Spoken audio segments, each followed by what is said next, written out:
everybody. How are you? Hope you're having a great night. Hope you're enjoying your Sunday. I got my AC on. I don't know if you guys can hear it. If it gets too noisy, I can just turn it off. So just let me know. So, who in the chat has seen what's going on with Chantal today? Hello, Chantal Gucci. Yeah, I got home safely on my broom. Yes, I did. And I swept my floor when I got here, like multitask. Uh, yes, she was super high today. As a matter of fact, I was in Chantal Gucci's chat watching Chantal, and she was trashed. I haven't seen her this bad since when she first got back to Canada and she was doing the 10,000 milligram gummies. Either that or Crackhead Olympics. She was Crackhead Olympics high. If you know, you know. If you were there, you remember that she would get so high that she was literally drooling on herself and she could hardly talk and mumbling. She was that high. Also, during the live stream, I was just peeking in periodically. When she does too many edibles or she gets too high, she rocks back and forth. Like, I don't know what it is about the edibles or whatever it is she does, but maybe it messes with her equilibrium, because she was just sitting there rocking back and forth. I don't know what causes that. Maybe just doing too much. It causes anxiety, so you do your self-soothing and you're rocking. A lot of rocking going on. She was so high that she couldn't even stand up and walk across the room. She tried to stand up and she nearly fell back over on the couch. So, for those of you that if something like that might trigger you, watching that, seeing that, I don't recommend watching her in that state. Just letting you know. Yeah, it was boring. It was a mess. She was just streaming for a long time and she was just messy. I did hear, hello Vanilla Frappe, I did hear that she took 500 milligrams of gummies. That she took 400 milligrams and then she proceeded to take another 100 milligrams. That's entirely too much. For context, I have a friend who suffers from migraines all the time, and he does take gummies, and he's in honest pain all the time because of the migraines.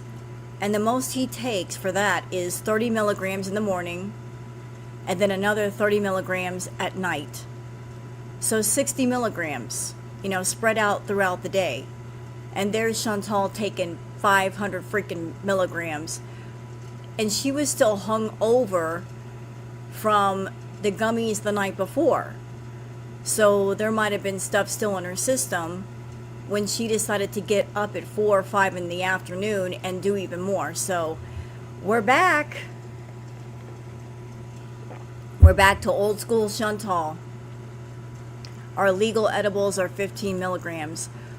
Well, I think she's ordering edibles like she used to. For those that were around during Crackhead Olympics, you guys remember that she would order edibles through the mail, and you can do that there. The gray market edibles, you can get edibles that are stronger than what you'd find in a dispensary. You just order them and they deliver them to your house. So, yeah, there's that.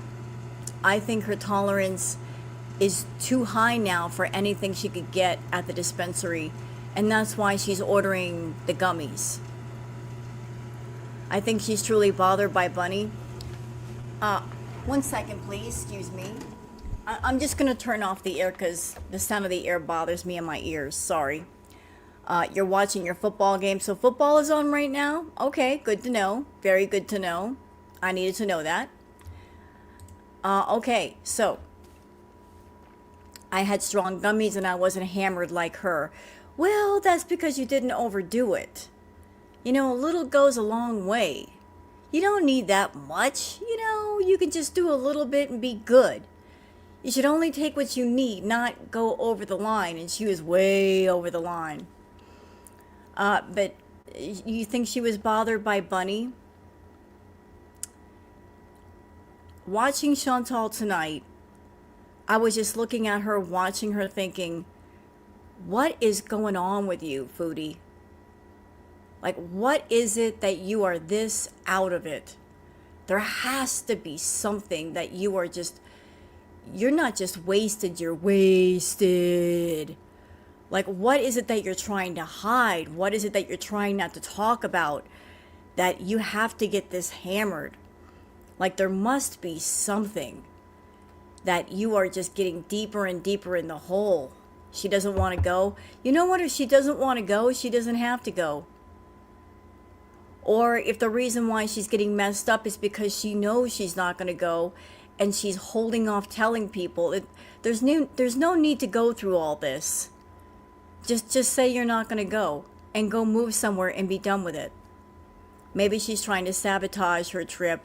You know what? Anything could happen, Pink Cactus. There's so many reasons, so many things. I'm going to tell y'all something. I know everybody has been asking me to throw cards, the tarot cards, on Foodie. I took a peek. I did, privately. I was just curious, like, what the hell is going on? So I threw some cards privately, off camera. And I'm going to tell you what my reading said. The first card that came up was the Two of Pentacles. Hello, Crochet Girl. Hello, everybody coming in. Forgive me if I'm not saying you by name, but you're very welcome here. First card that came up for Chantal was the Two of Pentacles.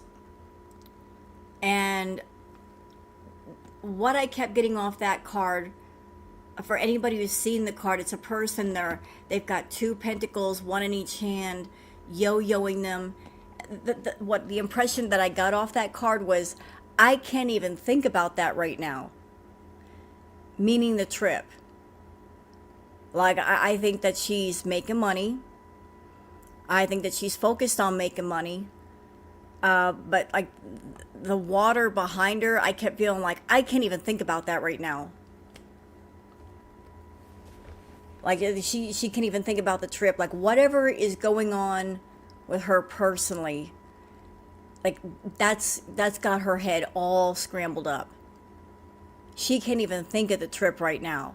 Like, that's just a feeling. That was the impression. Like, I can't even think about the trip right now. I can't. I've got other things going on. I can't even. So that was my first impression. Saw that she is making money. Good night, Crochet Girl, and thank you for dropping in briefly. I appreciate that. What else did I see? I saw in the cards that she is trying to find a win somewhere, somehow. Like, there's a lot of negative elements around her, and she's trying to pull out a win somehow, some way. Like, whatever it is that's going on, she wants to find a way to be victorious. Like, I can't lose. She's looking for a way to not lose. Like, I saw, like, the Ace of Swords came up over the Pentacles card. It's like she's working on her money. She's focused on the money. She's making money. I also saw the Devil card come out, so her addictions are right on top of her. Also, we got the King of Swords and the King of Cups. So I think she's focused on two men, not one, two. That's a concern of hers.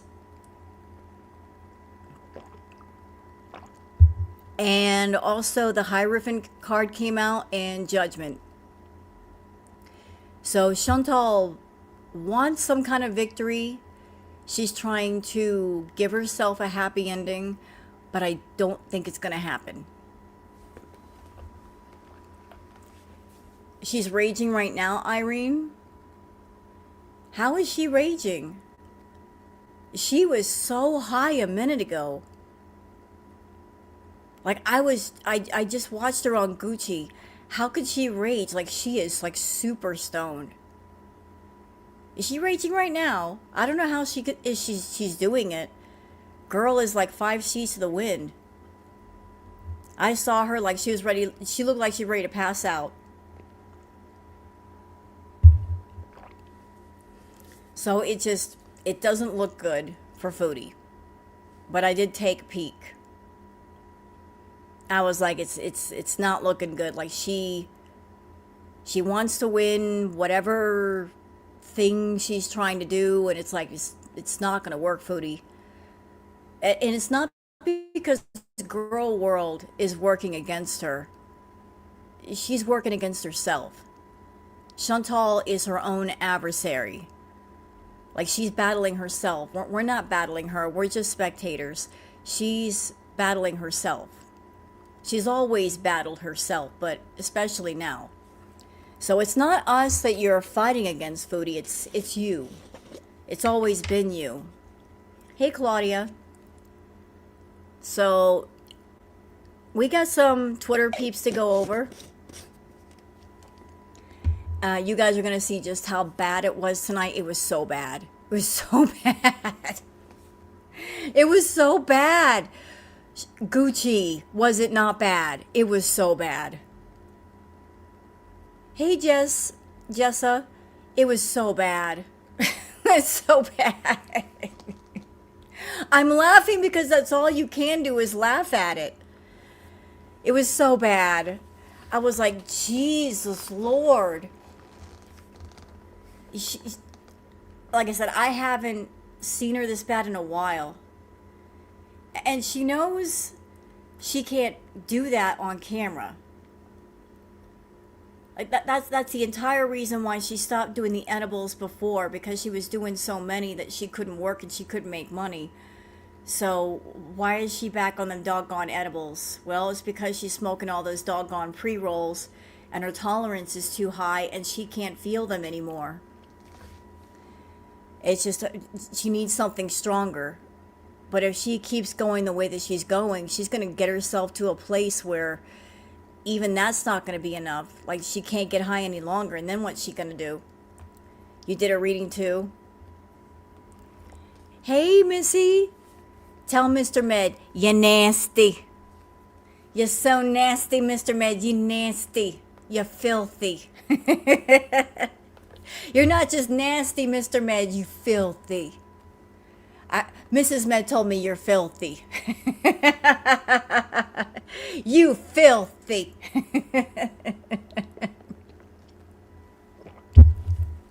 You just filthy. Filthy. Do you have to increase the dose with weight gain? I don't know. You know what? I've never done edibles. But I do know one thing about Chantal and edibles. Like, I have heard that when you do edibles, it's not the same as smoking it. You take an edible, and it takes a while for it to kick in. Like, you're supposed to wait, 30 minutes, 45 minutes, an hour, or something like that, to feel the effects of it. Chantal's problem is she doesn't wait. She'll pop one in her mouth like a Tic Tac, and then wait 5 minutes, and then take another one, and another, and another, and within 20 minutes, they're all ganging up on her. So it's like that's how it gets that bad. It's like she's just like showing off with the edibles, popping them in her mouth like Tic Tacs, and it's like, girl, they're not Tic Tacs. They're edibles. They're concentrated. In about 20 minutes, you and the floor are going to have a conversation nose to nose. Good question, but has she taken so much for so long? Thanks to Goose Chuck. Hello, Charlotte. Thanks to Goose Chuck. Thank Grandpa Jim. Thank you, sir. It takes 45 minutes to 90 minutes for the edibles to kick in. So you're supposed to wait. Just wait. And she doesn't want to wait. Yeah, they creep up on you. They do. They creep up on you. But Goose Chuck, she's talked about like the toxicity from taking too much green. Like, that is possible that you can have like a toxic reaction or something from too much green in your system. And I don't know how Chantal has avoided that at this point. And she's just taken more and more and more and more and more. Like, she didn't wake up until 4 or 5 in the afternoon today. And then she was still high when she woke up. And then she took more. It's like, girl, let the first batch get out of your system before you overload yourself with more. Also, there were people in Chantal Gucci's chat that they were remarking that maybe there might have been that THC drink in her sippy cup. So on top of the edibles, maybe she might have been drinking a little something something because her reaction off the edibles was a little bit much. So, yeah. Yeah, like she is super fucked up. And it's like, why are you getting so fucked up? What is going on that you are toasted? Is it because there's stuff you can't talk about? Is it because you can't fly? Is it because you're stressed out because you know you have to let go of Salah at some point or another? Is it because you don't want to go on to Syria? What is it that you can't talk about? We're going to find out eventually. You can't hold it back forever. Yeah, she doesn't have limits. Yeah, you're right, Debbie. This woman is in her 40s. She's not a young kid playing around partying. She's an addict. True. And she was doing good. She stayed away from the edibles for a minute, and now she's back. And that's not a good sign. That's not good at all. It doesn't take Chantal any time at all to chase up her tolerance. Thank you, Charlotte, for the super chat. Lakma night with all the chocolate. Watch today.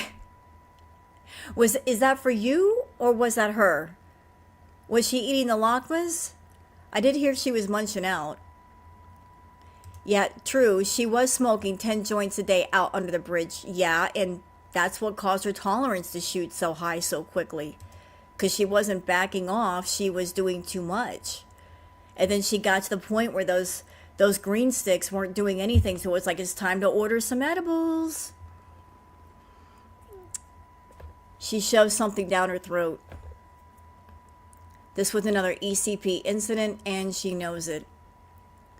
Hey, Charlotte, remember Rose Villa? Oh, yes. Yes, thank you, Charlotte. Yeah, the Lakma Fairy. I remember the Lakma Fairy. I remember the footage of her putting the chocolate lakmas in her mouth, and it looked disgusting. I remember. Yeah, that was a moment. So, I don't want to sit here all night and babble. I would rather show you guys some clips of what you may or may not have seen today. Hello, wait a minute, hold on a second, Debbie. But if you'd noticed, she didn't even go to the green store next to the Walmart. She had to go on the outside to get them delivered to her because the store was done with her. I don't know if the store was done with her or it's just like there was nothing in the store that could get her high. I'm sure they'd be very happy to have her business. It's just that they don't have a strong enough strain for her. Then she's going to go elsewhere where she can get stuff that will make her high. While she was eating the cake today. Hello, traveling, and thank you for coming in. No, the store doesn't carry those. Like, she's going on the gray market and getting stuff through different websites. No, there's no rage tonight. She's too high. I told y'all, if you want Foodie to get mad, you gotta catch her before she gets high. You gotta catch her at that magic moment before she gets high.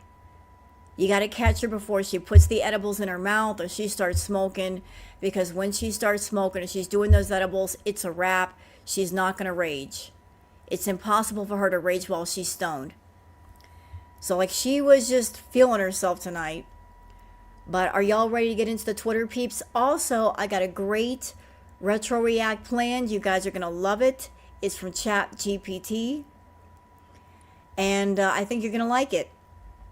So let me just go ahead and let's get into the Twitter peeps, y'all. Let's see what happened with Chantal today.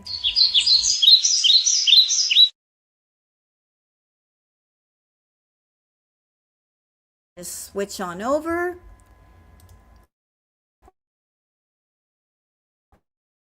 All right. Let me share my screen. Okay, all of you Twitter peeps. So, where are we? We're on Twitter. We're on the Bird app. First tweet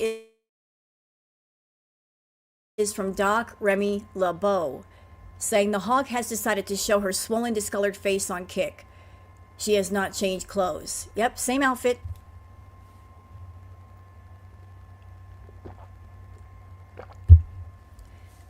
So she wore the same outfit for almost 2 weeks. And what day is this for this one? Like 3, 4, 5? I can't tell.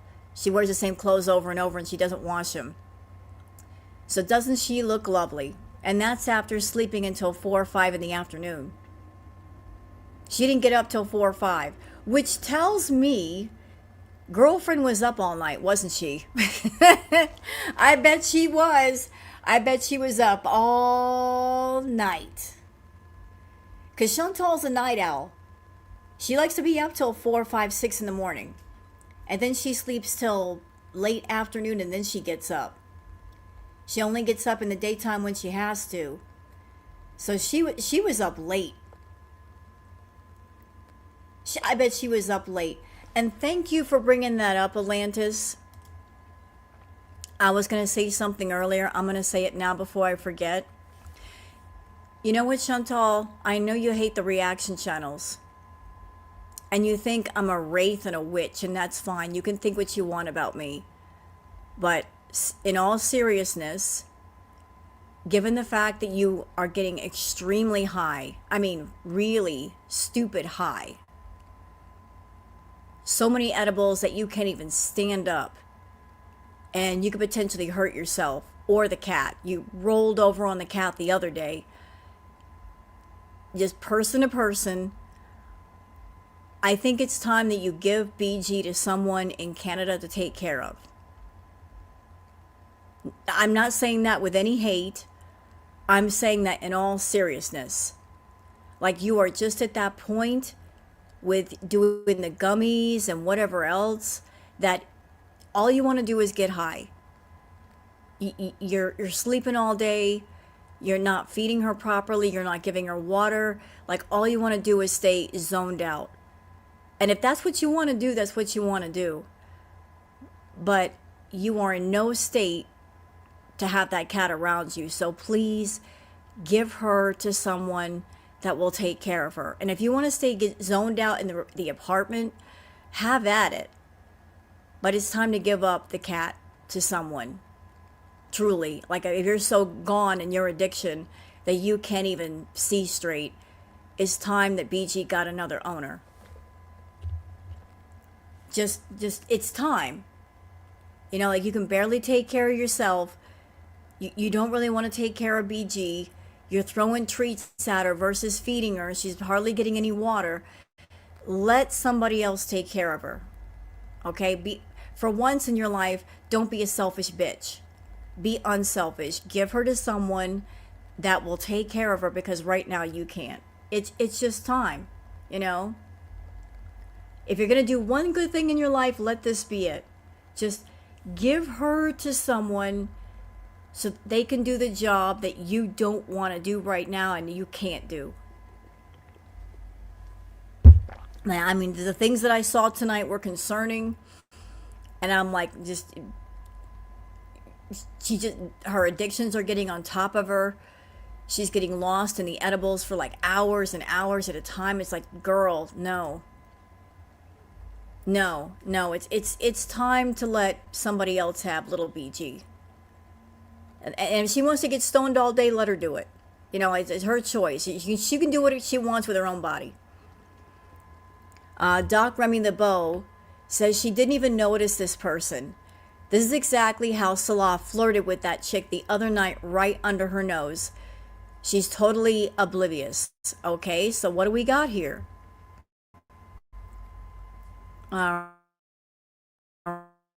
Right.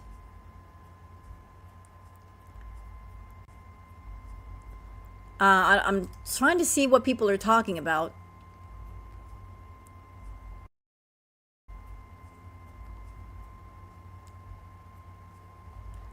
See, and you know what? When people see Chantal like this, when she comes online and she's 10 sheets to the wind, what is that saying? When the cat's away, the mice will play. So when everybody in her chat sees her like this, they know they can say whatever the fuck they want. Because Chantal's so out of it, she's basically cross-eyed stoned. They can say whatever they like. They can do whatever they like. And how is she gonna know? This is how shenanigans happen because you're not paying attention, Foodie. You know, like people just going wild in your chat. Oh, she's stoned. She's not paying attention. Say what you want to say. Doc Remy LeBeau says, OMG. Someone put this emoji in chat and she literally thought the stream was buffering.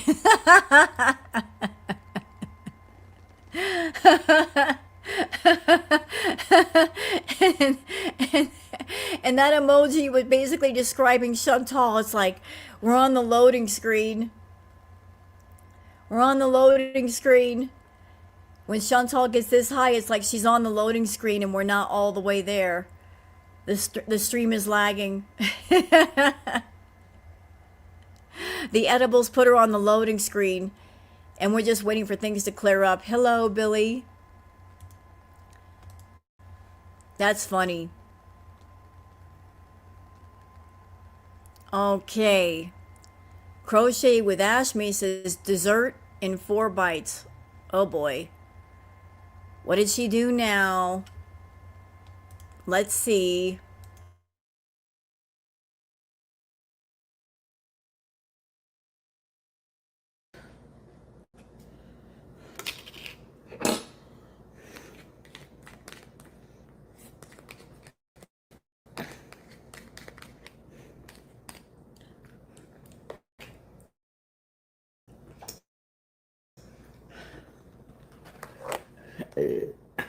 Excuse me. Is I'm 100 pounds heavier? Nah. I couldn't do anything I put my mind to.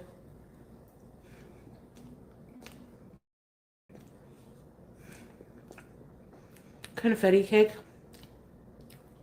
Oh my god, yum! You see? And it's stuff like this. When I see clips like this, I'm like, the Beezers, they better never come over to Girl World and say that we are the haters. We're not. We aren't feeding her addiction over here. But some of the Beezers are. That's their entertainment. Her eating a bunch of food. Like, they're the ones feeding the addict.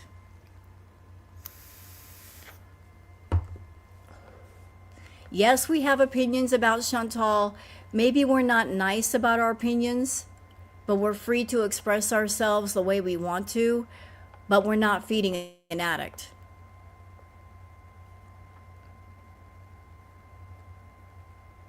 But some of them are. I'm going to say something rude. I'm going to be that bitch in the room for a minute. Those of you that are Beezers, that are giving her money, might as well just go to the nearest hardware store, buy a shovel, and go to the nearest graveyard and wait for Chantal. It's really, really strange to me that the Beezers who claim to care about her, they are hastening her demise. If you care about this woman so much, if you love watching her on YouTube and Kick, then why are you working so hard to put her in a casket? Why are you working so hard to put her in a hospital bed or a nursing home? Because if that happens, she won't be much fun. Or is that the point? Like, does she have a bunch of death fat feeders in the chat that's what they want? They want that kind of an ending. I think so. I think there might be some death fat feeders that would be their climax. To put her in a casket or a hospital bed or nursing home, whatever came first.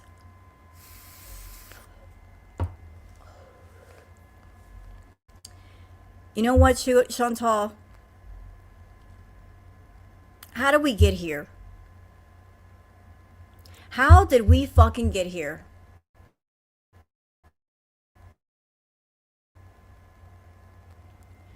Where do we start? How did it start?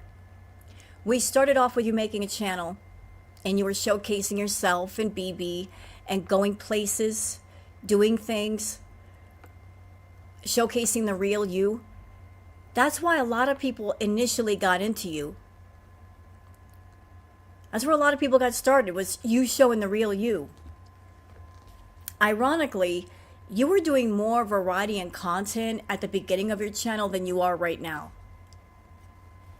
Hello, Rush. Thank you for being a YouTube member. Thank you so much. Y'all want to hear something crazy? For those that weren't around during the beginning days of her channel, she was doing makeup hauls, makeup looks. She was going places with her grandma. She was going out to lunch with her friend, I forget her name. She was going out on walks. And believe it or not, she did a few video game playthroughs. She was doing all kinds of things. But once she found the mukbang community, it was a wrap. What's going on here? I'm doing Twitter Peeps on Foodie Beauty. Yeah, Rena, thank you. Her name was Rena. She used to go out with Rena, have a girls' day out, having a meal.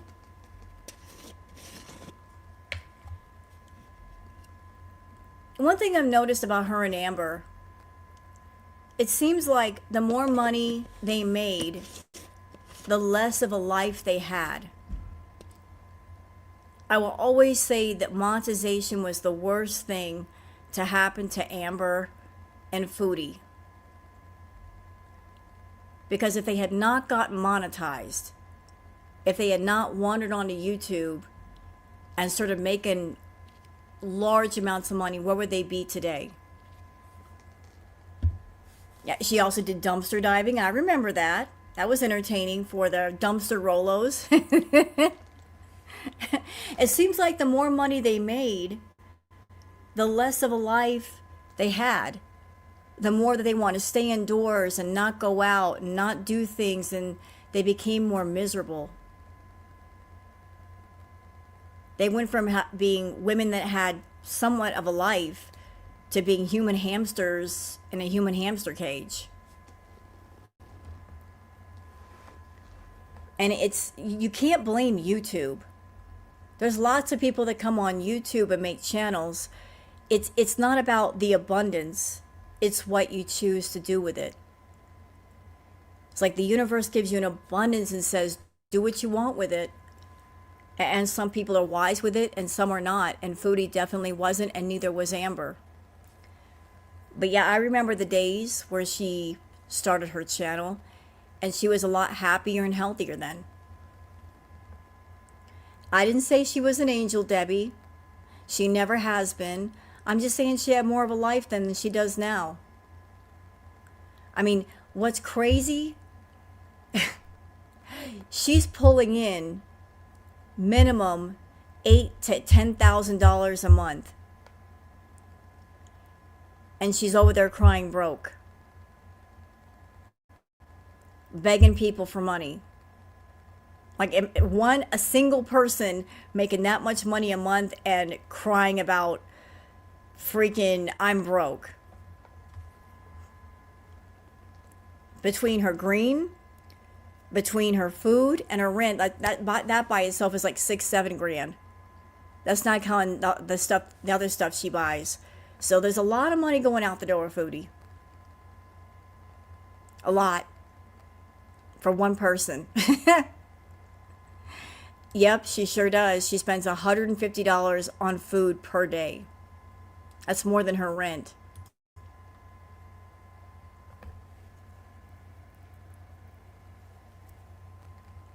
And these people that say they care about Foodie, okay, you say you care about her.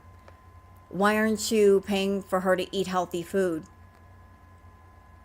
Why aren't you telling her if she wants a donut to get her butt on the treadmill?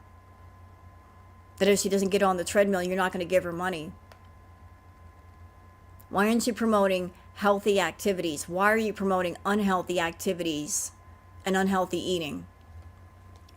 Okay, don't talk to me about like, we love Chantal and you guys are the haters. Don't talk to me when you're over there enabling an addict.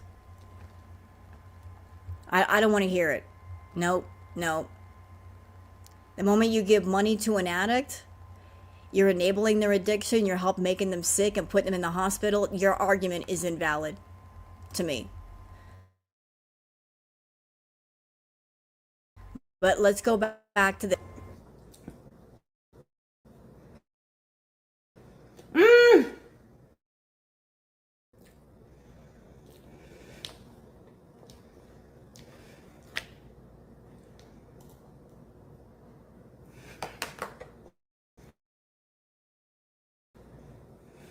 Oh, okay, we're moving on from that because I don't want to see her eat. Let's move along from that clip. She's stuffing her face like an idiot. Crochet with Ashmi says chokes and spits the water all over herself. Then just wipes her mouth and stares at chat. Yeah, this was a weird moment. I don't know what happened here.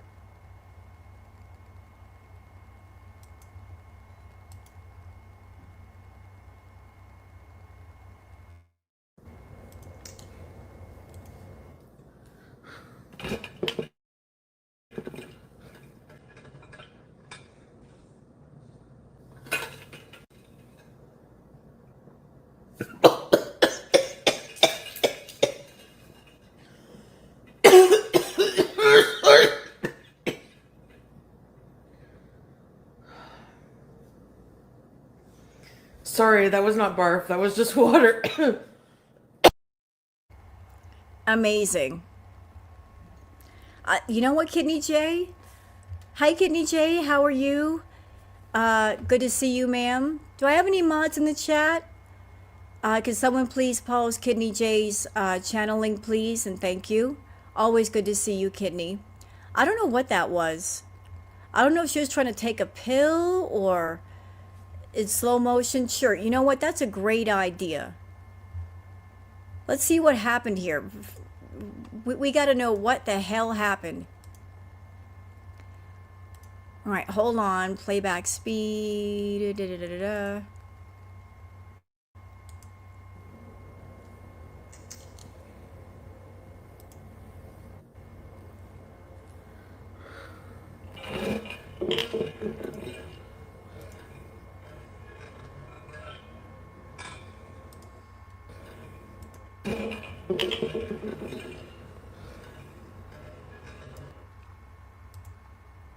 Yeah, that looks like she put a pill in her mouth. That wasn't just water. I think she was trying to take a pill or something. Because she was doing this and then she drank the water. She popped a pill, a white pill. Like she didn't just go straight to her sippy cup. She's like, she did one of these and then she's... I think the pill got stuck in her throat or something. Some kind of pill, medication. And it just didn't go down right. I don't know. Yeah, it went down the wrong way. It happens. It happens. Bad C Reaction says baked eating baked goods. Well, we don't have to watch that. I don't want to see her freaking eat. Holy shit. Damn. Fondue Spiteful Beach says Foodie Beauty Salad's point of view. Work for those Syrian pound salad. Jeez.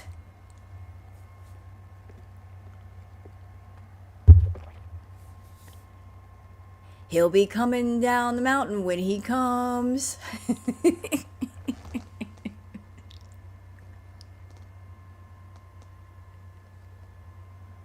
He'll be coming round the mountain when he comes. He'll be coming round the mountain. He'll be coming round the mountain. He'll be coming round the mountain when he comes.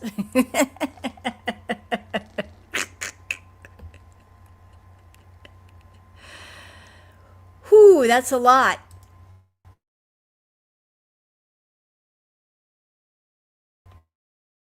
He's the...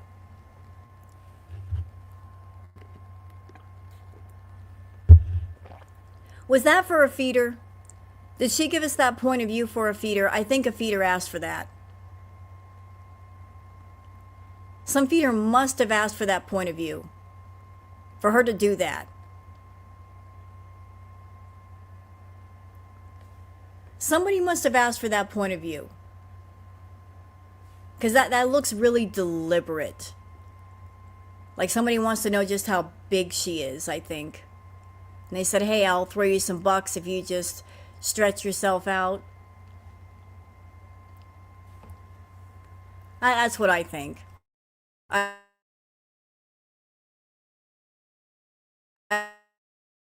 think it was... Eesh. Fondue Spiteful Beach says, Teardrop wants to F Chantal. Does she?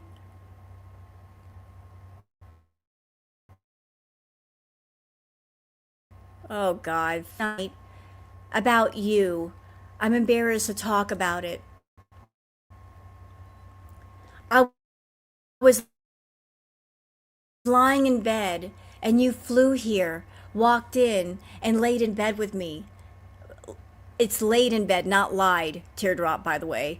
Then I asked if we could tangle our feet together so I could take a pic and post it to show all the haters. The rest is even weirder.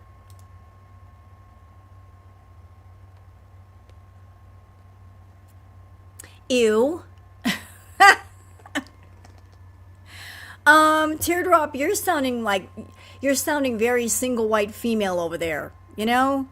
Has anybody seen the movie Single White Female? You're sounding a bit obsessed with Foodie.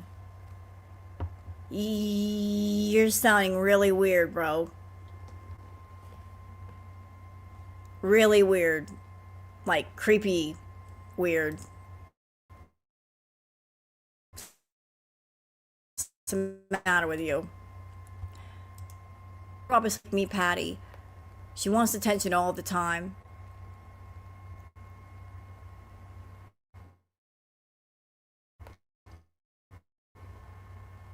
Ballerina Sponges says Foodie Beauty knows she won't be able to handle Syria, but she must prove to the world that she is wanted and she is loved. Awaits.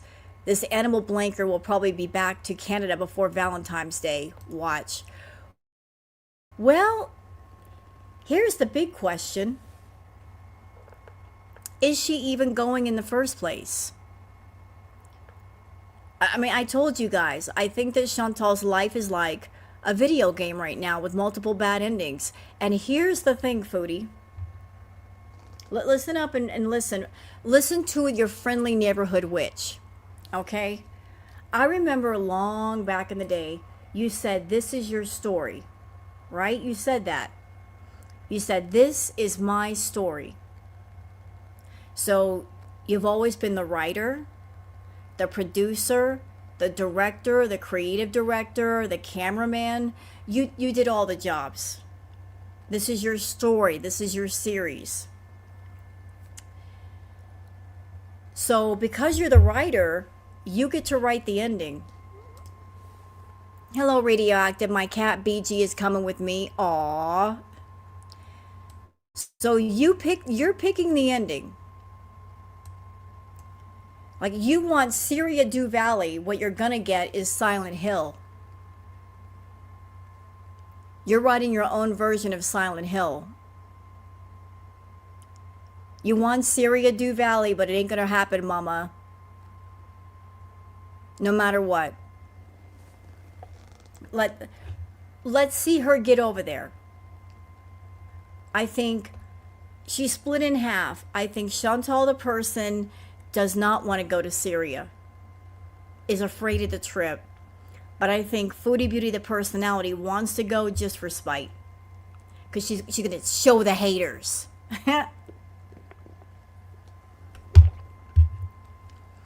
Olives. So you are the writer, you're the producer, you're the director, you're the cameraman. We're just here to see whatever ending that you conjure up.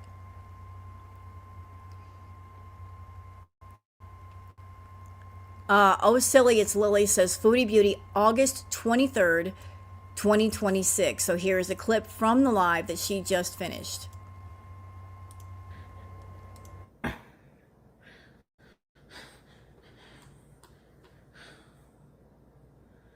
You're going to Food Basics for dinner? What are you gonna get there? I heard they have a bag of chicken egg rolls for $10. Chicken egg rolls. Yeah.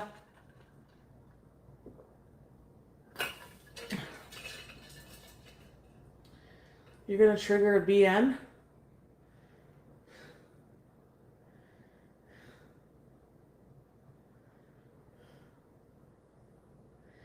No, I'm not ill.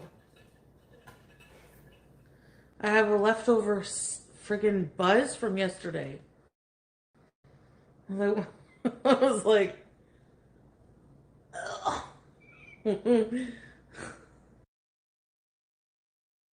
Yeah, that's how high she was.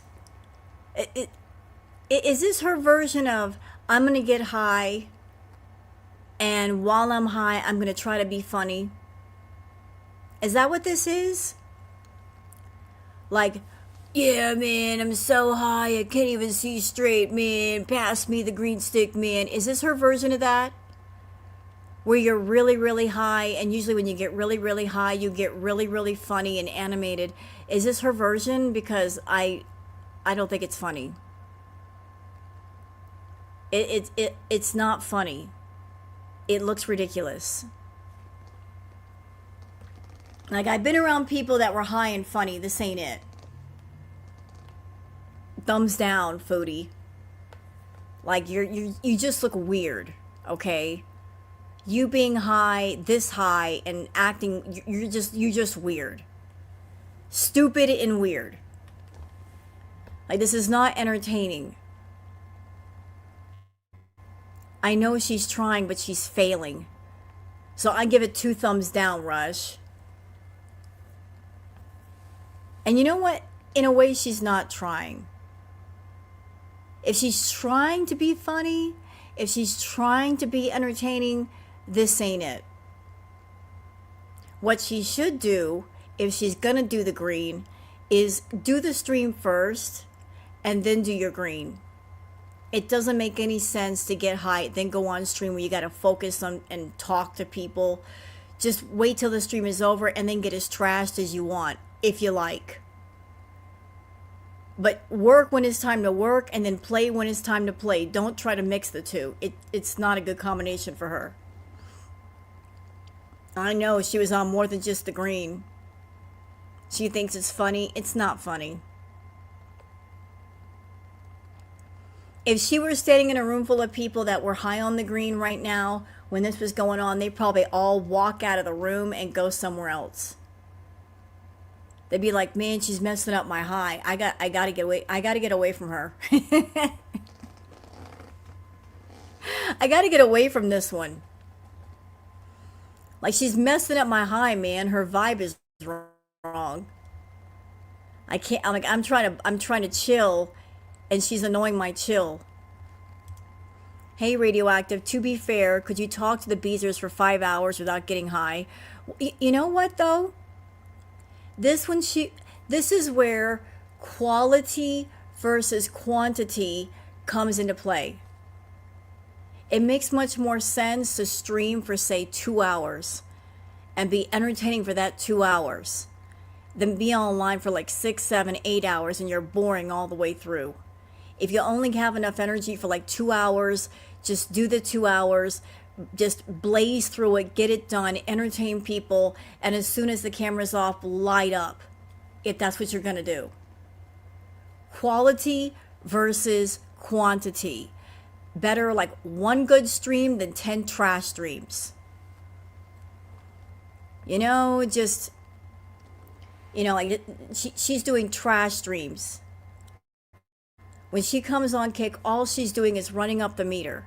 It's all about, I get paid so much per hour.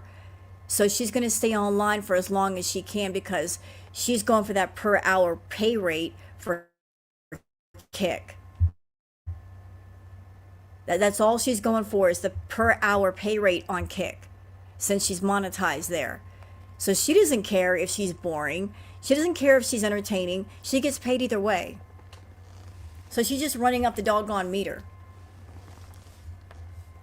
She knows she could just sit there and stare at a wall with a camera pointed at her and she's still going to get paid. She doesn't care if she grows her channel. She doesn't care if people talk about her. She just cares if she gets that paycheck. Period. Doc Remy the Beau says her weird excuses are really taking on a life of their own. Green stream.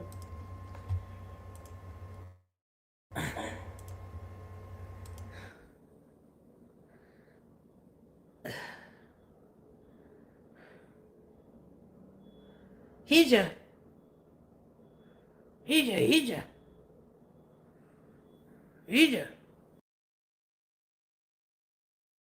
Can someone please explain something to me? Where did this hija thing come from? And how do we get rid of it? How did it start? Why did it start? And how do we get her to stop? It's like nails on a chalkboard to me. I can't stand it. It's so stupid.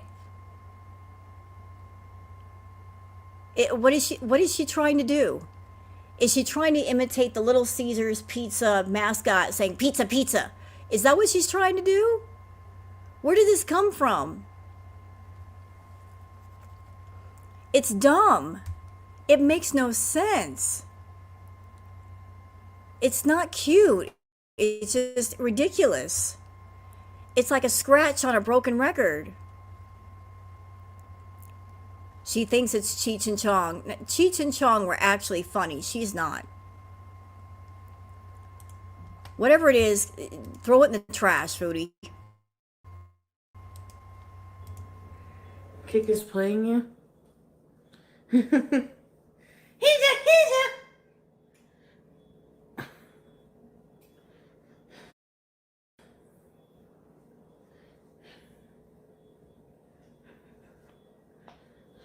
What's up?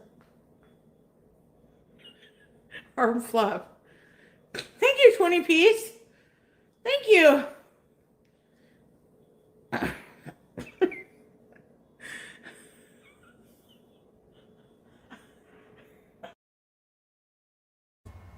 Okay, so she just sat there and did something with her arms, right? She just sat there flapping her arms, and that wore her out. That just proves to me that if she ever got into a fight, she would lose.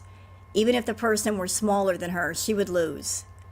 Because if waving her arms around wore her out, like, she can't last in a fight.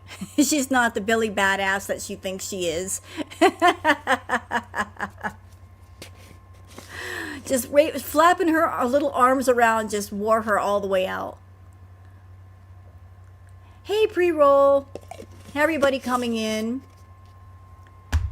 She'll stop. Just tonight's stream was so weird. It's like, what are you doing? And why are you doing it? I need captions for this shit. I need some explanations. I need GPS. I need something. I need Google. I need Google Translate for this shit. Somebody help me translate what's going on here. She'll prance through the airport. You know what? If she prances through an airport, somebody better get footage and post it somewhere on Reddit, Twitter, YouTube. Somebody better catch that and post it, because that would be gold. Somebody better catch that prance. I would love to see that. That would be amazing footage. Doc Remy the Bow says, oh my days. She's housing more gummies while she waits for DoorDash to arrive. The cycle is cycling hard. Oh Lord.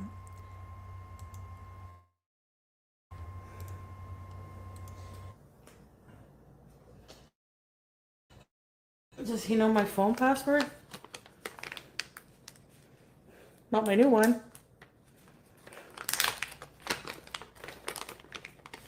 One more.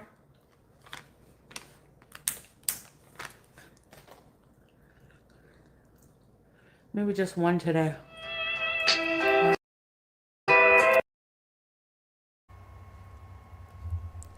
I'm getting deja vu right now. I'm getting a sense of deja vu back from the Villa days. Because this is what she did during Crackhead Olympics.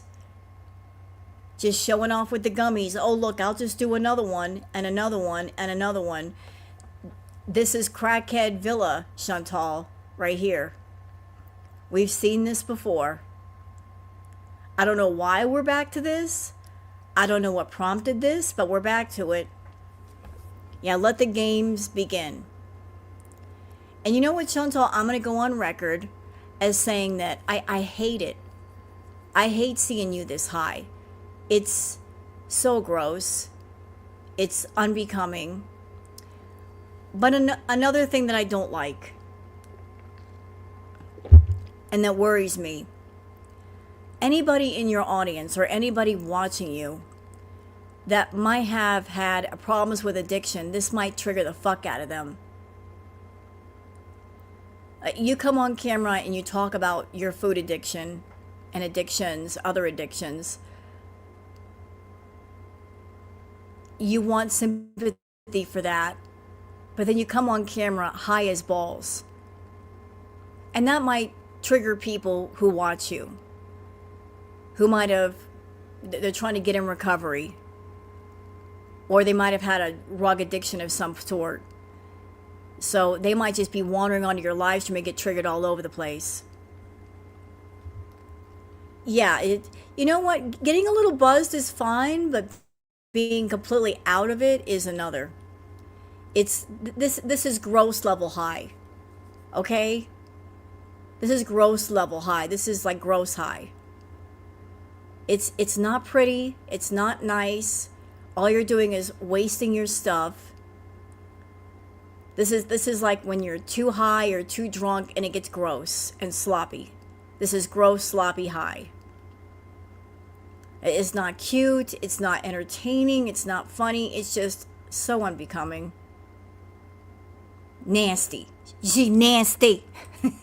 This is nasty high. Nasty.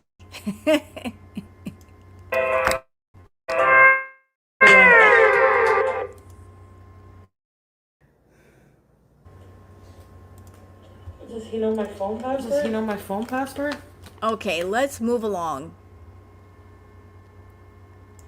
All right, let me just making sure I'm not talking to myself, because sometimes I turn my microphone off.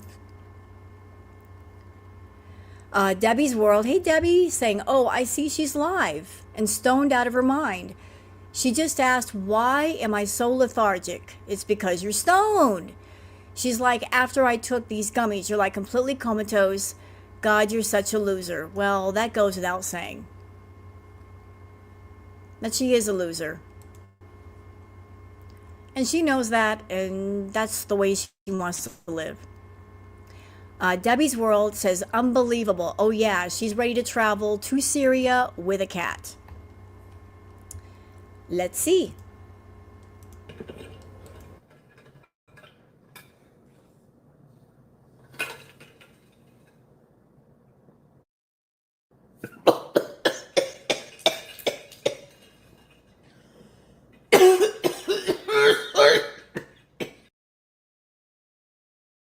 Okay, same clip, moving on. I don't need to see her choking twice. Swallow, don't spit, Chantal. You should be an ace at that kind of stuff by now. Doc Remy the Bow says, he learned his lesson, guys. He can't live without me. You think so? You sure about that? Well, let's see what you have to say about that, Foodie.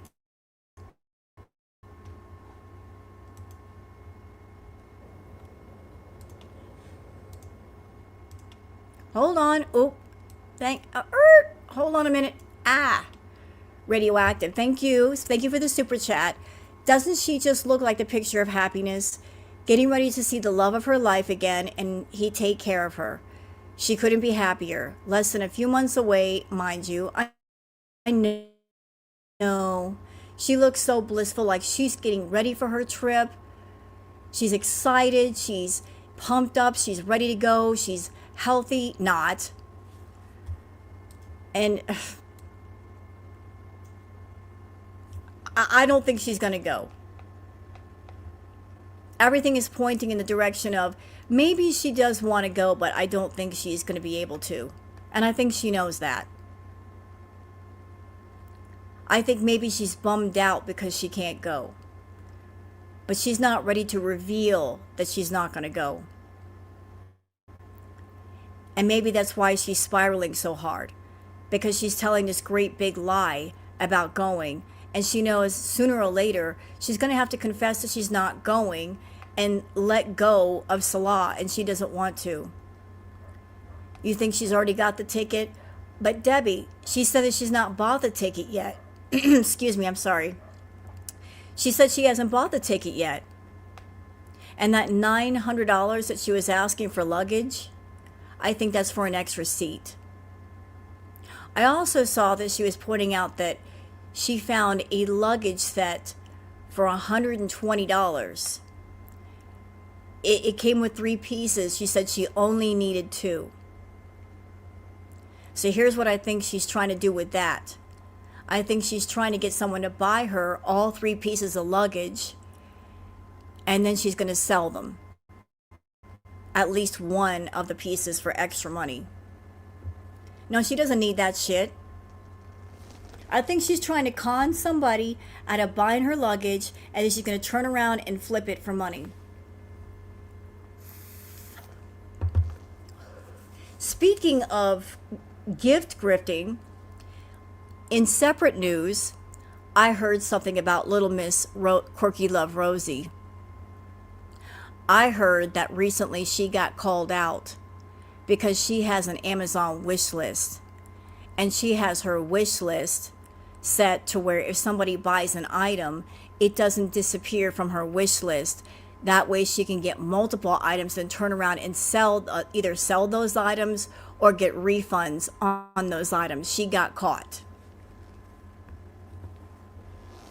So Little Miss Rosie was grifting over there too. Not cool, Rosie.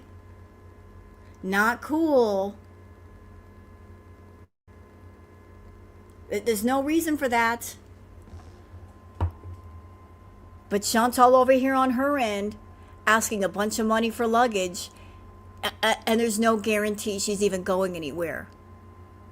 And if she wanted cheap luggage, there are other alternatives. So if she hasn't gotten her plane tickets yet, why should anybody buy the luggage?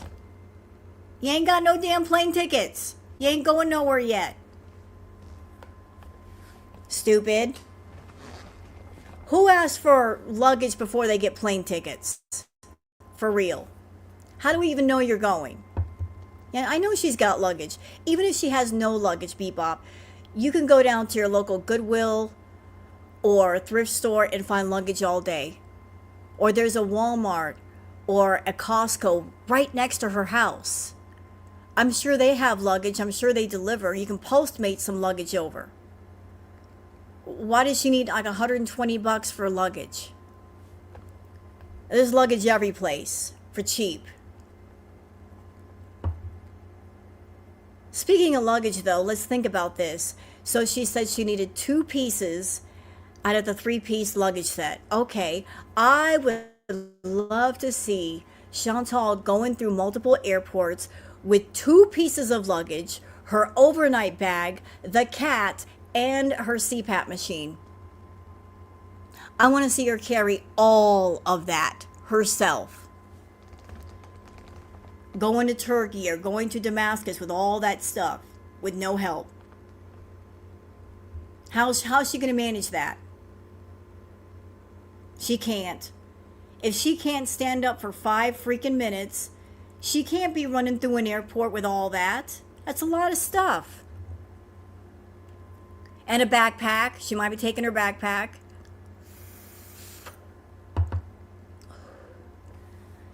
She's not going to have a partner carrying that stuff for her. If she files as disabled, can she get help? Maybe. I guess that depends on if she's, she put in a request on the day of her travel and she inquired about it. Maybe they might help her. So that's just the thought for me, like 2 pieces of luggage, carry-on, backpack, cat, CPAP machine. You're going to carry all that yourself? I'd like to see that happen. Let's see you do that. But let's watch this.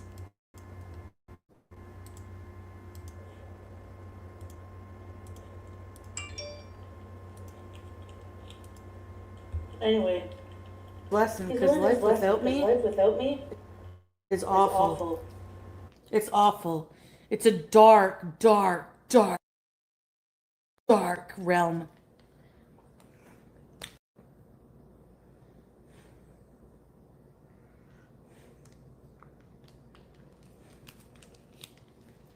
Anyway. Yeah, it's a real dark realm. It was so dark that he had no problem being without you for 9 months. Despite the fact that he's a successful businessman with a perfume empire and an olive grove and a villa and a barn, he didn't send for your ass for 9 months. Yeah, he's really been suffering without you.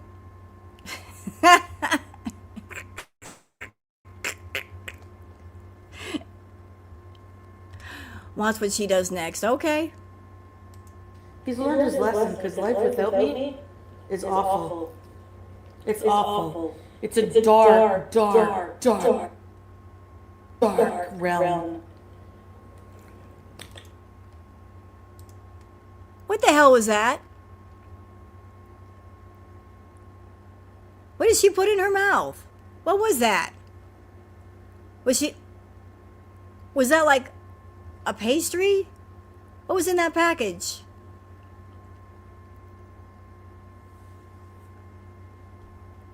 Your next clip is like ketchup or something.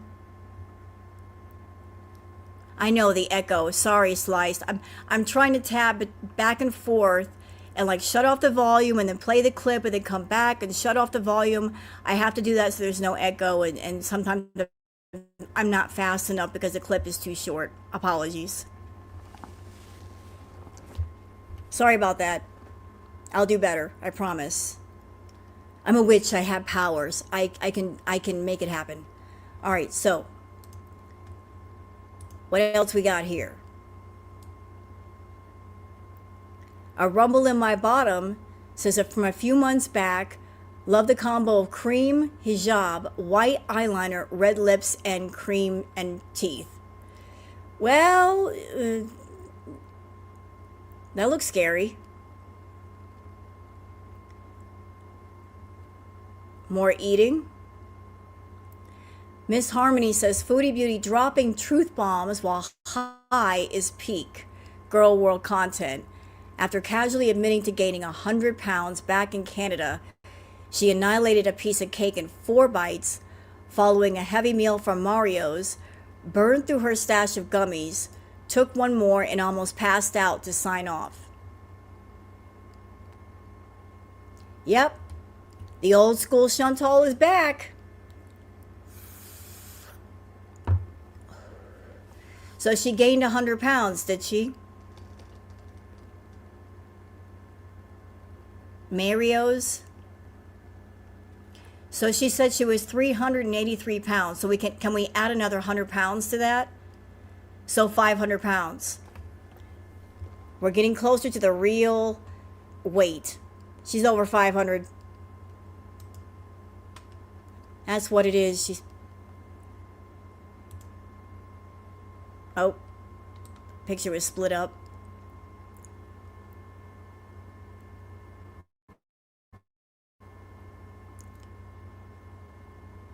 Crab Sign says Foodie Beauty Chantal eye rolls at having to wash herself like a defiant toddler.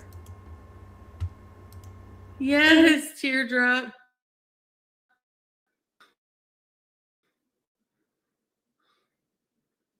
No, I'm gonna. Okay, shave your body. Yes, of course. I'm gonna do like the full shower every single day.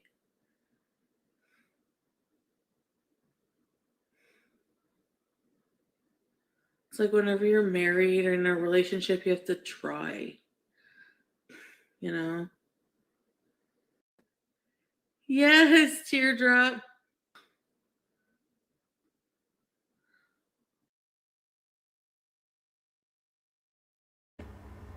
So she's basically admitting that unless she's around someone, she doesn't do a full shower. She doesn't shower at all. You nasty. You nasty, Chantal. You nasty. That's the only time you'll take a shower is when you're around a man. Did it ever occur to you that that one of the main reasons why you don't have a man is because you don't shower? You nasty bitch. You nasty. Take a weed whacker to them legs, girl. Get that hair off. You hear me? You're gonna need a weed whacker at this point. Bic can't help you. It's too much. Just go to the hardware store and get a weed whacker. And go to town. Go to the car wash at this point. Pay $5 for a car wash. They'll wax you up and everything. I know, like, the stench must be insane.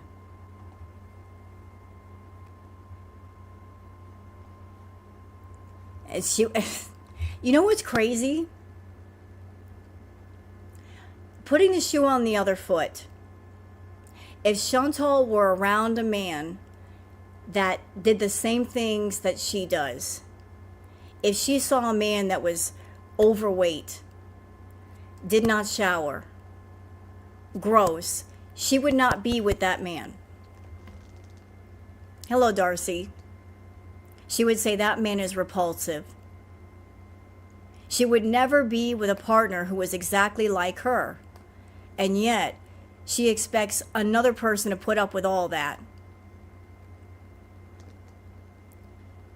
So, what she would not put up with, what she would find repulsive, she expects a man to accept and also get aroused by? Like a man's supposed to be aroused by her scent? By her smell? By her look? Ugh. You know what, Sammy? Here's the thing. I don't know if she's going to Syria. I don't think she will. I think she's fucking around. I think she's lying to people. I think she's grifting for money.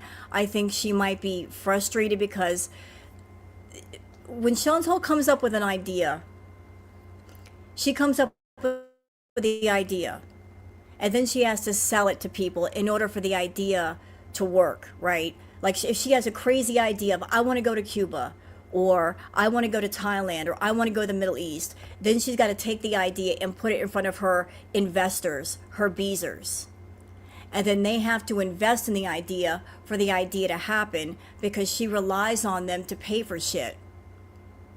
But I think this time, her trying to sell this idea of going to Syria, nobody is investing. They're like, no. I'm not liking this idea. It doesn't sound good to me. You've already been to the Middle East. We remember the laggy footage. We remember how unhappy you were and how much you complained about going back to Canada. We already know that where this is going. if we give you the money to go to Syria, with everything the way that it is, within a matter of a month, you're going to be begging money to go home. The Bank of Beezer already sees her coming. They're like, we know what's up. You're grifting money to go somewhere, and in a month you're going to be crying that you want to come home, and then you're going to come ask money again to get into a new place. So like you got multiple grifts lined up. You're not going on a trip and paying for it. You're setting us up to pay for going there and coming back. And we're not down for that. We already gave you $10,000 to fix yourself. You didn't fix yourself. We're broke. Goodbye. They're not on board with this idea. So I think she's frustrated that she's trying to sell this idea to people and they're like, nah, I ain't buying it. Nah, I don't want to put my money into something that I know is going to fail. It only makes sense to invest in a business if you think it's going to be successful. But if you know from the jump it's going to fail, why put your money in? And you know what, Debbie? If Nina and Ryder, if they want to fund her trips, that's their money. They can do it. If they want to fund everything, they can have at it. But the rest of the Beezers are saying, we don't have those funds. We don't have it to give. If they want to give, they can give. Nina wants her to go to Syria. That's all that matters. So is Nina going to pay 100% of her expenses? Because that's what it might turn into. One person completely being on board, everybody else saying no. Have fun with that, Nina. Have fun.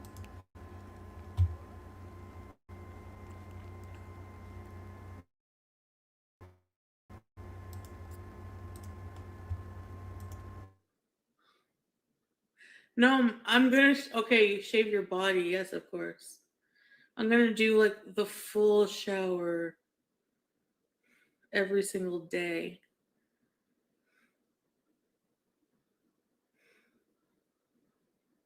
It's like whenever you're married or in a relationship, you have to try. Look at the way she rolls her eyes. I guess I'm going to take a full shower. When you're in a relationship, you have to try. Like she doesn't like the idea of a shower. She hates the idea of taking a shower. Well, I can see why he wants to put her in a barn. That way all he has to do is just get out the water hose and get to work. He can just put her in a barn and just hose her off.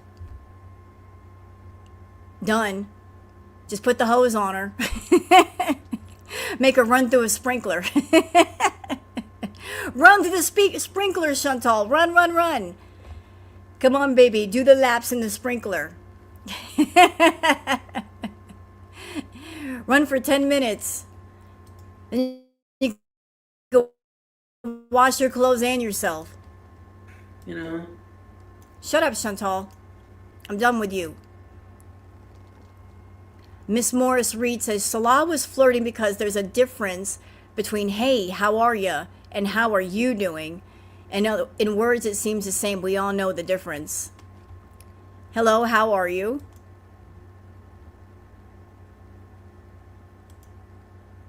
How you doing? How you doing? What's up? Hey, baby. We saw the messages.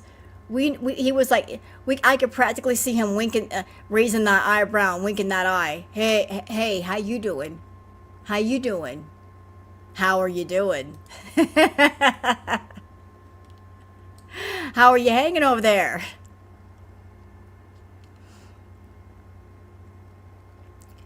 Reaction Buffet says, Foodie Beauty, the moment I heard that Falafel translated the messages between Salah and that girl in the chat, I knew without a doubt that Falafel's interpretation of the interaction was 100% correct. Why did I trust that it was correct? Because it wasn't about translating word for word. Catching essence of the conversation within few words is more important than translating A to B. And she also understands the cultural differences. And she is married to a Polish guy, so maybe I'm a bit biased. Okay? Let's watch the clip. It's like they're trying to start shit in my marriage. Like, he literally did nothing wrong. Like, what do you do? I'm waiting here. I'm here, my face. I don't do behind my back shit. What? Me. I'm raising my me. He said, من وين أنت؟ بتحكي عربي؟ أهلا وسهلا تشرفنا. It was too much. It was doing too much. It was doing too much. It's like they're trying to start shit in my marriage. Like, he literally did nothing wrong. Like, what do you do? I'm waiting to hear. I'm here, my face. I don't do behind my back shit. What? Scrape. What did Salah say?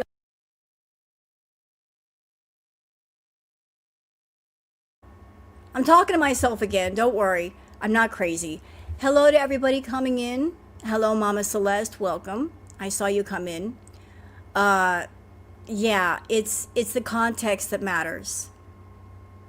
I did see he saw a message that Falafel translated to where he was saying, "Oh, we're honored by your presence," or something like that. Why would he say that to her, to Bunny? Like just falling over himself to make her feel welcome when there are all kinds of people in the chat. Sometimes it's not what you say, but how you say it that matters. And he was falling over his feet saying hello to Bunny. You know, picking up on, ooh, she speaks Arabic. Oh, she's in Canada too? Fantastico. Mr. Med says good night. Tell him I said good night, Mr. Nasty. Good night, Mr. Nasty. Have a nasty night's sleep. All right, let's move forward, y'all. Yikes. That's scary. Jump scare. Doc Remy LeBeau says, and with that, she's out. I bet she gets back into the gummies. Yeah, if she got up around 4 or 5 in the afternoon, she's not going to bed. She can be up all night until like 4 or 5 in the morning again. Chantal's a night owl. She doesn't sleep at night. She's up all night, and then she sleeps all day. Especially right now, if she's doing the gummies, like she gets zonked, and she loves the feeling of being zonked, so she's going to enjoy it as long as she can. So she'll be up all night, scrolling on Twitter, scrolling on YouTube, scrolling on TikTok, probably messaging Salah. You are going to take care of me, aren't you? Until like 4 or 5 a.m. and then she might fall asleep. So yeah, like she's not going to bed.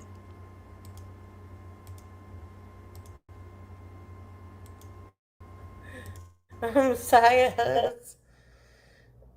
Oh. Thank you, Screen.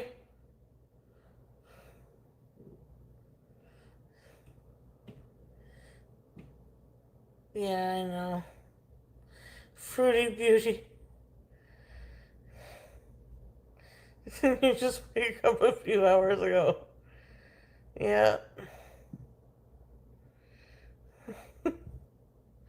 I'll try to stream longer tomorrow. I'm tired.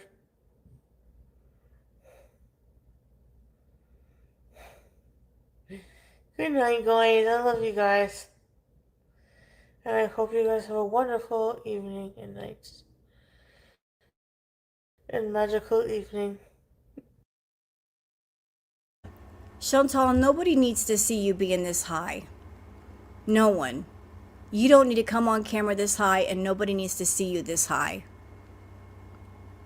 This is not my favorite content. I don't think it's anybody's favorite content. It might be everybody's favorite content if you got high and you were being truthful with your audience and speaking some truth, but you don't. You just babble and screech and BG, and it's so bizarre. It's so weird. It's so stupid. It's non-intent. No one likes it. And like I said, it might be triggering to people in your audience that might have dealt with addiction. And if you're an addict and you are asking people to be sympathetic to your addiction, then why not be respectful of other people who also might have been addicts and might be on the road to recovery? If you want to get high, just stay off camera and get high. And don't come on camera until you're sober or halfway sober. If you're this level high, just don't bother. Stay off camera until you sober up a little bit. You know, because this is stupid. This is unwatchable. And maybe that's the point. Maybe you're doing this shit on purpose so it will be unwatchable because you're trying to get Girl World to stop reacting to you. Guess what? It's not going to happen. And I'll tell you why. Because we are here for the end of the story, whatever the end of the story is. We're here for the long haul. We've been here this long for many years. We're going to stick around to see what happens next. And I got a feeling that at some point things are going to kick up and get interesting. I just don't know when that's going to happen. But it's going to happen. There's going to come a point where she goes somewhere and she won't be able to get to the things that she's used to getting. And when that happens, all this keeping yourself quiet, numbing yourself with edibles and other rugs or whatever else you might be doing, you won't be able to keep the lid on the pot much longer. It's going to come out. Whatever it is you're hiding, whatever it is you're trying to keep from people, whatever secrets in the vault that you're locking away, they're going to come out. It's going to happen. You know, it is. And I think you're like super dosing yourself to keep yourself from talking. You know, back in the day, you used to let out your feelings. You used to talk to people and it made you feel better to let stuff out. When you were upset, we knew you were upset. But you're over there, you think you're winning by hiding stuff from Girl World and keeping secrets. But all that's doing is making you sick. It's making you absolutely sick to keep your mouth shut. You're eating your feelings. You're smoking your feelings. You're numbing your feelings versus letting them out. You know, you got a belly full of secrets that you're dying to talk about, but you won't. But hey, those are your secrets. Do what you want to do. I'm just saying you're making yourself sick. Trying to keep all these secrets, and the secrets are all going to come out at some point. You can't keep them forever. The moment you go somewhere and you don't have tons of edibles or tons of rugs or tons of food, you're going to lose your shit. You will get mad, you will blow up, and then we'll find out. It's going to happen.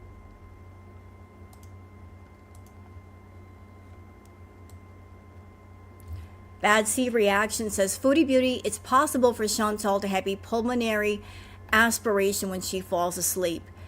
Just because it hasn't happened doesn't mean it can't. This is not funny, cute, or quirky. Chantal's an idiot. Okay, information. While a cannabis overdose is rarely life-threatening for healthy adults, you should call 911 or go to the nearest emergency room if you observe any of the following dangerous signs: persistent chest pain or breathing difficulties, uncontrollable repetitive vomiting that prevents keeping fluids down, seizures or total loss of consciousness, behavior that poses an immediate risk of self-harm or injury to others. Yeah, her doing all them edibles, it could send her to the hospital. And she knows that, though. She's been told. She knows the risk.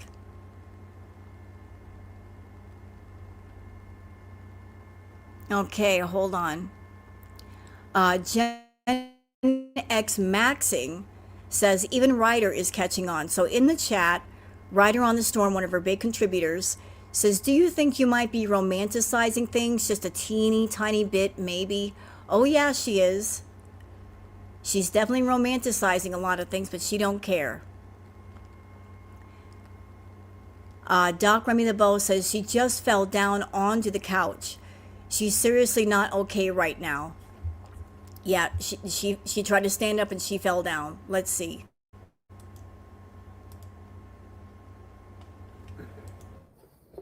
Can we crab walk?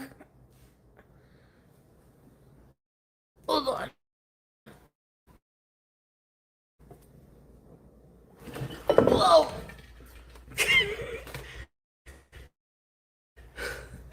Sorry.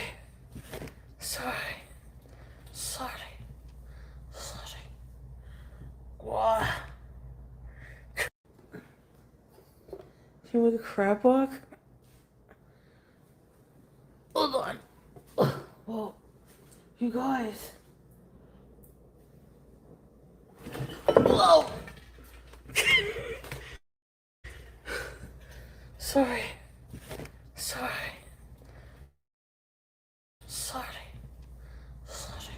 Like I said, Foodie, it's time to find BG a new owner. If you're getting this stupid high, you don't need to have a cat. You could easily hurt yourself or her. If you want to get high all day, okay. Give BG to somebody else. You're not feeding her anyway. You're not giving her proper water. You're not taking care of her. Just give her to somebody else. It's time. And if you want to sit and stare at a wall all day because you're comfortably numb, have at it. Have a party. Put some balloons up. But all you're doing is getting high when you get up, and then you fall asleep all day. How are you taking care of that cat? You're not. And I know you get sick of hearing about BG, but we love animals in Girl World. And we see how you are. That's why we care. But you're just, all you want to do is get high. So just give the cat away, or sell it to somebody, or one of your beezers. Squeaky, I don't give a shit. Find someone that could take care of her, because you're not doing it. You're not even feeding that poor baby. I saw what you did tonight, bitch. Sitting there throwing treats at her. And she was hungry. You gave her a few treats and then she was still hungry. Fuck off with all that. Give her some real food. Give her some water, for fuck's sake. That pissed me off so much. Like you just want to get high and then you just throw in a few treats at her and that's her food for the day? Fuck's wrong with you? Give the cat to somebody to take care of. That's all you got to do.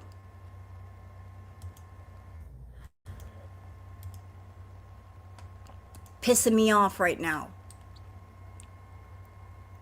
And here we go. Doc Remy LeBeau struggling to get BG a treat. That poor cat, I want her out of there. Okay, baby.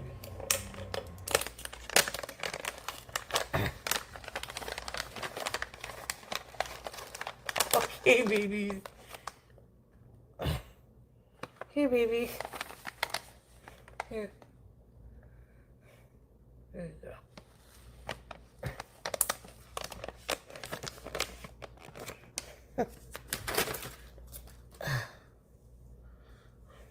She loves those. Okay, baby. Bitch. I feed my cat, bitch. But you don't feed your cat very well. I am offended. You make a lot more money than I do and you can't feed your cat. There's something wrong with this picture where someone is making like 8,000, 10,000 grand a month and can't buy cat food. Can't be bothered to put out some. Just get 2 bowls. Get 1 bowl, fill it full of water, 1 bowl, fill it full of kibble, and that way she has food all the time. It's so easy. Just feed her. That way she won't be hungry. Talking about, oh, she's got to be at a certain weight to go travel. She's not going to gain that much weight even if you feed her constantly from now until then. She's not going to put on a whole lot of weight. Just give her some food, damn it. Jeez.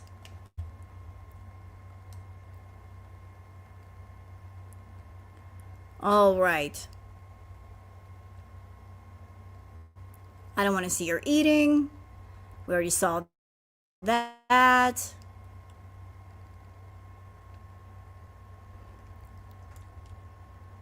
Anything else? I think we saw that already. Anything else? I think you guys get the idea. What was happening here?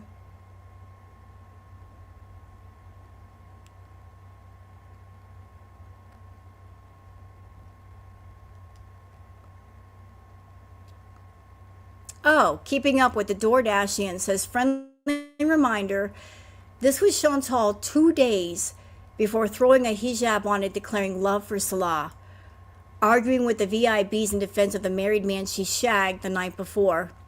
Yeah, here's a retro clip. Let's see what she was doing. She was being a big old hoe bag, messing around with married men.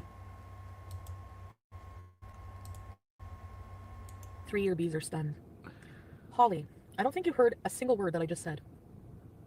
If you're a 3-year beezer, did you not just hear me say he's not married? Like, he was married. We don't know. He might be separated, whatever. He doesn't love his wife. They're not in a loving relationship. It was an arranged marriage. So, what's your problem? Can I know? Really? 3-year beezer? 3-year fake beezer, if you think I would do that. I don't know if you're having a bad day, Holly, but I don't really give a shit because you didn't hear me just explain for 20 fucking minutes about the situation. Thank you. No, I don't care because I'm not doing anything wrong. His wife is 8,000 kilometers away and it was an arranged marriage that they don't love each other. He's here looking for another girlfriend. And if it's lies, I don't know it, so who cares? So, honestly, no, I'm not really thinking too much about it. Like, it's just somebody I'm like fucking right now, honestly, that I'm seeing. Okay. And that's it. It's not as deep as that. That's what I'm saying. Why does everything I do have to be a moral, like a huge moral inadequacy thing? Like, why can't it just be what it is? Why can't we all just have fun? You know, I'm not ripping a man away from his fucking poor wife and 3 kids in another country. That's not what I'm doing at all. He's telling me that things are done with them and he was only ever with her as an arranged thing or whatever. The way he made it seem, it's not, you know, I think people don't really understand how things work in other countries, that's all. Like arranged marriages and all that stuff. It's not as black and white as that. I just own it. People sleep with married men every day. But I'm not going to own something that's not true. Because you have your mind made up about me that I'm fucking a married man and I'm home wrecking. That's not the case. So you can think what you want, but that's not the case. And if you think that of me after being a beezer for that long, then maybe you're not really a fucking beezer. Because like, why would I do that? Like, I don't know. Maybe why wouldn't I? I guess some people do it. Maybe you are mad at yourself, Holly, because you did that. Maybe you are projecting. Yeah, because you're way out of line, Holly. That's why I'm so shocked that it would come from someone like you. Like, are you on drugs today? What is your problem today? No, I had it done to me for years. Messed up my kids too. Well, I'm not doing that. So maybe be mad at the person who did that to you and not me. Okay? Thanks. Instead of coming for me, how about you know? And I just fucking explained it. So what you're telling me is everything I just explained. You're not fucking listening. So why do I respect you back? Fuck you. I'm sure I have some people lurking in the audience, and that's fine if you want to lurk. You're allowed to lurk. You're allowed to do what you please. But just take note, this was Chantal a few days before she met Salah. She was messing around with a married man whose wife and kids were in another country, and she knew he was married, and she was messing around with him anyway. And why she is blowing up is she thought that the Beezers would support her in messing around with a married man. And they didn't. They were on her ass. And so she's blowing up because she thought she would get support. That they would be on her side about this, and they weren't. But this is not the only married man that she messed around with. There was another one that she was messing with. So it was more than one married man, mind you. And she got upset at this married man. I forget which one it was. But the married man told her specifically, quote, "Don't get attached." Maybe y'all remember her saying that. She got really upset that night because she really liked him, and he told her specifically, "Don't get attached." and she was getting attached. She knew he was married, and she was getting emotionally attached to him. And he put down some boundaries and said, it's just fun. It's nothing serious. I'm not leaving my wife for you. And she had an entire blow up over that. So there's that too. Like Chantal, she likes to hurt people. That's her favorite thing, to hurt people. She loves to hurt people. And it gave her a kick to get involved with a man who's already got a wife. She takes great pleasure in, I'm getting one over on another woman. I'm sleeping with another woman's man. Like, for some reason, that's just a thrill to her. Like, nanny, nanny, boo, boo, I got your man. You know, like, she's like a little homewrecker that loves to wreck the home. And I know it takes two to tango. If the married man, if he's the one that's got a ring on his finger, then he should keep his pants up. True. Absolutely true. If somebody's in a relationship and they're doing somebody else dirty, shame on them first. But she, as a woman, should not be messing with that married man. That's just wrong. It's sick. But she loved it. She loved to do things like this. And this was a few days before she met Salah. And think about all the things that she said to Salah. Oh, you're a cheater, and you're cheating on me, and why are these pictures on your phone? And yet she's a cheater. She cheated on Peeps multiple times throughout the relationship. They were engaged. She and Peeps were engaged to be married. And she cheated on him so many times. And she was wrong with Peeps. You want to know how Peeps found out that they were broken up? He woke up and found her packing her stuff in the middle of the night. She didn't even tell him. Like, she left him broken. Because she couldn't keep her legs shut. Or her mouth. But let's keep going. We got anything else here? Okay. Okay.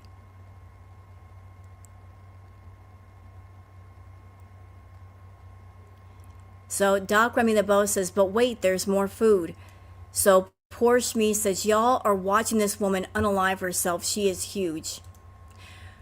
Well, they're not just watching her hurt herself.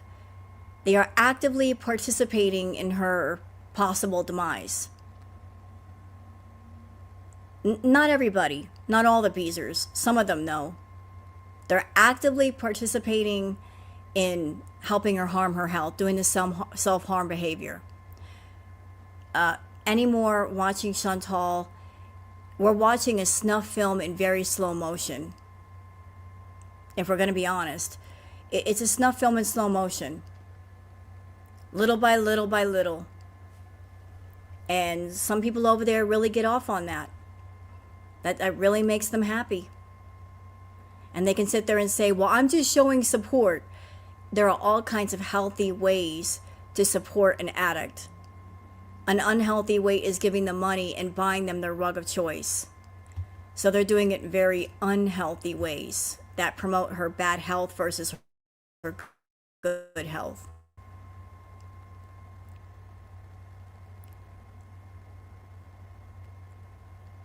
Loretta H says, in her latest, this was from 2023, like a retro clip. In her latest feeding video, around 16 minutes, 20 seconds, you can hear the door open and her whole demeanor changes. She says, quote, I just want to eat, while shaking her head. Trouble in paradise? So this was her back in Kuwait with Salah.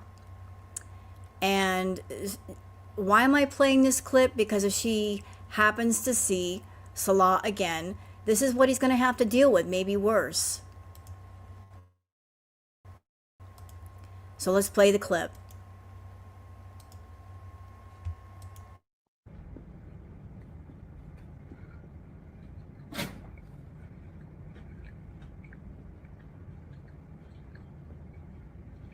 just want to eat.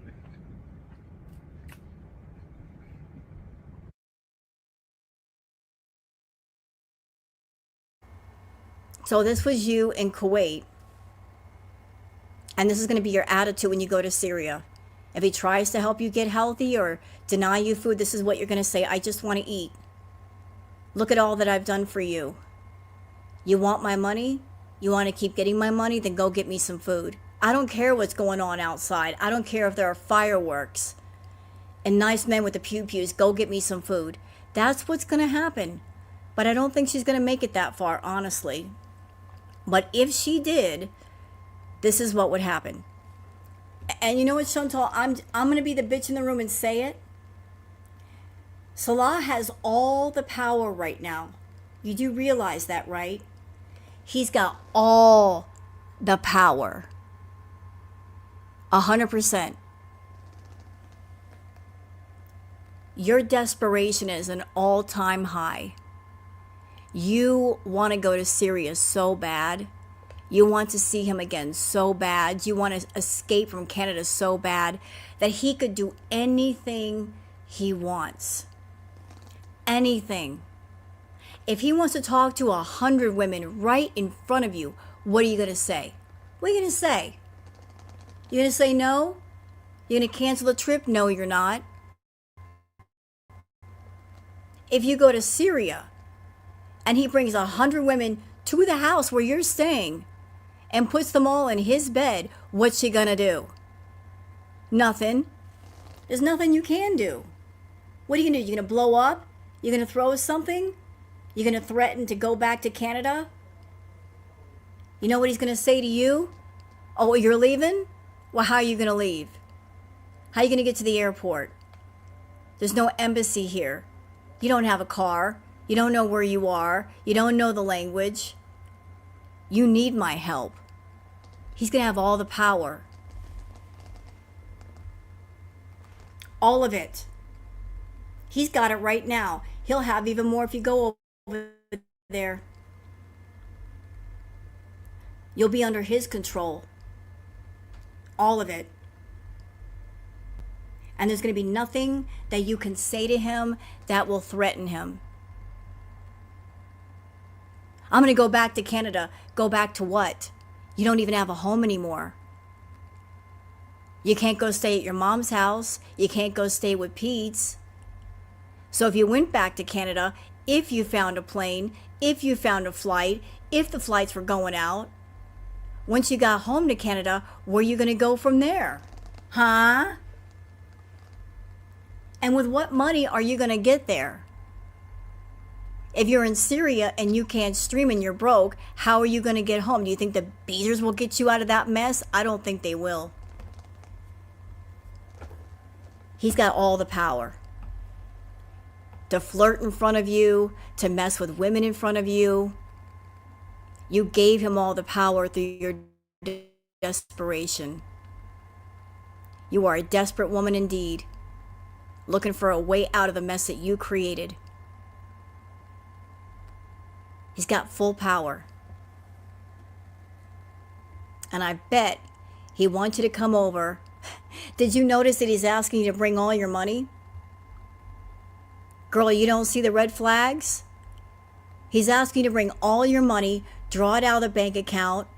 He can fleece you out of all your cash, take your passport, sell it on the black market for about $15,000, maybe more. Okay, he'll fleece you dry.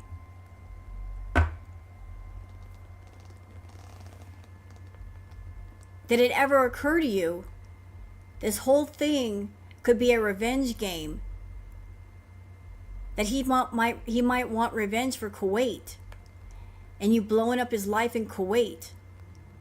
That he might have the point of view of it's just business. She's got money and she means nothing to me, so I'm going to take all she has. I'm going to say whatever it is I need to say to get her over here. And then once she's here, she's mine. And I can do whatever I want. So you go ahead and walk into the danger zone. You want to anyway.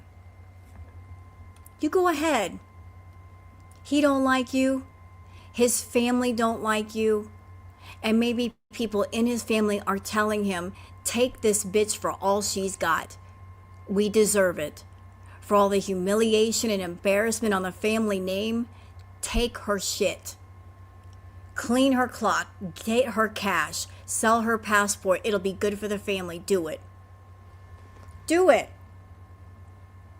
I'm sure he's got the family's full support for that. For everything that you did.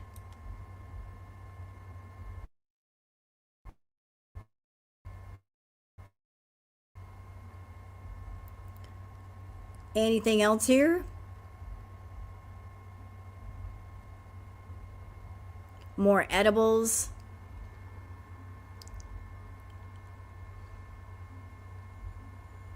Okay, we're going to stop here because I think that's it as far as the Twitter peeps. And we're going to move on to a retro clip. And let me just get out of here real quick so I can keep track of my tabs. This is by the channel Chat BPD. And this was posted 7 months ago. And it's like an hour and 12 minutes long. So I'm going to post the link for the video in the chat if you would like to watch the video without my commentary. But it looks like I watched a little bit of it. It looks very entertaining. So we're just going to watch it together. I haven't seen it all the way yet. And this is Foodie Beauty, Countdown to Kuwait, Western Woman to Muslim Trad Wife, August 28th, September 3rd, 2022, Part 1. I don't know if there's a Part 2. I will look for the Part 2, see if there is a Part 2, but let's watch Part 1 together first.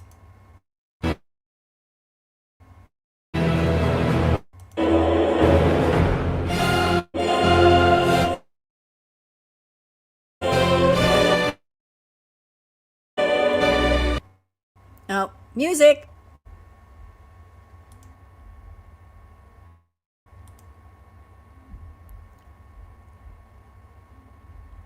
There was nothing new to retain interest or bring in. So I thought this would be a great place to start. Not too late, not too soon. We're going to go through videos from this time frame to show you what she got up to, what she was thinking, and what her plans for the future were, and how it all changed when this new man came into her life. Quick backstory before we get into the video. Her channel was already circling the drain at this point, and so was her income. Poverty version of Lakma. Chantal was starting to notice herself, but was too stubborn to make any real change. Reactors were jumping ship to other cows, and she herself was getting jealous. She was no longer the center of attention. She wasn't giving content anymore worth watching, just the same old foodie sloppy behavior. There was nothing new to retain interest or bring an audience. Love that for her. She was prepared. Wow. So this video was put out like months ago. And we're back. And we're back. The cycle continues. Once again, she's circling the drain, and people are going to other people to react to them. We're back. We've completed the circle. This was done months ago.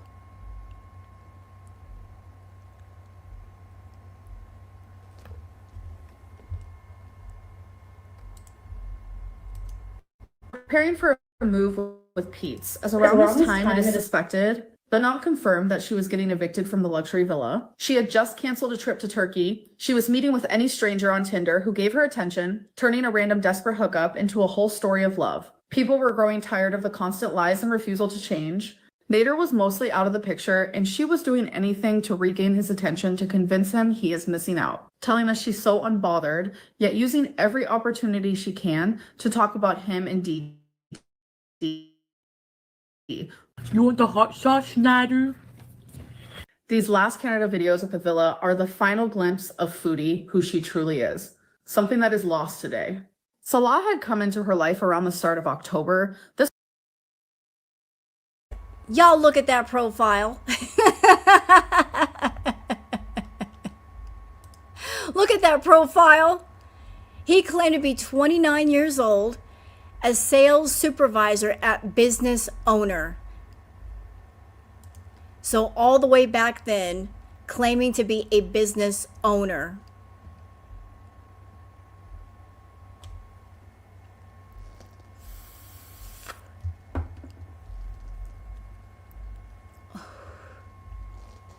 I think it is AI, the voice.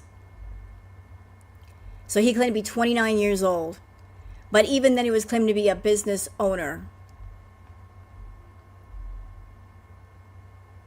Yeah, what business did he have at this time? So Mr. Business Owner. Okay. Look at him like trying to be all slick, like I'm posing next to a car that ain't mine. That's supposed to be your car, Salah. Okay, bro.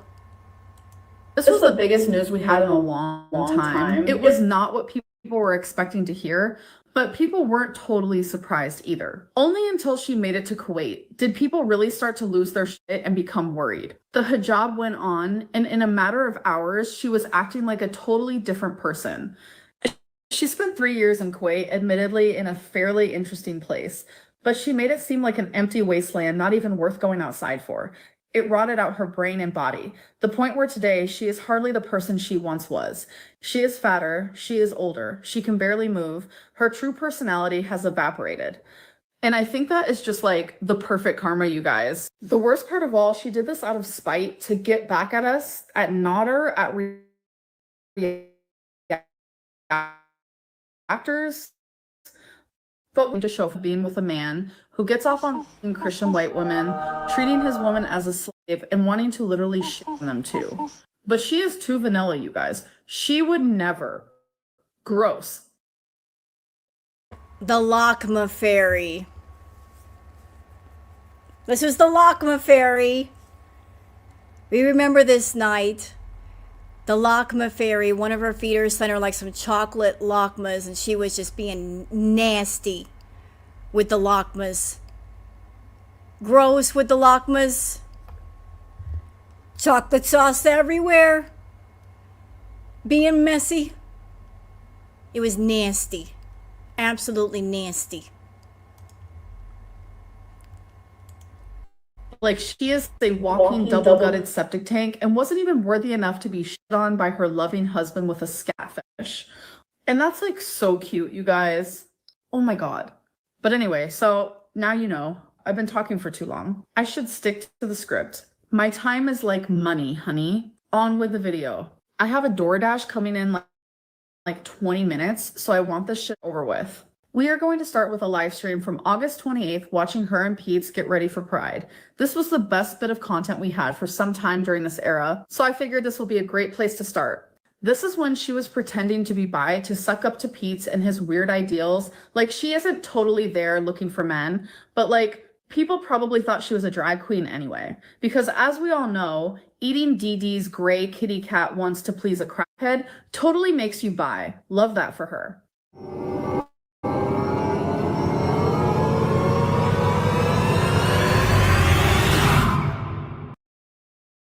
You know, I have my own theories why this whole thing with Salah even started. This is just my opinion. I think it was all because of Nader. I think Nader rejecting her after her pursuing him for almost a year, doing everything in her power, trying to blackmail him, threaten him, get him into a relationship. She did everything she could think of, even threatening him with the law. And he said no. I also remember there was a comment that he made to her saying that she would never be a traditional wife. And maybe that stuck with her. Chantal's a defiant person. If you tell her that she can't be something or do something, she's going to go out and do it. So in my opinion, I think that the whole relationship with Salah, it was a get back. It was a double get back. She was trying to get back at Nader, but in a really weird way, she was trying to get him back. Meaning, by getting involved with Salah, like, she maybe was hoping that Nader would run after her and stop her from going to the Middle East. And he never did. Like, because Nader rejected her, she was like, well, I'm going to show you. I'm going to find a guy who's younger than you and more attractive than you, and I'm going to give him all my money, and we're going to travel together, and we're going to have a couples channel together. And nya boo boo, like, you're going to lose me. You're going to lose me. You better come running after me. Nader didn't care. He was like, have a good trip. Bye. But because she did this whole thing of trying to get back at Nader and get Nader back on the world stage in front of all of us, at that time it was a matter of ego. Like, she started this thing with Salah in front of us versus behind the scenes. So if she didn't carry through with it, then she would be double humiliated. Like, rejected by two men. So she had to keep on with it. You know, she had to play it through. So she did. And that's where all that 3 years with Salah came from. Was she running out of Canada because of her tax debt? Yes. So it was a bonus for her to go to the Middle East because she could run from the tax man. But I think the original reason was to get back at Nader. While she was in Kuwait, and nobody could, I'm going to die on this hill. While she was in Kuwait, I bet she never stopped talking to Nader. I bet she never stopped giving him money. They were in constant communication. As a matter of fact, I remember a live stream that he did, that he did, and although she was with Salah, she was supposed to be married, she jumped in the chat, and she was yelling and screaming at Didi, saying like, you took my man from me, I can say whatever I want, and I could come back there and take him anytime I want. Like, why would you care about him if you're married to somebody else? She was still obsessed with him. She never stopped being obsessed with him. And she saw him when she got back. We saw the footage that he took, that he posted. She couldn't wait to see him again. Nobody has made her that happy ever in her life except Nader. So to me, it was just like one big get back.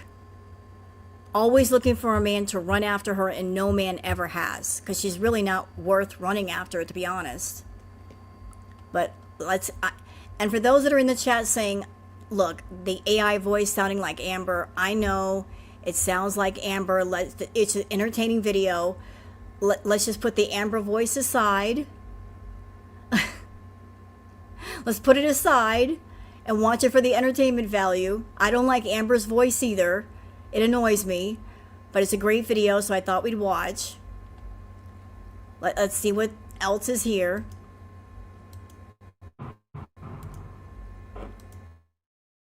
Hello. I'm using this as my Kleenex.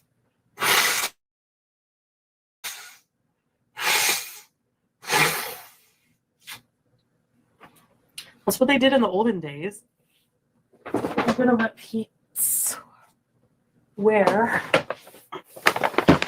this wig.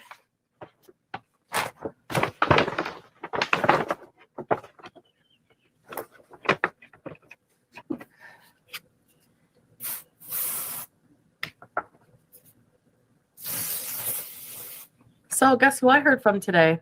Remember yesterday you guys were asking me about him? No, not that. Get no glitter kind of day?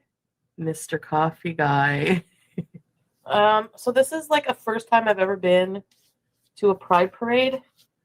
So what am I going to expect?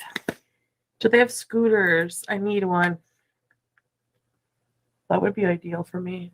Then I can follow the parade on my scooter. You know? Wear the real wig. I'm going to let Pete's wear that one. I haven't been getting anything because I have no boyfriends. By the way, you know why the fruit flies are back? because of the bananas. I forgot that my mom gave me. You know those bananas my mom gave me? The bananas? Well, I forgot about them in my room. And now there's fruit flight again. I hope I see Trudeau too. I'll be like, hey. There was all kinds of rotten food in her room. Rotten bananas. There was like old fast food that she never took out. We remember the KFC drawer, the mummified food in the drawer. There were fruit flies all over that house. They had a fruit fly problem in the house. Yeah, the mummified chicken. Like, there's so many things in girl world that we remember that honestly we shouldn't remember just because of how gross she is, how gross she was too. The Box Mountain mummified chicken, the KFC drawer, what else? Like the bags of food that liquefied in the bags of trash on the balcony, the moldy blue pot, the rotten food in the fridge so bad you could smell it with the door closed. So many things. So many things. The blue bowl. Is that blue pot? Is the blue bowl the blue pot? She had a few moldy pots that she put right there by the stairs. The carrots, the liquefied carrots.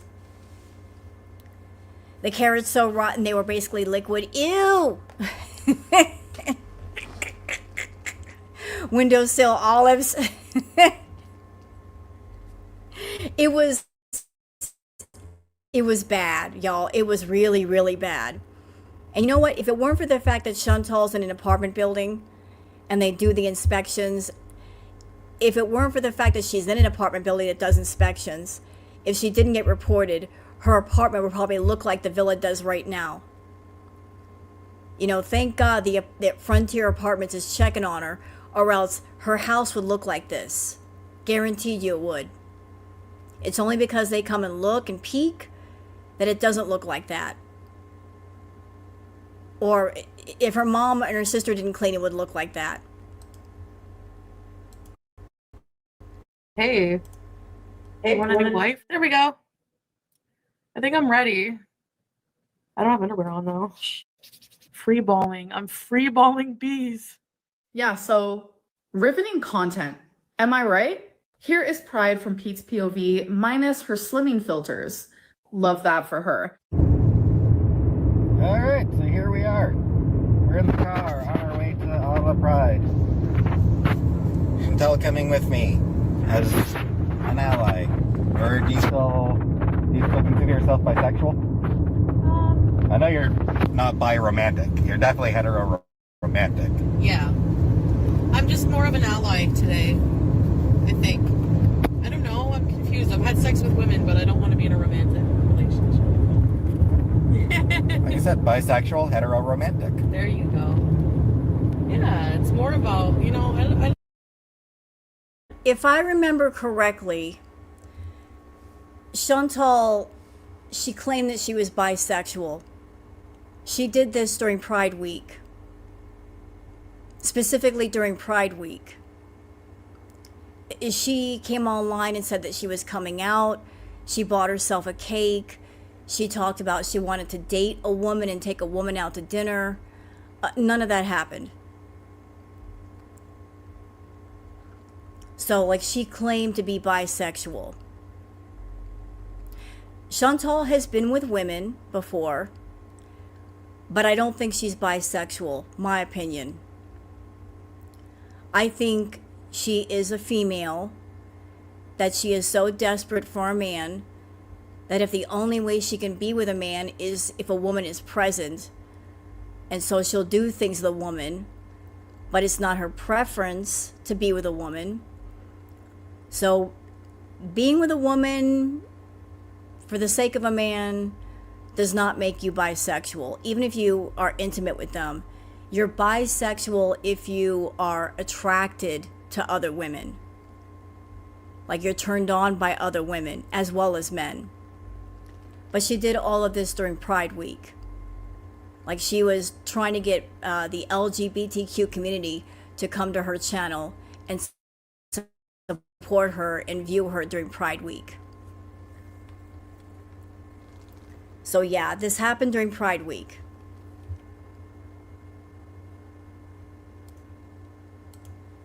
I like the label list. I like having no label. I think is better for me.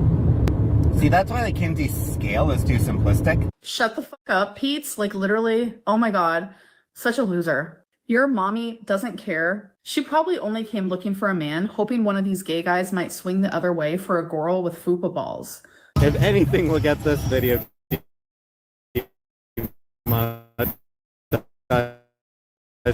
it's gonna be then half naked guys. Yep. So yeah, the girl who came up to me for a selfie. If you're watching this, hey girl. Ugh, you fucking creep. Imagine going near the pair in public, smelling like raw onions cooking out in the sun. Super cute. Green. Get away. Not sure if it was a wasp or if it's just a fly. Either way, I'm not taking any chances. Don't get me wrong, but like, this is exactly the sort of quote unquote content I want to see. A straight obese woman pretending to be bi out on the wild with her doorman / man-child dressed up in his fetish gear wearing her crusty old wig, while they film semi-nude adult men wearing dog masks in the middle of the street, howling, while also catching a raw glimpse of the beast herself, minus all of her filters from the side. It was truly a rough time for content, but this is the best we could get. Whatever. So anyway, so here on the 30th, she is going on about one of her fake lovers, who was just a Tinder hookup. This time, Mr. Coffee. She allegedly was with Mr. Coffee, Tony, and the Turkish guy all at the same time, one being married. She had ended it recently with Tony and the Turkish guy, Mr. Coffee being one of the last men she let us on with, implying that it is more than a relationship each time. Each fake lover is a whole story in itself, not worth going over, but they all started and ended the same. She started to give up on many of these fake storylines. People were catching on to her lies she could not keep up with, and sort of like fake ended these relationships very quickly when they weren't providing her with the attention she wanted or useful in her mesh of lies to maintain this desirable, skinny, sweet smelling woman worth being with. Persona. I know my saggy boob cleavage. Oh well. I don't know. I want your guys' opinion, I guess. I am mad. I feel like it's like a sign that I need to like just really work on myself, and I don't want to. I want to have romance in my life, but I feel like it's like not going to. Not going to happen because you don't want to take care of yourself. You don't want to improve. You just want someone to accept you the way you are. There's the problem. You don't want to look at yourself and say, how should I change to be better? You just want a man to accept you in all of your worst. But that man has to be an Instagram model. He has to be model perfect in looks. At the same time, you're not model perfect in looks. Not that you have to be. I mean, different people like each other, but you're a mess. You don't want to bathe. You don't want to take care of yourself. You are gross. You're disgusting. And you want a man who looks a certain way to accept you for all that you are. And it's an impossible dream. It really is. It's an impossible dream that you're pursuing. You want someone who is physically fit, attractive, who is active, and you're the complete opposite. So you want someone who is physically fit and active, and yet you're not going to be active with them, nor is that going to inspire you to be active. And you think that's actually going to work. It's not going to work at all. It's a recipe for disaster. It's doomed from the start. You want to have a sedentary lifestyle, lay around, get high, eat, do the feeder content, and you want someone who's the complete opposite of all of that. Which begs the question, Foodie. I have a question. So let's talk about Anime Sucks. I'm curious. Why did you never get together in a relationship with him? He was everything you could have asked for. He looked like Natter. He supported you in all your bad habits. He loves you to death, but you never got together with him. Why? I mean, I saw pictures of him. He could have been Natter's brother, so aesthetically speaking, he was what you were looking for. He was worked out at the gym. He knew about your eating. He knew about your farting. He supported that. So why didn't you ever hook up with him? That always puzzled me. That was the best of both worlds, and you never pursued it. So I feel like this guy is totally fucking leading me on. I don't know. Like, if things go well and I was wrong, then I'll feel pretty stupid. And like, I hadn't talked to him in like forever. Like, he doesn't really message me much, like during like in between we see each other, and I don't really message him much either. It's okay. Thanks, Amber. You're welcome, girl. Told me yesterday that he took a hotel for 2 days and he paid for the he took the transportation. So the plan was he was supposed to stay for 2 days, work remotely, and yesterday he was complaining about like he was coming down here so I could show him around. Okay, fair points, chat, fair points. Y'all are saying because he didn't have money. Anime didn't have money. Well, neither did Natter. Neither does Salah. They're both broke bitches too. I know. Chantal don't care if a man has money. She would actually prefer that they don't have money. She'll pay for everything, as long as you give her 100% of your time. And she also doesn't care if you're in legal trouble and you're a bad boy. All the better. She loves bad boys. So broke bad boys, oh, she wants you. She loves them broke bad boys. So again, why didn't she hook up with Anime? I know he got in legal trouble because he used his mom's credit card to give Chantal money, but she doesn't mind the bad boys. And she doesn't care if they got money. She'll pay for all of it. So why not pursue that? Why not take it? That's true. That's true, Cookie. She wants what she can't have. And maybe that was Anime's flaw. Him putting it out there that he wanted Chantal. Maybe that was the fatal flaw. If he had played hard to get, Chantal would have ran after him, but he ran after her and she didn't want that. She likes the idea of pursuing a man she can't have. Maybe that's what happened. Maybe that's where things went wrong.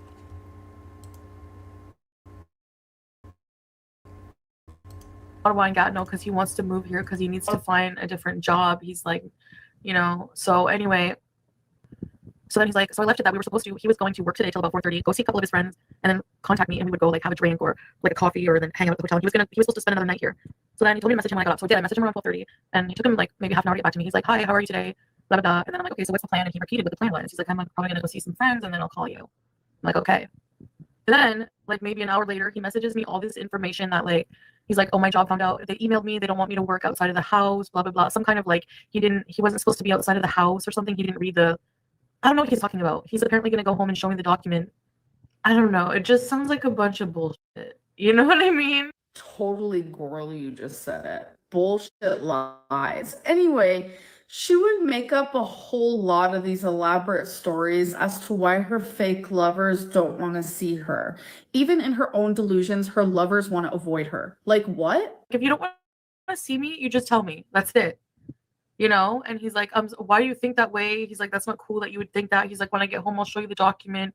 He's like, he's like, I took 2 nights at a hotel. We were going to look around. Why would I do all this for nothing?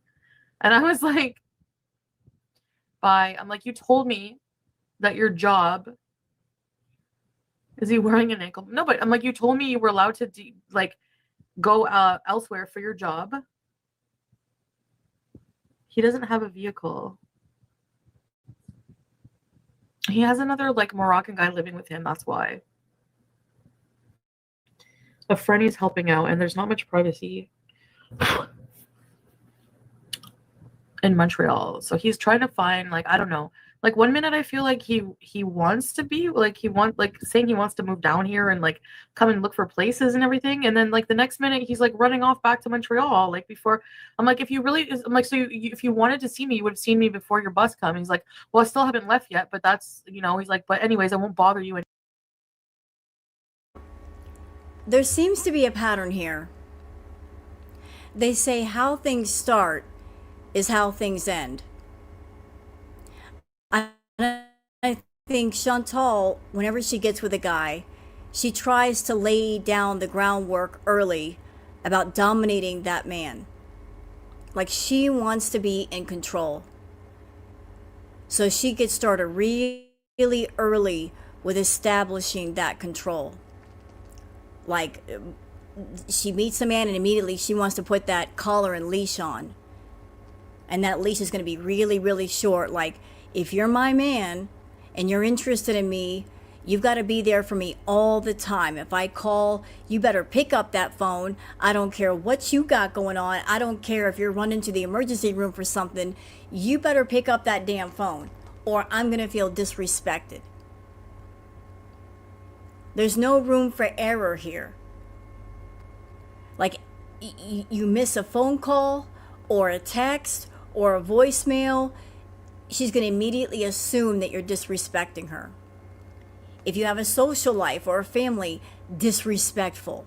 So it's like she tries to throw down the dominance card early, very early. And you're right, Darcy. She's actually said that. She's actually confessed to having abandonment issues. That has come out of her mouth. She has abandonment issues. I'm not a psychiatrist. I'm not trying to diagnose her, but I think that it's a cocktail of different things mixed together. Abandonment issues, daddy issues, worries and fears about the fact that she was a cheater and that coming back to haunt her and kick her in the butt. Like, just so many things. And if she went to therapy, she could figure it all out. But it's like this need of control of everybody. When you barely know someone, you're like, you better be here for me. I better be the most important thing in your life. Nothing else matters but me. You push people away by acting like that. You know, people will run away before they run to you.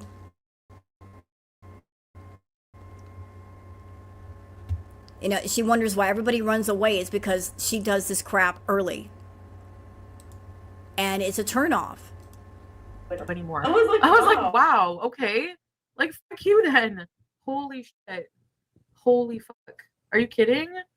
It shouldn't be this complicated. He's not my boyfriend, but like, it sounds like fake news. He's going back to his wife. I don't know. He was so nice yesterday. You know what I mean? Like, what the fuck is going on? Why would he come all this way just for sex? Like, fucking dumb. Like, Montreal's a huge city. I know, if he's not interested, I wish people would just be honest. He's married. Here's the problem, Chantal. You're trying to flip it and saying, why can't people just be honest? You're the one that's not honest. You're the one who's over there making profiles, or you were making profiles. You probably still have profiles. Telling people, I just want casual sex. I'm down for anything. We can keep it casual and light. And that's a lie. You want a relationship. But you know that if you say that on your profile, you're not going to get as many hits. So you cast a very wide net of like, I'm going to paint myself as an anything goes kind of gal. I'm down for anything, anywhere, anytime with anybody. No strings, no attachments, no relationship. I just want to have fun. And the people that want to have fun, and that's all they want to have, respond to you. And they're taking you for your word. So you paint yourself false by not saying what you're looking for ultimately. And then you get upset. You get butthurt because you're not getting what you want. Well, that's your fault because you lied. You were the liar. If you want a relationship, say you want a relationship. If you want to hook up, then say you want to hook up, but don't try to turn a hookup into a relationship. It may happen, it may not. But if somebody says, I just want to hook up, and that's all they want, either do it or don't do it, but don't get upset when that's all they want. Don't try to push back somebody's boundaries. And don't yell and scream if you decide to mess around with somebody already in a relationship and they won't just ditch their main for you. Great. I have a red flag.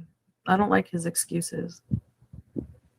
If he really wanted to see me, he would be like, I want to see you before I go.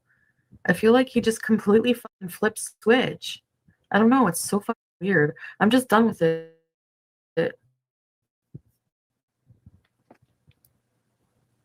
I'm saying that.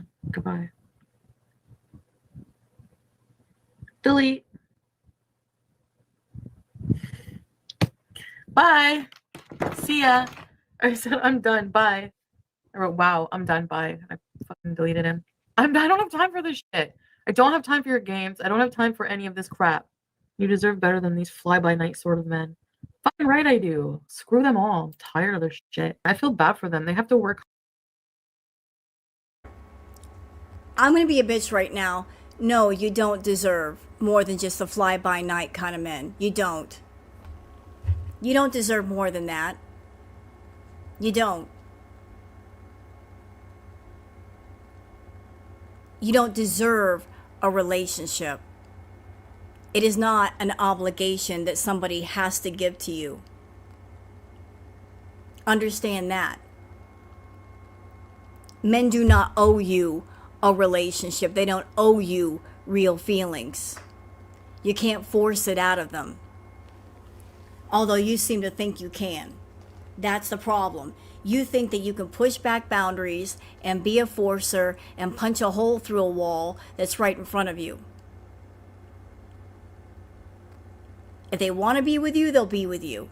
If they want to love you, they will love you. But you can't force them to do it. You don't deserve nothing. And if you're over there acting like an entire hoe bag, then you shouldn't be in a relationship. You had 2 relationships, Foodie. You had Peeps. You had BB. Look at the way you treated those men. They were decent men who loved you, really loved you. What'd you do? What'd you do? You cheated. You cheated on both of those men. So do you deserve a good man? Do you deserve a good relationship with the way you behave? No, you really don't. Even if a good man walked in front of you right now, you're such a fucking mess, you would mess it up. You would mess it up. If Mr. Perfect walked in front of you and said, I love you and I want to be with you, do you think it would work? Do you? You're over there lost in the sauce, doing edibles, your finances are a mess, you're controlling, you're jealous, you're insecure, you don't give a shit about your health. Would that relationship work? Hell no. No. There's a reason why good men are being kept away from you. Because you're the type of woman that would ruin them in every way possible. If it ain't coming to you, there must be a reason why. Because you ain't in the space to be decent back. That's why you're running into all these losers, because water always finds its own level. If you're a loser, you will attract losers. If you don't like it, then change your energy and change that stink ass attitude. Hard. Just fucking masturbate. Like, honestly, what the hell? Like, is it really worth it? And then to be so, like, self-righteous, like, oh, how dare you accuse me of this? Like, what? Mr. Coffee's not the one. He's just a hotel hookup, right? So that was the end of Mr. Coffee. Keep in mind, you guys, she was still juggling her jello-filled udders on OnlyHams for whatever sickos are into that sort of stuff. Like, I would never... She was pulling out all the stops to find herself the most perfect, loving husband to replace and stick it to Nader and prove to us that she is a desirable, skinny queen. But she started to give up. She wasn't getting what she wanted, as you'll see in the next stream. Excuse me. Hi, sweet vintage Zoe. I haven't done anything yet today. I need to go shower and everything. Karen, it's the Impossible Whopper. Let's dress up as something.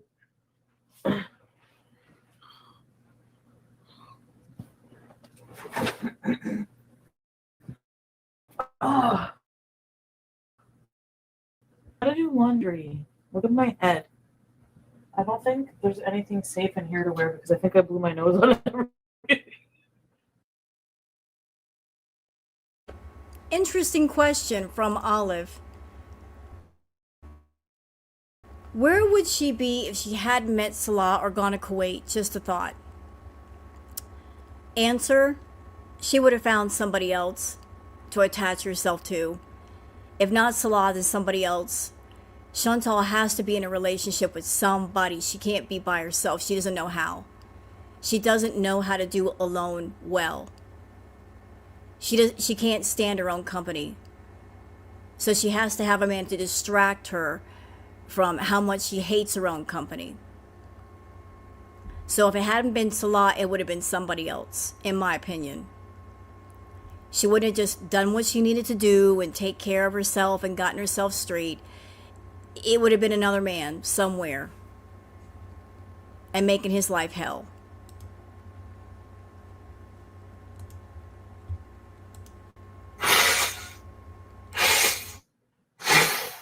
Oh, I want an overflowed cupcake. Let's order a bunch of cupcakes. No. Oh, there's bananas here. I wish I had a lover who left me a nice dress they bought me to wear to dinner for tonight. If that will ever happen. The only thing I want to concern myself with right now is getting the strength back to continue the self-improvement because I lost it. It's hard getting back on, man. I keep hearing shit in my house. I'm not on drugs. It's because there's a ghost in here. I'll live to reply to your comment. Happier and higher. My thoughts.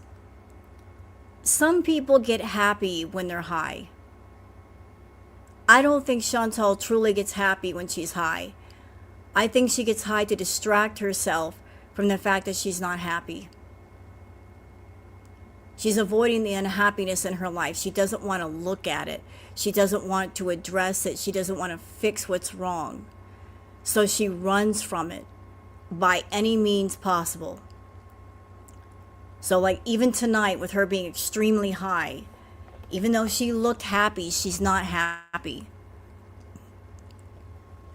Like what we saw tonight, that was not happy-go-lucky high. That was something is really fucking me up inside and I'm running from it. I don't want to talk about it. I don't want to admit what's wrong. I'm going through some stress, but I don't want to share it with anybody. She's running from something. She's running from a lot of things. She's hiding a lot of things. And she's appearing happy when she's not happy.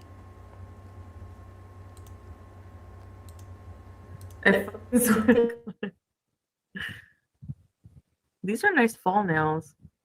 Yeah, so that is the kind of content she was putting out, just adding to the dumpster that is her bedroom. So attractive, you guys. You know that kind of way of living is so totally going to attract the right sort of man she needs. Peak boring, but also this is who she really is. And is there anything wrong with that? Not really. Stay in your lane, Gurl. Find yourself some 45-year-old balding tubby man who's into collecting Funko Pops and has the same level of hygiene as you. Just like the man you got living there for free, but not into My Little Pony and has an incest fixation. I think that would be so cute. It's a chicken.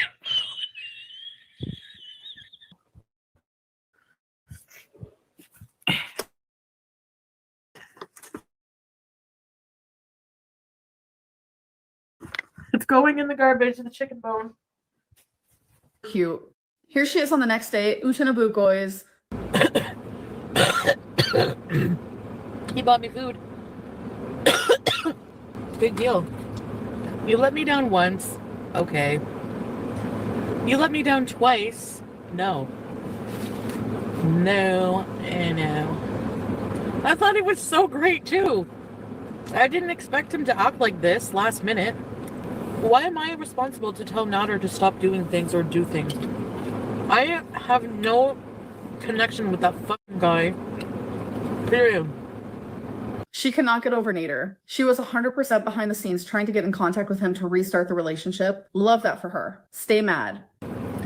Or his new egg lady. Let's go across and buy corn. If you think this Beezer would have anything to do in a million fucking years with this broccoli brain, you're on drugs or something. You're on drugs. I need to get some corn.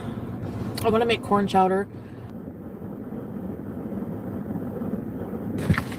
Yes, I got a dozen corns, sweet corns, creamy maple pecan, iced coffee. Thank you. Thank you. Oh, okay. I just stopped it here so everybody could notice a few things. Notice she's not saying, I hate the sun. She's not whining and bitching, complaining, I hate the sun, I hate going outside. And doesn't she sound a whole lot different here? Like the way she's talking?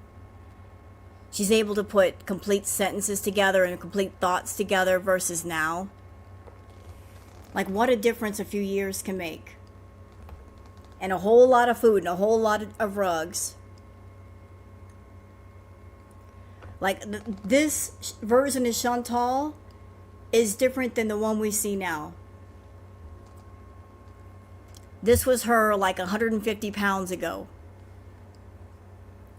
But she was going out, like she had a car, she was in the villa, she was doing her thing.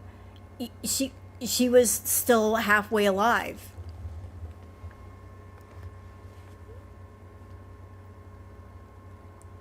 You know, compared to how she is now, where she's just literally given up on life.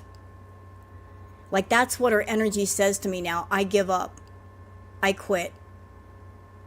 I don't want to live. I don't want to have a life. I don't want to go outside and do things, even though I have the power to do so. I quit.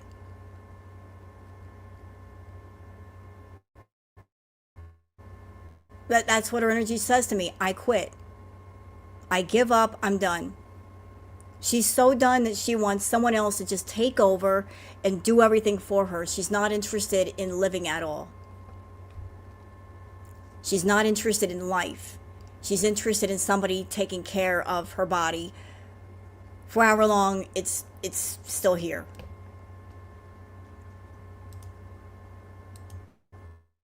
Better be careful not to hit any kids or else fucking Stale Noodle is gonna report me to the OSPCA.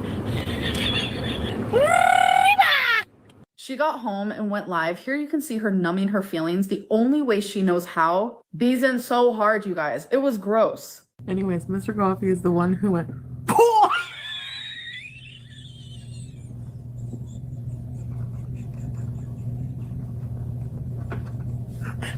when he entered.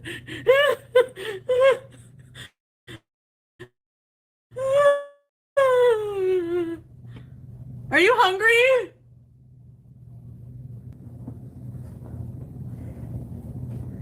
There's chocolate in my boobs. Everything I eat goes there. Do you guys like canned food or not? Never in a million years would you ever eat this. She's like, I'll take the hummus and fruit, please. And then I was like, whatever, I'm taking the fucking pizza. I'm a fucking glutton. Kimberly makes more money than me. Corn. Look at BBJ. Yeah, she stole your seat. BBJ. She's a bit like that. She is not a bitch. She is. Everyone knows it.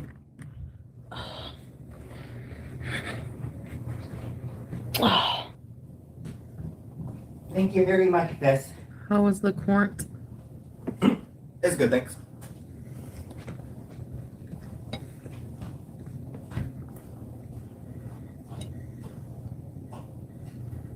Just leave it there. I'll put.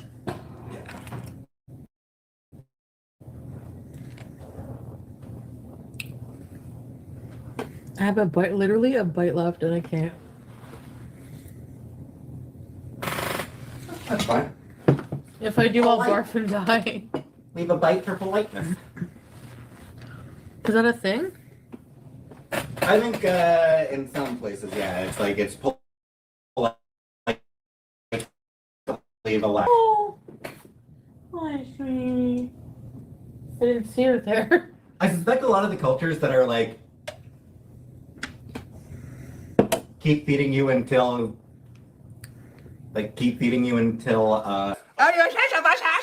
Fuck off, Pete's. Like, how she can live with him, I'll never understand. Wait.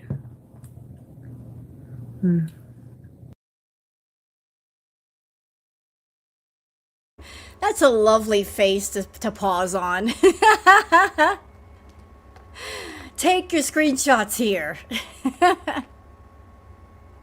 Take your screenshots here.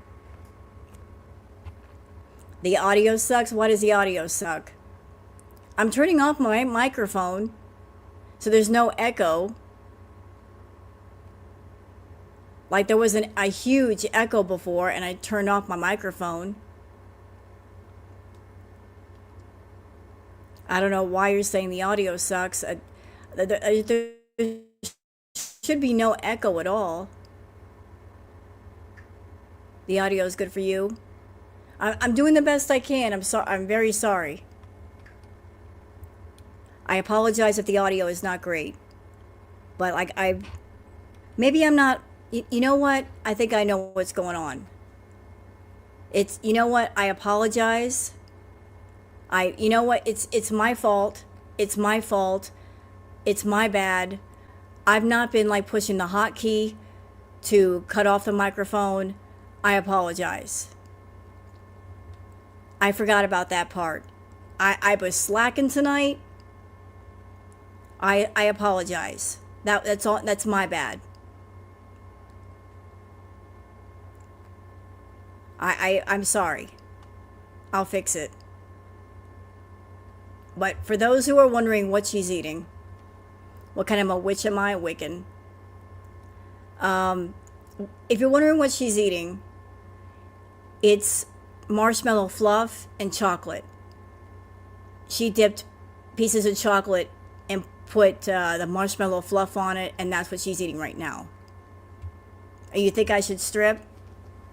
You want to see me strip? I'm a stripper. I can strip for you and it won't take that long. Y'all want to see me strip?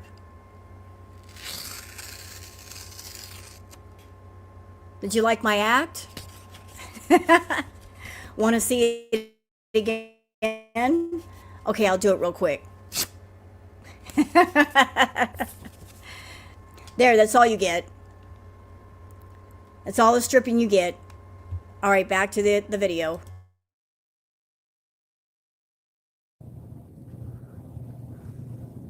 I have the munchies, so what do you think, Danny? Poverty version of Lakma. Okay. This is my last chocolate bar for now. Just for now. I'm gonna go on a healthy diet one day, so.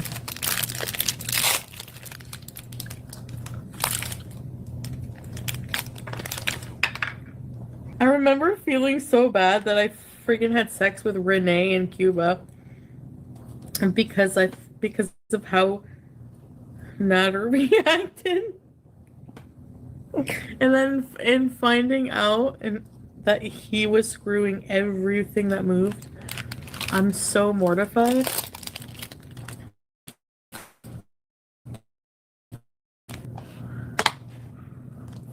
What? I don't have feelings for any man anymore. So I'm not eating my feelings. Fire up that dating network. I'm meeting a man tomorrow.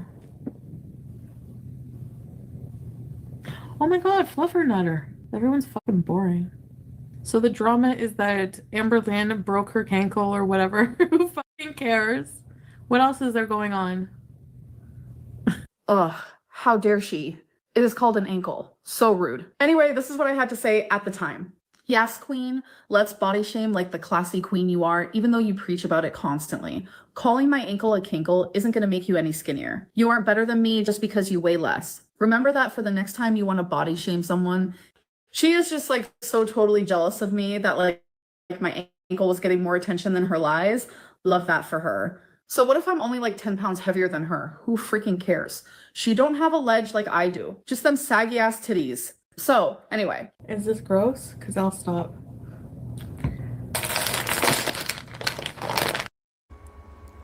Boy, how things turn around, don't they? I've seen Chantal's feet lately. Those feet are looking very, very, very, very swollen. Chantal, your feet don't look good at all. So, ain't life a bitch that you made fun of Amber's feet, ankles? Have you seen yours lately? Have you seen them? They're not looking good, girlfriend. Not at all. You might want to pay attention to your feet. Thank you, Melvin. Just getting here, but I have to say this. Why does this reaction channel sound suspiciously like Amberlyn Reed? It's an AI voice, Melvin.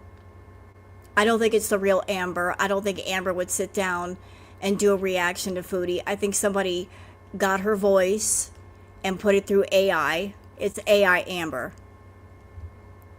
I know a lot of people are like, that sounds like Amber's voice. And it does. It does sound like Amber. Can I be honest?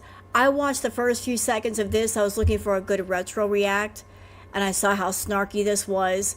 And I thought I'd put this on, but I didn't realize it sounded like Amber until we started watching it. So I'm sorry if that bothers y'all. Like, I'm not a fan of Amber's voice either, for the record. But I think somebody put her voice through. Hello, booger. Oh. The queen is here. She decided to hop up here and say hi. Hi, Boogs. Hold on a minute. The queen is here. Hey, Booger. Hi. Hi. Where you going? You're gonna knock my milk over. Oh. Oh, Lord. Hi.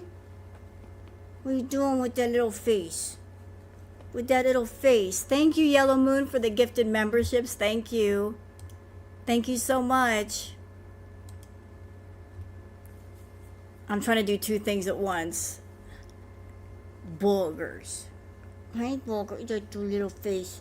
You got the little face. I got it. What? I know what's going on. You smell the milk? Huh? I'm drinking milk and she smells it on my breath. She's like, milk? Do you have milk? Yes, I have milk. Hi, baby. This is the baby. Rrr, rrr, rrr. Y'all give me a minute. Let me give the queen her pets. She never wants her pets long. But she wants to be petted.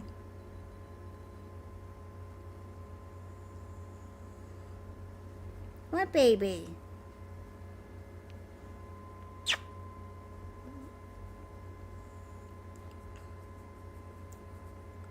Booger break. I have to pet Booger, otherwise she's going to summon Bagagua. I think she has Merv's phone number, and if I don't pet her, she's going to summon Bagagua. I don't want her summoning Bagagwa. I don't know who Bagagwa is. I don't know what it looks like. But I've heard it's not good. So I don't want that happening. Because, you know, Merv has friends. And if Merv knows Bagagwa, who else does Merv know?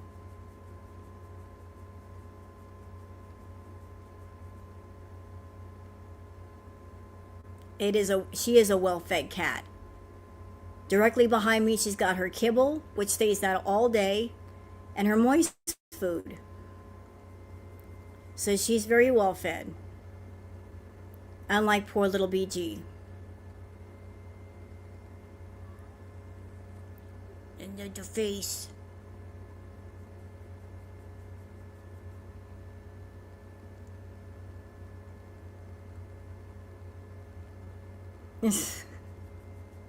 How can I react? Somebody send help.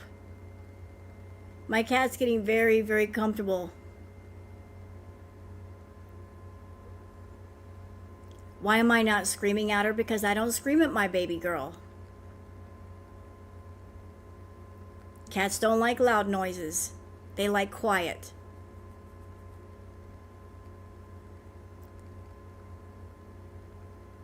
They like nice and peaceful and quiet.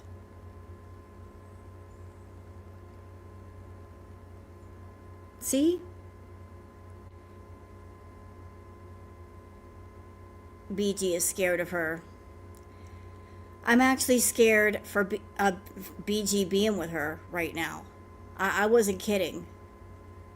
It concerns me that Chantal's getting so high that she's not paying attention. She's entered into that realm of you get so high that you turn on your stove and forget you turned it on. You sit down on the couch and you don't realize you're sitting on your cat. Like, it's in that stupid territory where, like, you could hurt yourself or somebody else and not even realize that you did. Oh, look. Scratchy chin. We got this scratchy chin. Look at this scratchy chin.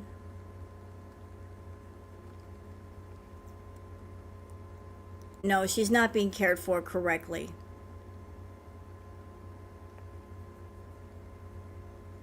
Because if she were, this would be happening. But this isn't happening in Chantal's house. It's happening in my house.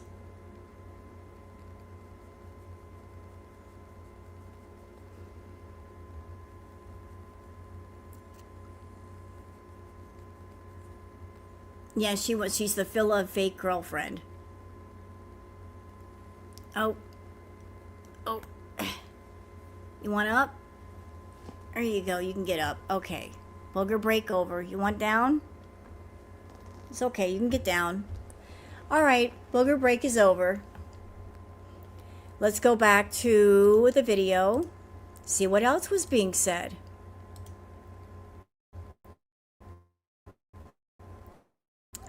Okay, and I'm going to turn off the thing so here. Just a few tips. I'm just gonna keep eating. Yeah, well, at least you guys, I won't have anyone shaming me. YouTube told her reaction channels do not fall under fair use and they can be copyrighted for even 1 second. Are you for real? Time to catch some disease. Yeah, Go live now. Oh, okay, cool. I'm probably gonna go to bed soon. Yeah. Do I have corn in my teeth? I see like a lower grade. Like, why are these reaction channels trying to replace me with pretty much their bread and butter with someone else who's like super racist? Like, I mean, does it not seem stupid to you that, like, there's one channel, for example, their entire channel is basically videos about my content. And they're trying to replace me with someone else when... So, you realize you're not going to make as many views either, right? Who is staying to watch you drive around and buy corn, then see you stuff your face with it later? You get that reaction channels are pretty much in it for the money, right? Their views were declining as a result of you. So they moved on. Like, she can never take these hints, even if it is spelled out in front of her. Like, oh my God. But this is just part of the cycle that people had come to expect. She was too predictable. Something big was coming and we didn't know what. Anyway, here's more riveting content she was putting out the next day. September 1st, already off to a great start, Gurl. What?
Okay, I'm here.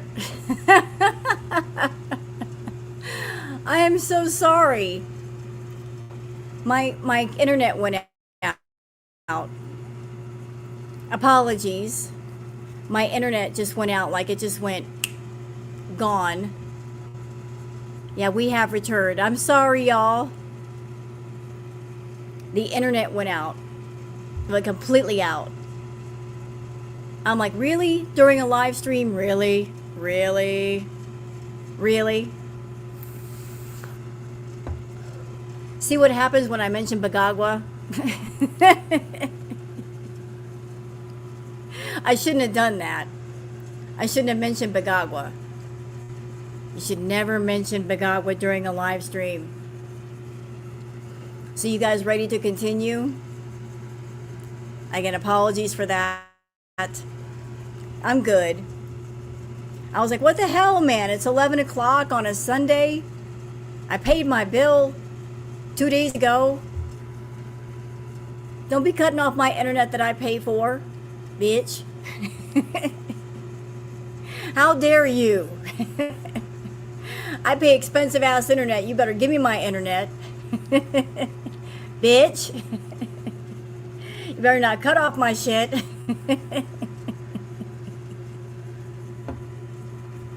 Alright, it's time to continue. Did I have protection before the stream? Nah. It's one of those, I'm not locked in here with you, you're locked in here with me sort of situations. Alright, so it's time to continue. Let's pick up where we left off.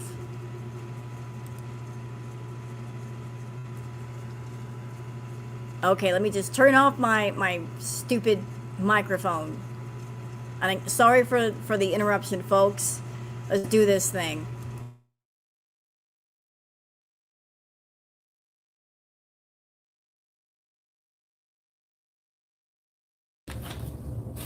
So here's the deal. I set my alarm for 5 because at 5 I have to have a shower.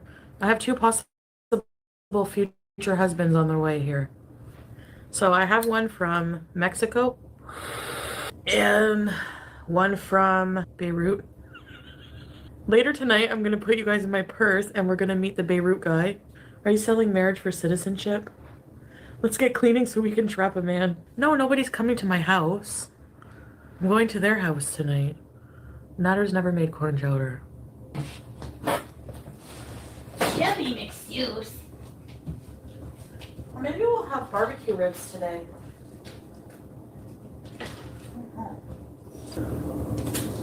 Color dancing side by side.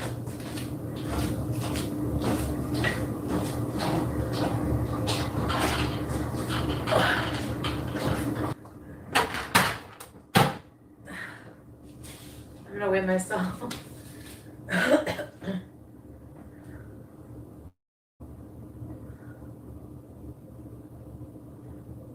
Body weight is 340 pounds.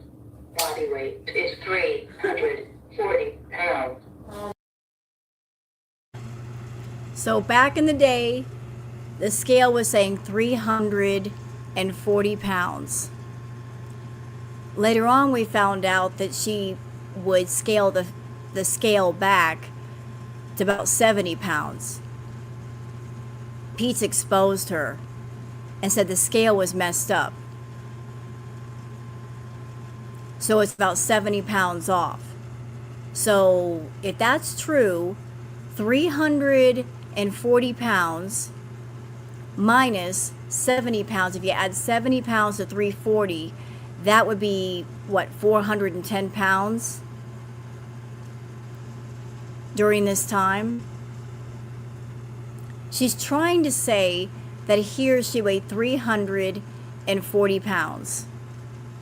But later on, Pete's did a live stream where he said that the scale was about 70 pounds off. Because he got on the scale and the weight that it gave for him was not correct. And he didn't know how to fix the scale. So 340 plus 70 is about 410 pounds. And as you can see, she's much smaller here than what she is now. So yeah, I'm putting her about 500 plus pounds. She's a big girl, is Foodie. Real big girl. Oh my god, those pogos.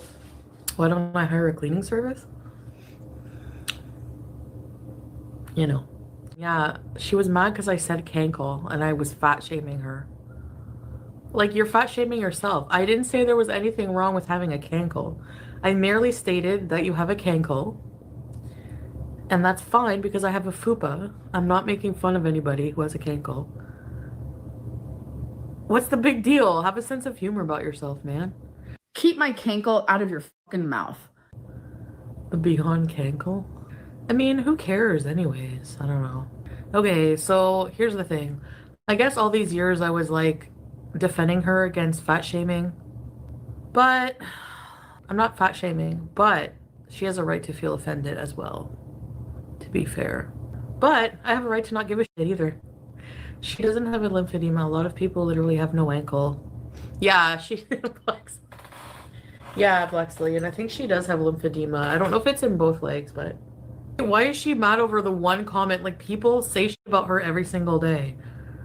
Like, why are you even like watching me if like I don't watch people that I'm on the outs with. I don't know. It's just like not my thing. Imagine if the money you could make if we both lived in together and streamed all day in the apartment. Yeah, but I would want to like not, that's not the kind of life I want, man. Being fake for money. I hate being fake. I can't do it. I don't know. I just hate fakeness more than anything. To have someone to love you for who you are is a gift from God. I am sorry, Amberlynn, for unintentionally upsetting you and making a comment about your ankle. Okay. You want to help me shuck the cord? What? You want to shuck the cord? We need to shuck the cord. Look at my floor. I need to wash my floor. Are you gonna shuck the cord? No date tonight. You need to clean all day. Clean all day. Clean. I just want to point this out. Look in the very back of the room. Box Mountain, one of them. At the very, very back of the room is one of the box mountains. And there were several. There wasn't just one. There were several. She had like 2 or 3 downstairs, 2 or 3 upstairs. She had boxes stacked in her closet. Just garbage about 3 feet thick on her bedroom floor. Never in my life have I seen someone clean a bedroom floor, a carpeted floor, with a garden hoe. But that's what Chantal did. She would literally rake her bedroom floor because there's so much garbage on it. Imagine raking your carpet. That is what Chantal does. All day and date all night. Hi, favorite fatty. Hi, corn dog queen. The Natter arc for me was.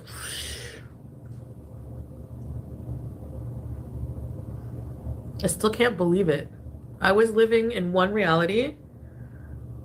There was a whole other reality going on. Like, how does that even happen? Like, this is scary. Narc manipulation. And he blames me for ruining his reputation and having views. Yeah. I just had a thought. This just kind of occurred to me. And hello to the new people coming in. So during Crackhead Olympics, Chantal was making easily 20, 30 grand a month. Yes, this was actually in Ottawa, Cookie. This was when she was living with Peeps at the villa. But it just occurred to me that during the Crackhead Olympics time, she was making 20, 30 grand a month. Right? Right. Because of Natter. right now, because of her feeder beezers, she's making about 10 grand a month. And it's still not enough money. So her high point for making money, she was making $20,000, $30,000 a month and blowing through all of it. And even now she's still making about 10, maybe more, and blowing through all of that too. Like, she's making money, it's just that she spends money before she doesn't put it away. So isn't it funny that during this time period she's making a lot of money but spending herself broke? And she's still spending herself broke. Like, despite all the fact that she makes tons of money, nothing to show for it. Nothing at all. So 20 grand a month, gone. 10, 12 grand a month, gone. And it's ridiculous. A single person does not need that much money to live.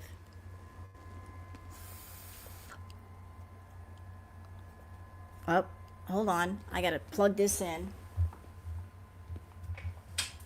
Alright, Mr. Vape, why'd you run out of power on me? You little bastard. Charge you up. But I just thought about that. I'm like, she was making 20, 30 grand a month here, and she's making half of that still, and it's not enough money. That's crazy.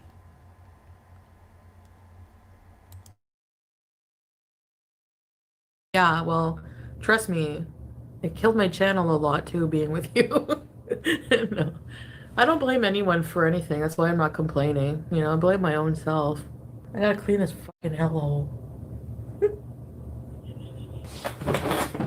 Can you see my fupa if I do this? Wait. Wow. Melvin, I love that you said that. Addiction sucks. You will sell your last breath if someone will buy it. Wow, that's powerful. And it's true. Like, when addiction has you by the fupa balls, you will do things that you would normally not do. And she'll do anything. Anything at all. And if Chantal were in recovery right now, if she were in full recovery, she would look at herself the way she used to be and go, what was I thinking? Like, the things that I did were just so gross. I even put a little girl on camera for money. What the fuck is wrong with me? That I'm so desperate, I'm so greedy for money. I'll put a little girl on camera just to make extra coin. I'll put a kitten on camera if it makes me extra coin. Like, I will go down in it if it means making me extra money.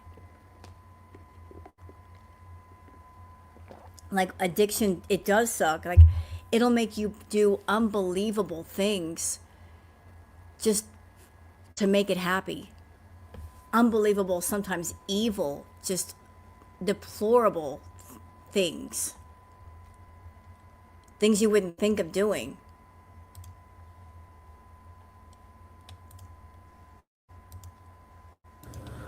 Okay.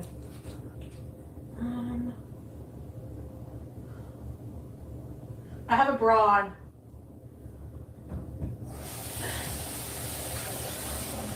Someone like you.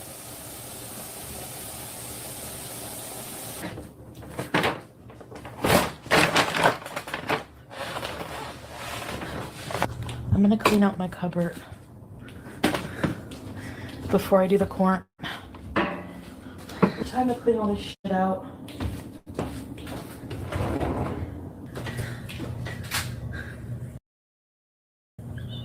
I don't know what that was. Your guess is as good as mine. What? Are you grossed out? Sofa? Okay.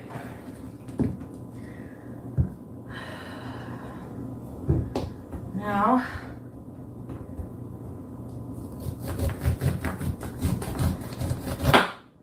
I did clean my counter. Don't worry about it.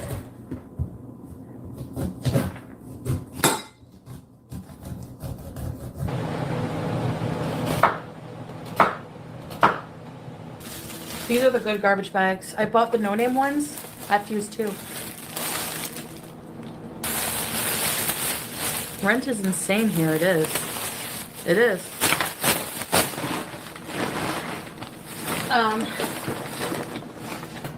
I would say I budget about no more than $3,000 a month. I'd like to spend no more than $3,000. Did you catch that? If you didn't catch it, let me go back over it. Someone in the chat was asking her, how much do you spend a month on food? She just said $3,000.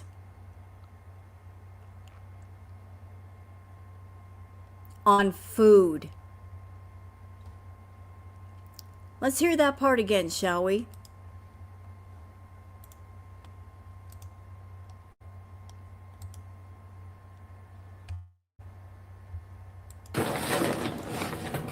I would say I budget about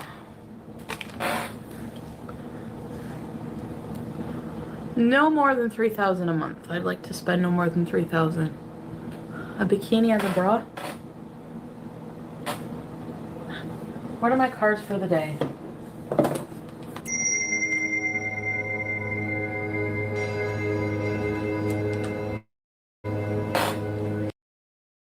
Bitch, you can fuck all the way off doing the tarot. Stop it. Stop it. Look at her trying to do the tarot. Stop it. Look at the way she's doing the tarot. I'm going to pick a card and hold it to my chest and manifest.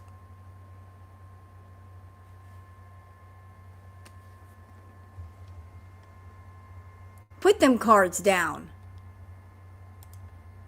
You ain't got no business touching them.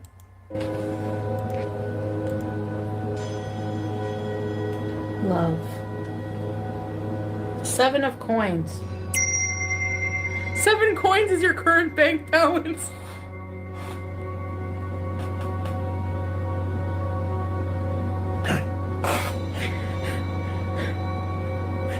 Alright, the time of financial evolution.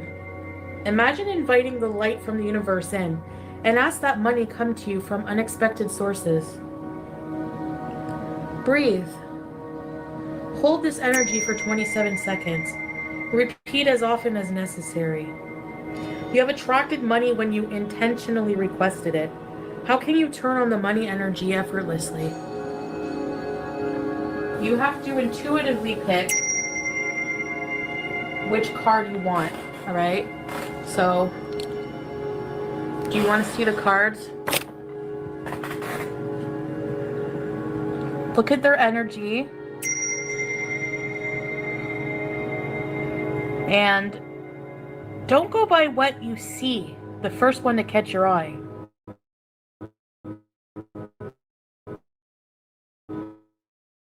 Go by 1, 2, 3. Chantal, I'm going to pick a card for you. Okay? I'm picking a card for you, and this is what it says. You're nasty. You're nasty. You're a little nasty. That was your card. That's the card I picked for you. It said, you're nasty.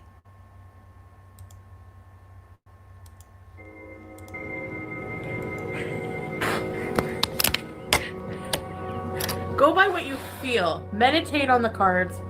Give it a moment and think about it. And I'm going to just wait. I'm going to go stop the corn broth.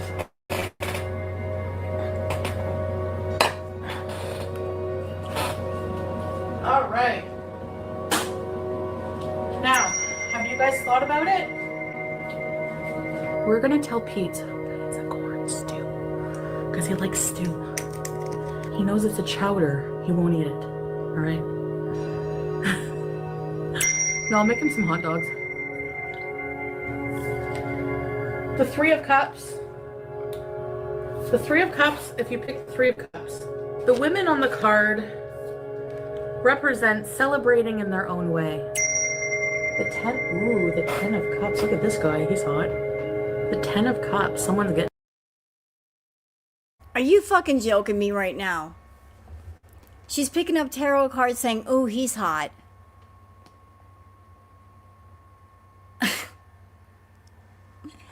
So when you had the Ouija board, you were asking if any hot guys want to talk to you. And you're also perving on tarot cards? You desperate bitch. How thirsty are you that you're going to look at tarot cards and go, "God, he's hot"?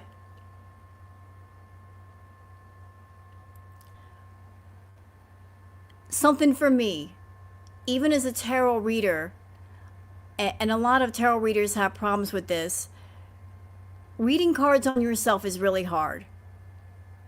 Believe it or not. Usually it's better to have somebody else read your cards. You know, like it's hard for me to do a reading on myself. I have somebody else do it. So this person, Chantal, doing her own reading, it's not working for me. It's really difficult to do a reading on yourself.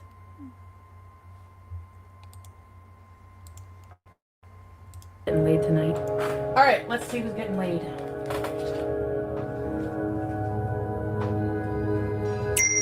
The 10 of Cups. The card of emotional bliss. Keywords: new home, idealism, destiny, family, appreciation, harmony, new beginning. So if you pick number 2, maybe you're like having a new beginning, you know. This is for entertainment purposes only. Hi, Emily. Don't follow any of my advice very seriously. The 3rd chakra suggests that you followed your instinct to create. I'm sorry, I can't take you seriously. You're sitting there doing a tarot reading and picking your nose at the same time. I can't take you seriously as a reader if you're sitting there picking your nose while you're doing the cards. You're giving a reading with a side of boogers. I can't take you seriously. Create what you now have. Now we have, if you pick number 3, you picked the moon. Ooh. Let's see what the moon is. This path is not without risk, yet she travels knowing the rewards. It is time to reassess or reconsider your current methods. How are you behaving? Are you getting the results that you desire? So meditate on this. Beware of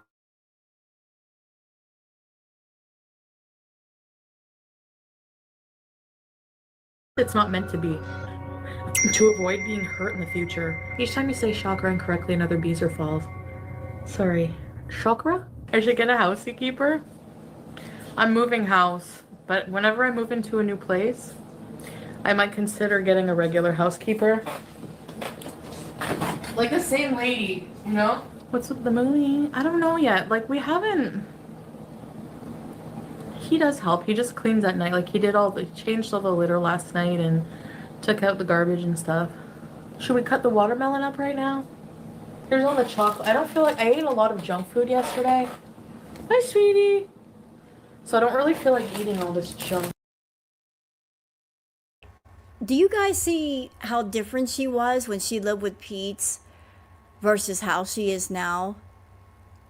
There's no baby voice.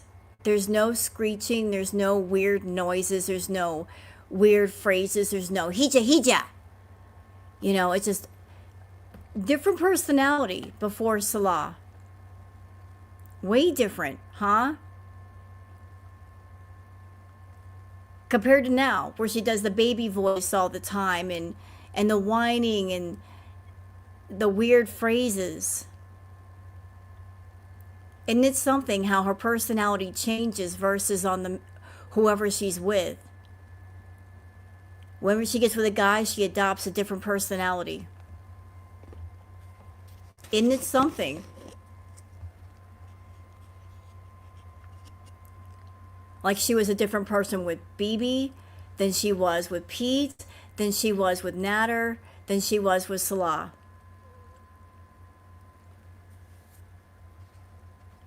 Something broke. You know what, Okie doll? Maybe. Maybe you're right. But perhaps she is a little bit broken. But you know what I think it is too? She's very manipulative. And whatever man she's with, she wants to be accepted by that man. So she puts on whatever personality she thinks is appropriate to fit in with that man, to be accepted and loved by that man. So she becomes whatever it is she thinks she needs to be near someone. So yeah, I think she's a little bit broken, true. But I think it's about talking to a guy, figuring out his personality, figuring out who he is, and creating a personality based around that. Yeah, thank you. Great term, Darcy, mirroring. Thank you for saying that. Because you know what? When I worked in the club, that was a technique that I used to make money. I would mirror whoever I was talking to. I wasn't being fake, but whatever aspects of their personality that I saw, I would become that. Like if I saw someone who was loud and boisterous, then I might be a bit louder and boisterous. If they were like, yeah, I'm really having a good time, like, I'm really glad you're having a good time, like, I'm matching their energy. If I'm near somebody who's more quiet, then I'm more quiet. If I'm around somebody who's formal, then I'm going to be more formal. If they're talking more street slang, then I'm going to talk more street slang. Like the way you talk to, say, a 22-year-old might be different than the way you talk to, say, a 43-year-old. You know, like casual versus formal. Mirroring. So I think that she does that too. Like she mirrors whoever she's with.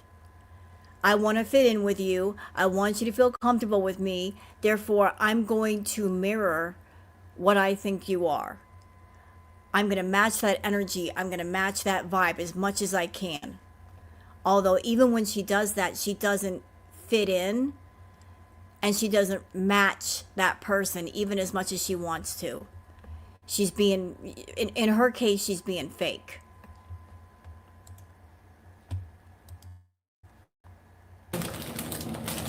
So where can I put it? Let me just get all this out of the way.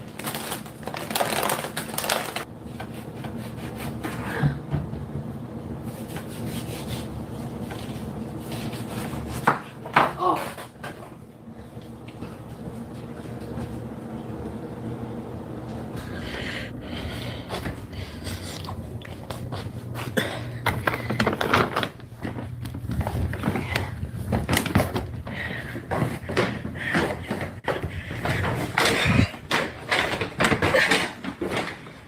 Okay, let's take a breather.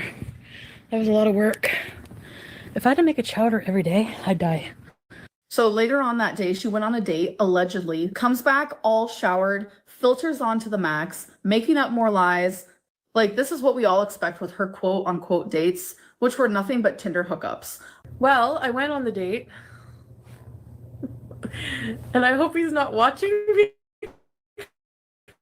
Because I told him I'm a YouTuber, and he gave me his glasses to hang on to because okay, so he wants to come to my house, and I tried explaining to him that my house is dirty. Oh, I don't care, you don't have to worry about that with me, blah blah blah, I just want to spend time with you, I don't want to, like, you know. And they asked me what I do. What am I supposed to say? Information technologist? I guess I could say something like, oh, I work in an office. It was a lie. So I can't talk much about it because I'm still kind of like seeing this person. Although I'm supposed to go back and get them tonight, but that's not going to happen because I wheelchair cankle an ankle that is currently enveloped with skin. Is that what they say? I smell like bug repellent. So I told him I would go drop him off, come home and clean, and come back at 9:14 to get them, and it's 8:14. And I don't know if but I have his glasses. This man is from, these are his glasses. I don't know, Diego, because they're trying to find somebody else to be obsessed with, and they don't realize that that's not possible. Why would you choose like a big fat racist? Hello? And I don't mean that as like big fat. I mean like as in a big fat racist. This is all filters, and I've been using my Lush. Like, I'm telling you.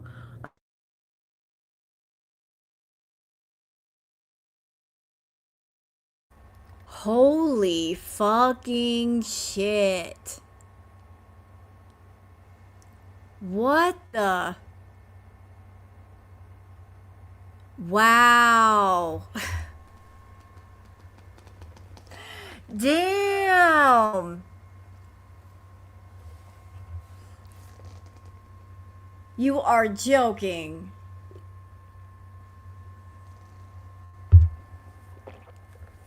Yeah, that's the filters off.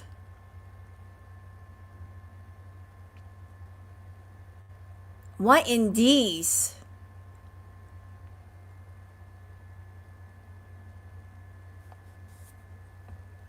What in these?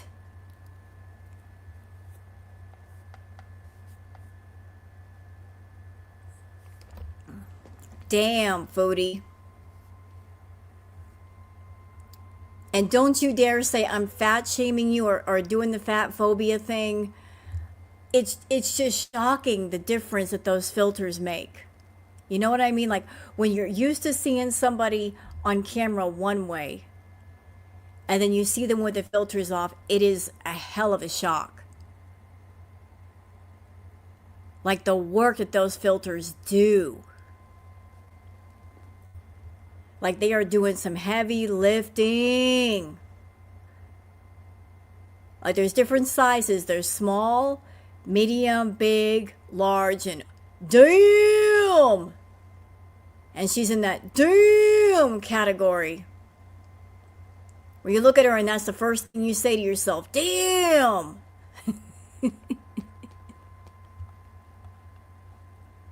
She is damn.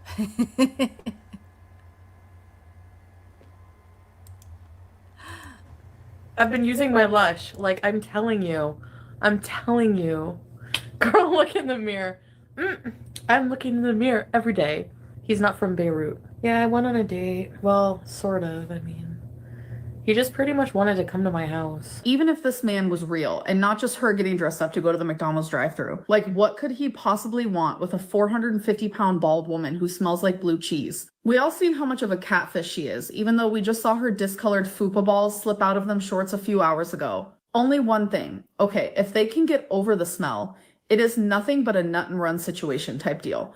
Like, don't even try to delude yourself, Gurl. What I just did before I did an edible seemed surreal to me. I drove all the way to the other end of town to go meet this person. Please drink some gravy. I do have some gravy in the kitchen, but I want to have some pogos after. Was that rude? Is like cankle an insult? I thought it was an actual part of your body.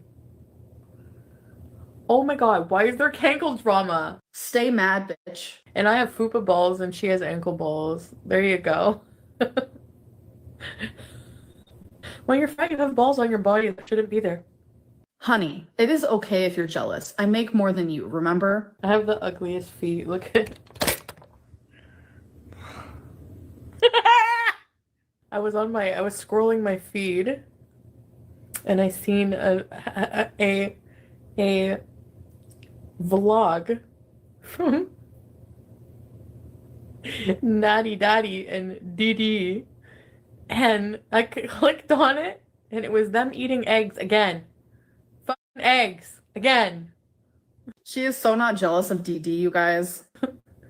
Why do they have to eat eggs every fucking video? I just wanted to make the eggs comment. When Amber goes live next, will you join us in trolling the fuck out of her in chat? I told you Flop Era eggs, they didn't go to expectations. Nothing's wrong with eating eggs, but everything is wrong with the fact that you two are eating eggs. I don't know why, but it just is. Oh my god. Eggs are even expensive. They are high rollers.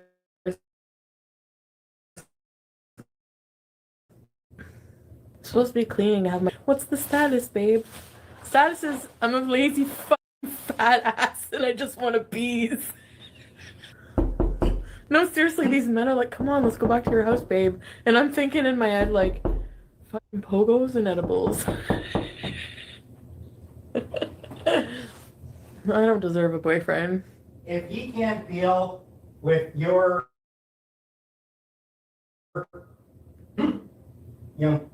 your base level, then he's not worth your time. I have to hide my base level from every other fucking human except for you. You don't get that. I feel special. I get to see the real you. Oh shit, somebody is at the door. Hold on a sec.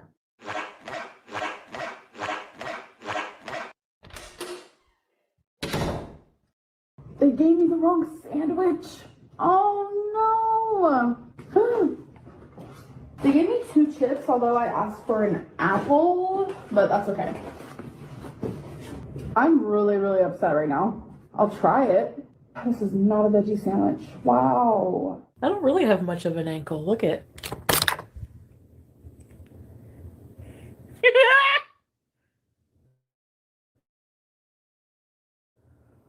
Okay, I know you guys don't want to look at Chantal's feet, but I'm just going to point this out. Look how much different her feet look. Like she actually had a bit of an angle here. Her feet didn't look as swollen as they do now. Like her feet actually look like a foot versus looking like a swollen sausage.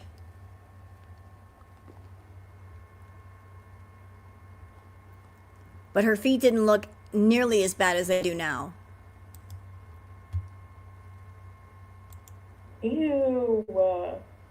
Ew.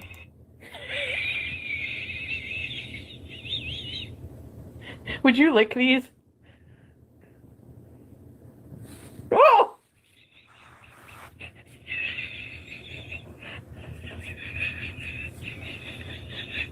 Hi! Okay, let's call it her ankle. I'm sorry you sprained your ankle. I appreciate your $2, but no, I'm not fucking flaming people for money.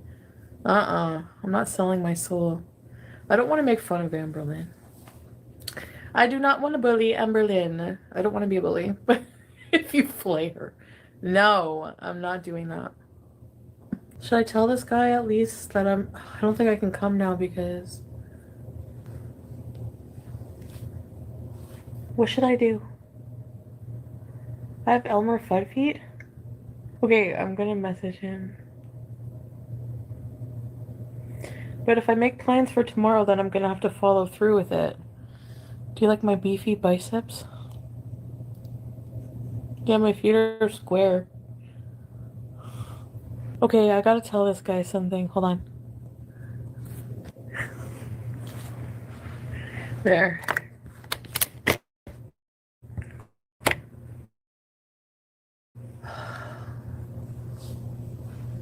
He's a bit pushy about me going over.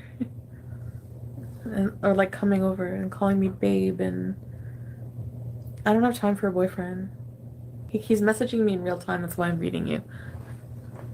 He lives in like the other part of town.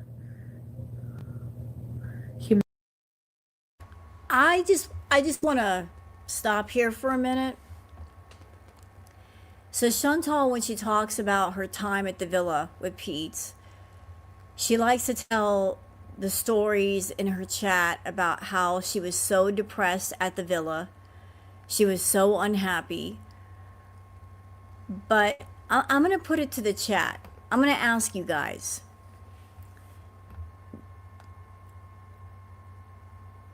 Does she look happier here than she is now? Because I've done so many retro reacts to Chantal. And yeah, she had her moments of rage and being upset because of Natter. But to me, she looks happier during her villa days than she does now, pretending to be a Muslim woman married to him. Like, and in all these retro reacts, she's much more relaxed. You know, like she's able to laugh at herself, be goofy, be silly. Like she was herself, and she had a lot more freedom to be herself. She was the one that decided to restrain herself and try to be something that she definitely wasn't, and by doing that, she made herself unhappy. So it's just like she paints this really dark picture to her new batch of beezers saying, oh, I was so depressed, I was so unhappy. But she laughed more during this time than she does now. Yeah, she was more free in the past. Like, she was just being free and happy being a hoe bag, and now she's trying to be a wife. Maybe you should go back to being a hoe bag, Chantal, and just let your freak flag fly. Just do what you got to do. Because being a Muslim married woman just ain't for you. You were happy being a hoe bag, so go be a hoe bag. Might be watching. Hi. He's from India. He's not from Beirut, he's from India. Please come now, babe. Oh my god. Like, is he gonna kill me? I don't want to meet anybody anymore. Yeah, Lambo. Okay. Dump all these desperate sad men. Message him right now. Say, you just pushed and made me uncomfortable. Thank you, but I am going to leave it here. Goodbye. Done. Yeah, you're right. That's a good boundary, right? Oh god. Oh no, he just sent more cry faces.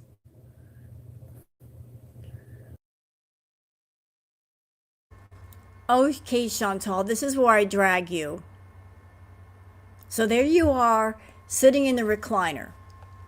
At this time, you were in the 400-pound range.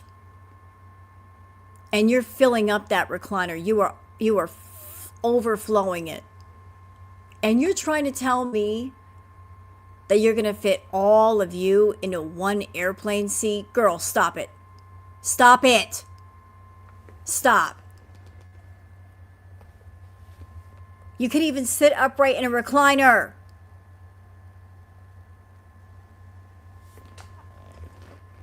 If you are even too big for a recliner on a couch, you need 2 seats in an airplane, girlfriend. You hear me? Don't even try to squeeze all that into one seat. Ain't gonna work. Imagine I end up marrying this guy. I gotta stop meeting guys. Who do you think I'm gonna marry then? Get in, baby. Welcome to your new ride.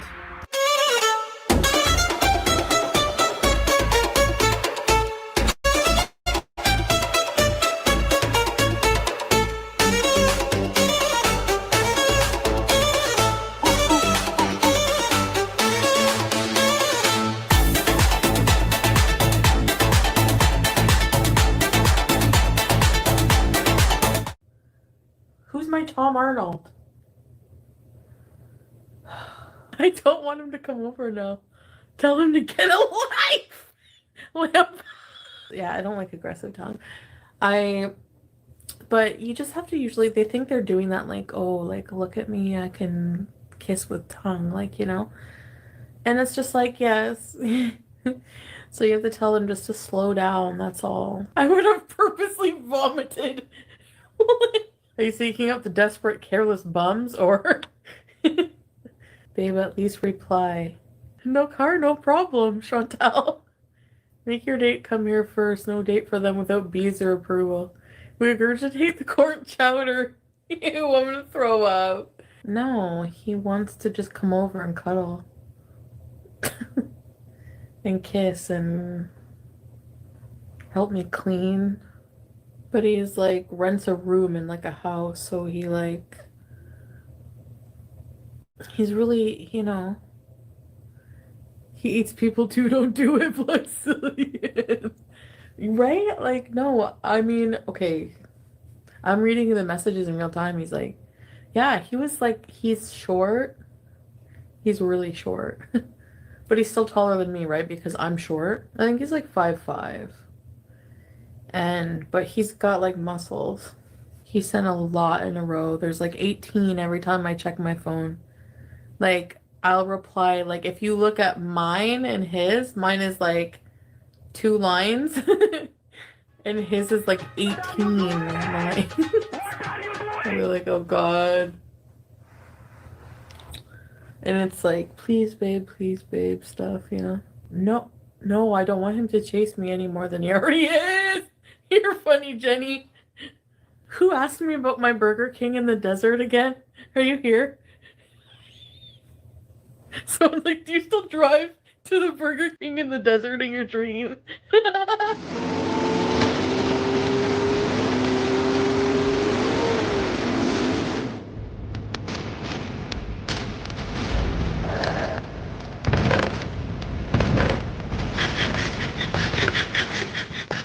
Who wants to come with me? I wish we could dream with each other. Now this guy messages me, hey, yeah, hey, where the fuck were you? So I have this Turkish guy, he's so sweet. Not big Turk, but this older Turkish man, and he's like so nice and everything, but he doesn't speak any English. I don't want to live my life with translate with someone. I know that's mean, but like I just don't have the patience right now. And then I have this other guy. He's from like Central America. I won't say from where. And I'm supposed to meet up with him tomorrow. And I'm interested in him because he's like in his 40s and he just seems, I like how he looks. These are white guys. From now on, you can only meet a guy if you can find his country on the map behind you in less than 30. You know what, Foodie? It seems like when you were on your manhunt, you made sure to look somewhat presentable. You made sure to take a shower and put on your makeup and wear your wigs and put on your lotion and your perfume and all that stuff. And then you got with Salah and you're like, I don't have to do that stuff anymore. You just took this attitude of, I bought somebody, they're mine, I own them now, so I don't have to do a doggone thing to be decent.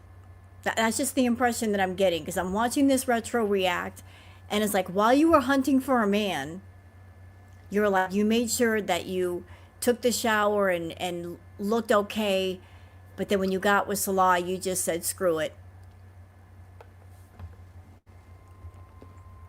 You know, like you took care of yourself more when you didn't have a man than when you do have a man.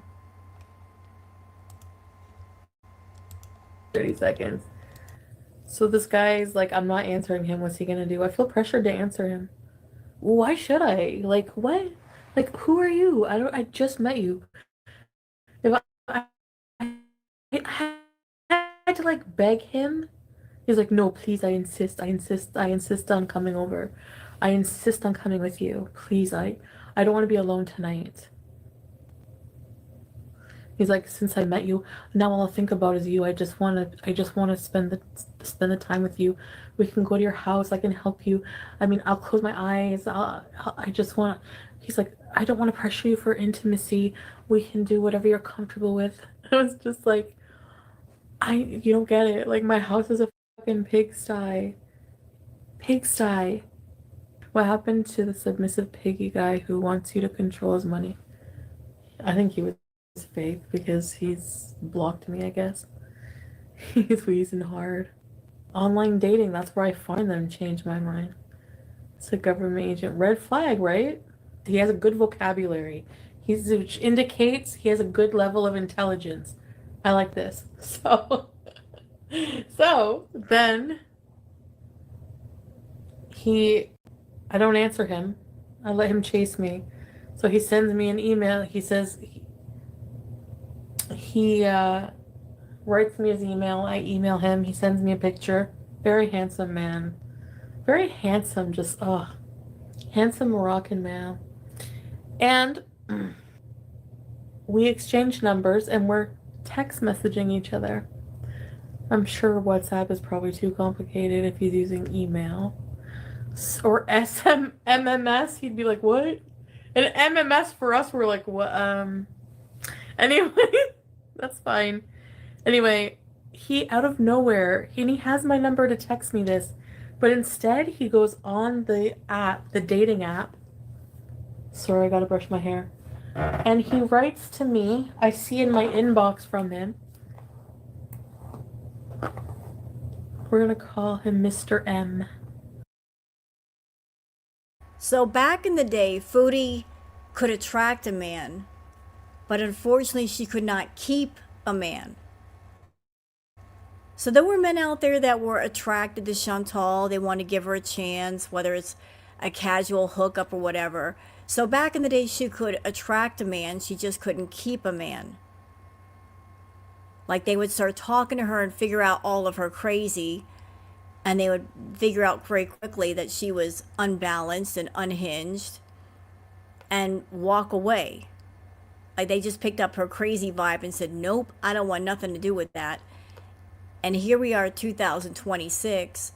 She can neither attract a man nor keep a man. And she doesn't really have the income to make a man overlook all of her bad qualities because there's just so many.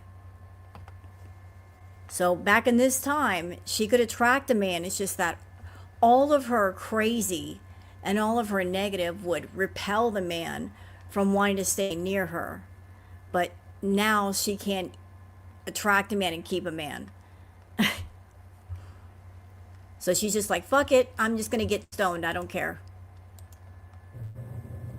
It's the sexy name. It says, and you're not fat. And I love it anyways. Because on my, I always said like, oh, I'm fat, blah, blah, blah. So just out of nowhere, he said that to me and he's like, you're beautiful. And I like it anyways. And so I'm just like, oh my God, you're so sweet. Like he just does little things like that, like out of nowhere. Thinks about me. Like he'll text me out of nowhere, thinking about you. M equals married. Yeah. Mr. M. No wonder he's married. He's so magnificent. M can be. You don't think so? How can I prove that, Amanda? You think so? You think I know, but guys. Anyway, he doesn't want to fork out for the hotel, it seems. I don't know, because he's like, whenever you come to Montreal, I'll meet you anytime. I'll drop anything for you. He's so romantic that way, but it's like, okay, well, I will not fuck with a married man. I will not do it. You are the biggest scumbag. No. I love when they just try to pass that into their fucking profile, like, I'm married. I'm committed. There's one guy I'm like totally in love with. He's in Morocco. I have to focus on people who are in Canada. I'm never gonna go there. Not for a while anyway, maybe one day. But, oh my God. So yeah, the signs of the Kuwait arc were already creeping in. She would take any man who gave her attention. She was baiting a turkey arc with probably a guy who wanted to get to Canada. That plan died out. She was literally baiting, using her citizenship with her Tinder max distance set to the furthest it could go. And the best she could find was a 5-foot Indian man who lived on the other side of town with limited English, with no car, who was begging to get into her house and get a slice of that marinated pork to then only harass her and creep her out. But you guys, he has muscles. Like, how low are you willing to go to prove yourself to other people? It is just so embarrassing. So unlike some reaction channels, I'm not just going to talk out my fucking ass. How about that, Marge's sisters?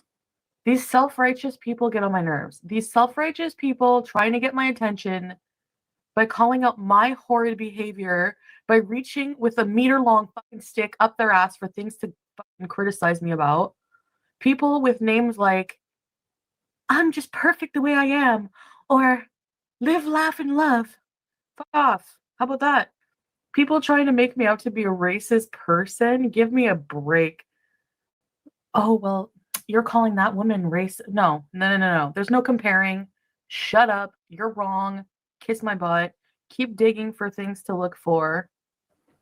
Who used to send Nader tit pics and now want to be all fucking, I'm ready for you. And like dramatic thumbnail, like it's a fucking cinema, it's your cinema debut. That's your only claim to fame, is having sent Nader tit pics and now you're involved in drama in it. Take several fucking back seats, okay? Yes. He threatens revenge on everybody. How about you don't send him any?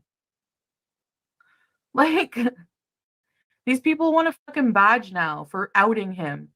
Like, dude, you were just sending him your tits. And I'm not condoning it. He's disgusting, should never threaten that, and it should never happen. Can I come over and clean up? Absolutely. Actually, I'm going to need them since we're moving. Let's look at houses today. No, it's just about time. I want to look for a house.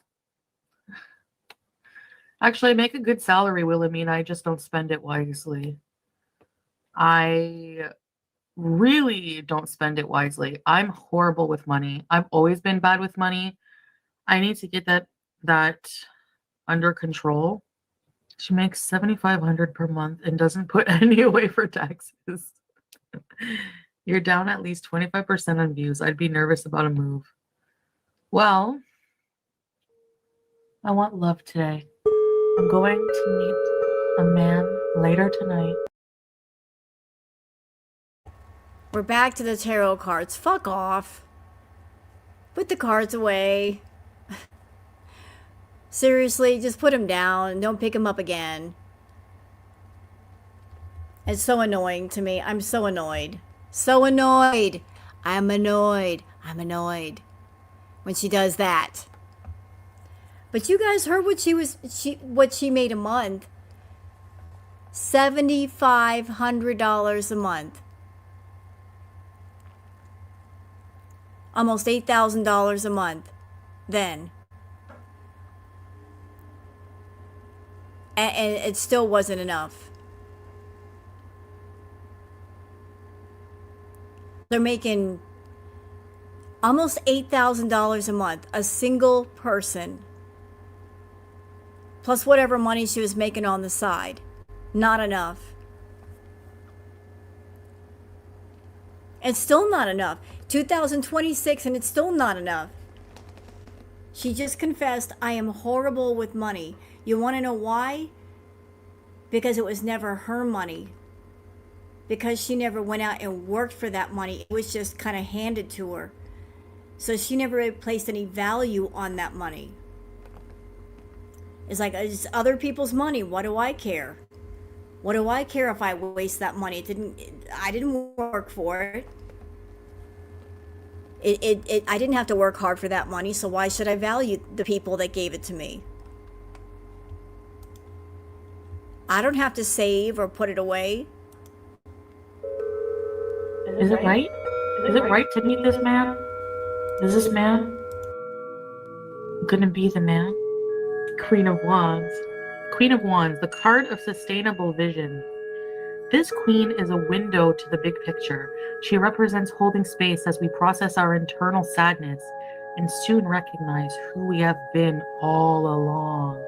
The Queen of Wands is a bad biatch that likes to travel. These readings are boring. I know what I'm doing. I pick a card and I read the description. How hard can it be? You want me to put them out on the porch and meditate on them? God damn it. Oops. The cards say you're fat. Shut up. The government will just take her HST check like the rest of us. Leave her alone. The cards tell you your chin was fuzzy. This is the best thing ever. I swear to God. Try a hair transplant? Well, if I ever go to Turkey, that would be the plan, right? But I think you can do that in Turkey, can't you? I don't think I'm gonna stay in Ottawa. I don't really want to live here, so the guy I'm going to meet today is like, come move closer. He lives in Ottawa, but I'm like, I'm gonna go meet this guy, the clingy Indian guy, the back alley of fucking Arby's. Until you see a removals van, I don't believe you're going anywhere. Yeah, it's not right now anyway. I've just been wanting to move, so tell me if it makes a difference. It's like cucumber, puree, and glycerin.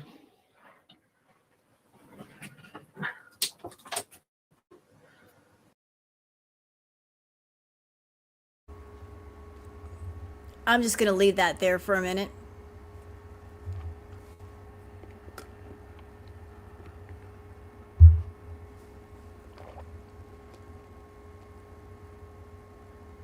Look at the back of her head.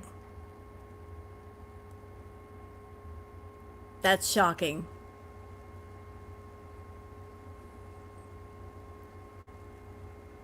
Imagine what it looks like now.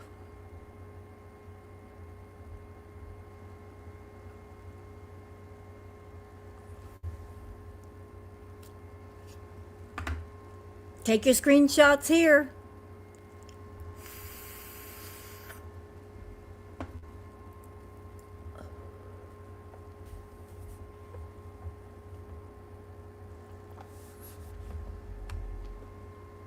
And yeah, she had like a little mini fridge in her bedroom. It was for like her beauty products, supposedly. That's what it was for. I don't know if she saw an influencer do that, but she decided she wanted to do that. So she had herself a little mini fridge. I don't know what she really kept in it. I never messaged him back because he's too clingy. He's too weird. Ditch the men and travel bees. I want to travel, Lindsay. I do. What's for brunch? Like this guy, the pushy guy, his pictures were very misleading. Like whenever you see somebody in pictures versus real life.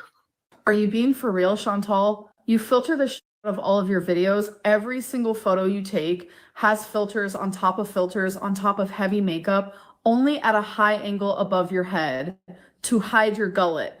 And your madam man doesn't look like his photos. Imagine what they must think of you, Gurl. You spend all day looking at a filtered version of yourself to the point where you believe that is how you really look. You're shocked at yourself when your filters malfunction. Oh my God.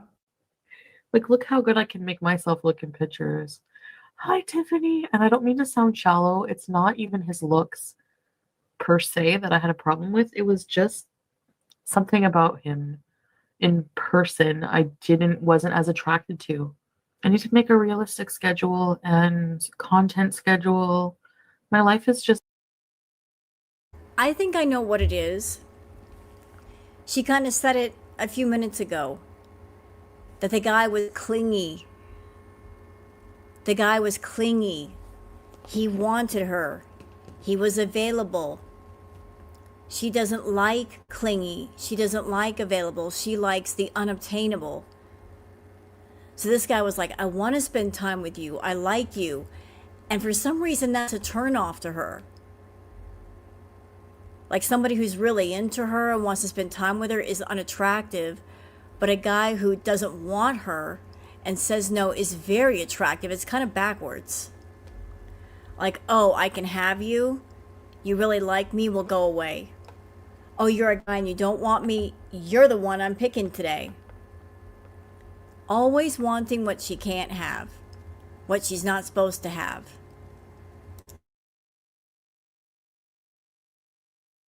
It's in between right now. So this is like in between. Is this normal or is this thinning hair? People whose hair's growing back is not thin like this. Right? Baby bird hair. Just hatched. Every time I Google my name, I see a new reaction channel fucking thumbnail saying I did a Nazi salute. I don't even know when the fucking Second World War was. Christ. Bye. What am I going to eat? The corn chowder stayed out all day. I did all that fucking work for nothing. You've had a dress hanging on your ceiling like a ghost with old mayo next to you for days. I don't know where the mayo went. It got up and walked away. African food. Amberlyn broke her cankle on the mean streets of Lexington. Can you watch that? Mayo blue cheese room smell. All vaginas smell like nuclear waste. Ew. I wasn't making fun of her. I was just saying when I was in Cuba and I was reliving my experience, I had trauma from reliving it.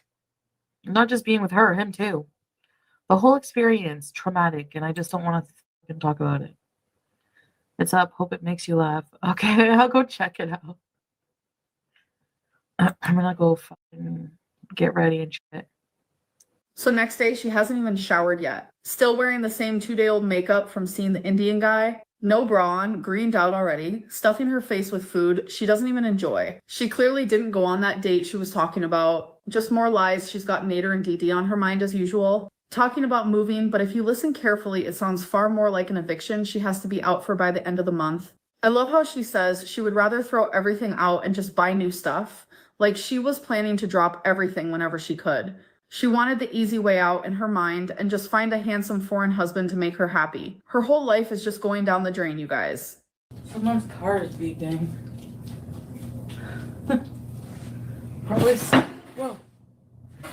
Probably someone's still sleeping. I think there's something living in Box Mountain over there. I keep hearing things shifting. One of these days the cats are going to be taking a shit and all the boxes are going to fly. Morning, bees. A nice long shower. Let's start with a long, nice shower.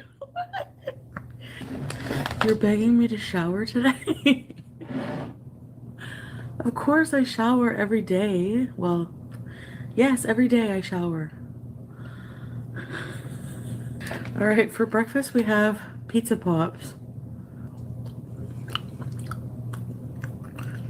These are like boring. Real mature Chantal. Bang! You want the hot sauce, Nader? Sorry. Oh my god, it's too fucking early for this shit. Cheers! Yes, Nav.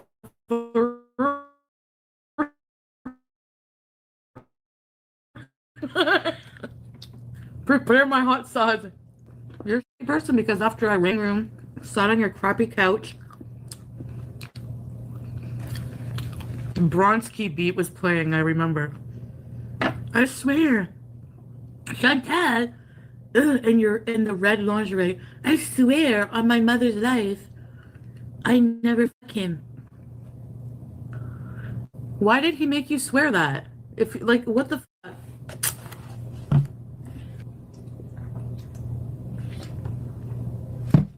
Let's make Amber's chili.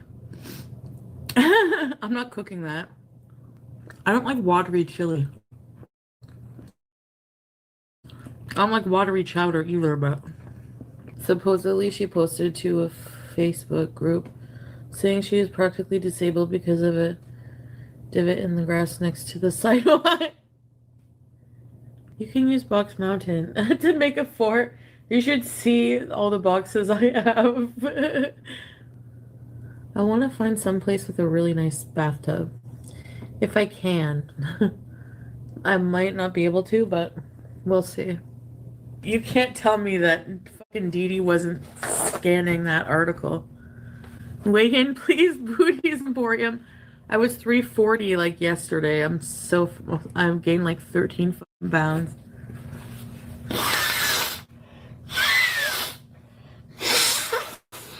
Let's go upstairs. I would be a horrible cult leader because I would not feed you anything except for fluff and chocolate bars. Pete's just went to bed. Because I have cats.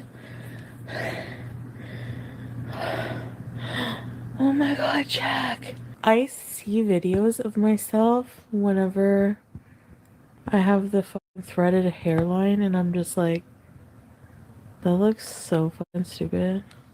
So I'm gonna have to start packing and shit. I don't know what I'm taking. Probably gonna get new furniture. I'll be back later.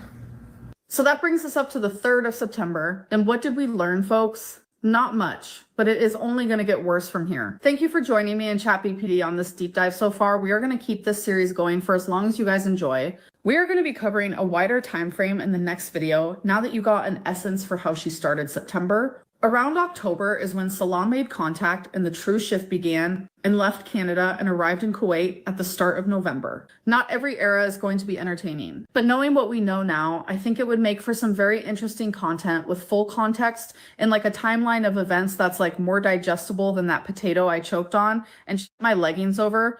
I would also like to make a huge shout out to all my stalkers on like the Kiwi farms for like archiving and keeping a detailed record of events. I know you guys are into me. I know I'm like super hot, but like you guys really need to go outside and touch grass. Like I did that one time. And like I fell over on that stupid curb, but that wasn't my fault.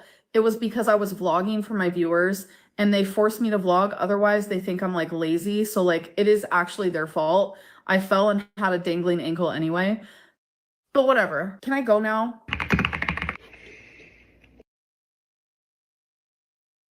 So there was that. And I think we'll do one more thing. So Sunburst Tarot did a reading on Foodie and Salah. Would you guys like to watch it with me? And while I react? I got Queen Booger up here with me. She's like, you want me to go to bed? You're just trying to get me to go to bed. Oh, you want to get up? Here we go. Go on. It's okay. So I'm going to go ahead and pull that up. There we go. Let me get rid of that. Get that off my screen so I'm keeping track of everything.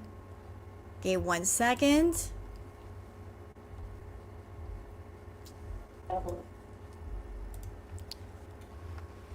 All right, so let's just get into it. And so I'm going to react to Sunburst Tarot's reading on Foodie and Salah. And this was posted 1 day ago. And for those of you that have never heard of Sunburst Tarot, I do recommend her channel and her content. You guys can check her out.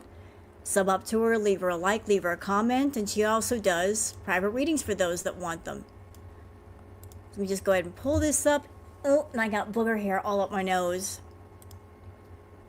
I got booger hair up my nose.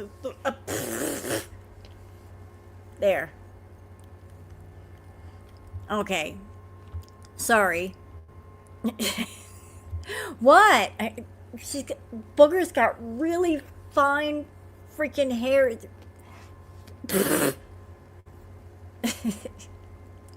It's in my mouth too. I love my cat. I must love my cat. Okay. Let's get going, shall we? Welcome to Sunburst Tarot, where today I want to take a look into Salah, Foodie Beauty's business partner, apparently husband, apparently all these different things. So I'm going to take a look into it, see what we can see, and go from there. There's been some interesting things that I've been seeing on Twitter of like, apparently he's going and like blocking people. She's saying that he really wants her there. And you know what? I might be inclined to believe that he has been love bombing her. So I'm going to take a look into the who's, the what's, the where's, the when's, the why's. So without further ado, let's take a look into it. A quick reminder. Remember, everything that I'm saying is all alleged and for entertainment purposes only. No facts here. Just my opinions, psychic downloads, and the such. So if you want to use what I'm saying to help form your own thoughts, opinions, and conclusions, please do so. If you don't want to, you don't have to. So without further ado, let's take a look at Salah's. One moment, y'all. I'm going to go ahead and splash some water on my face because the cat hair is all over my face. 1 second. feel the cat hair on my face? Hey, Booger.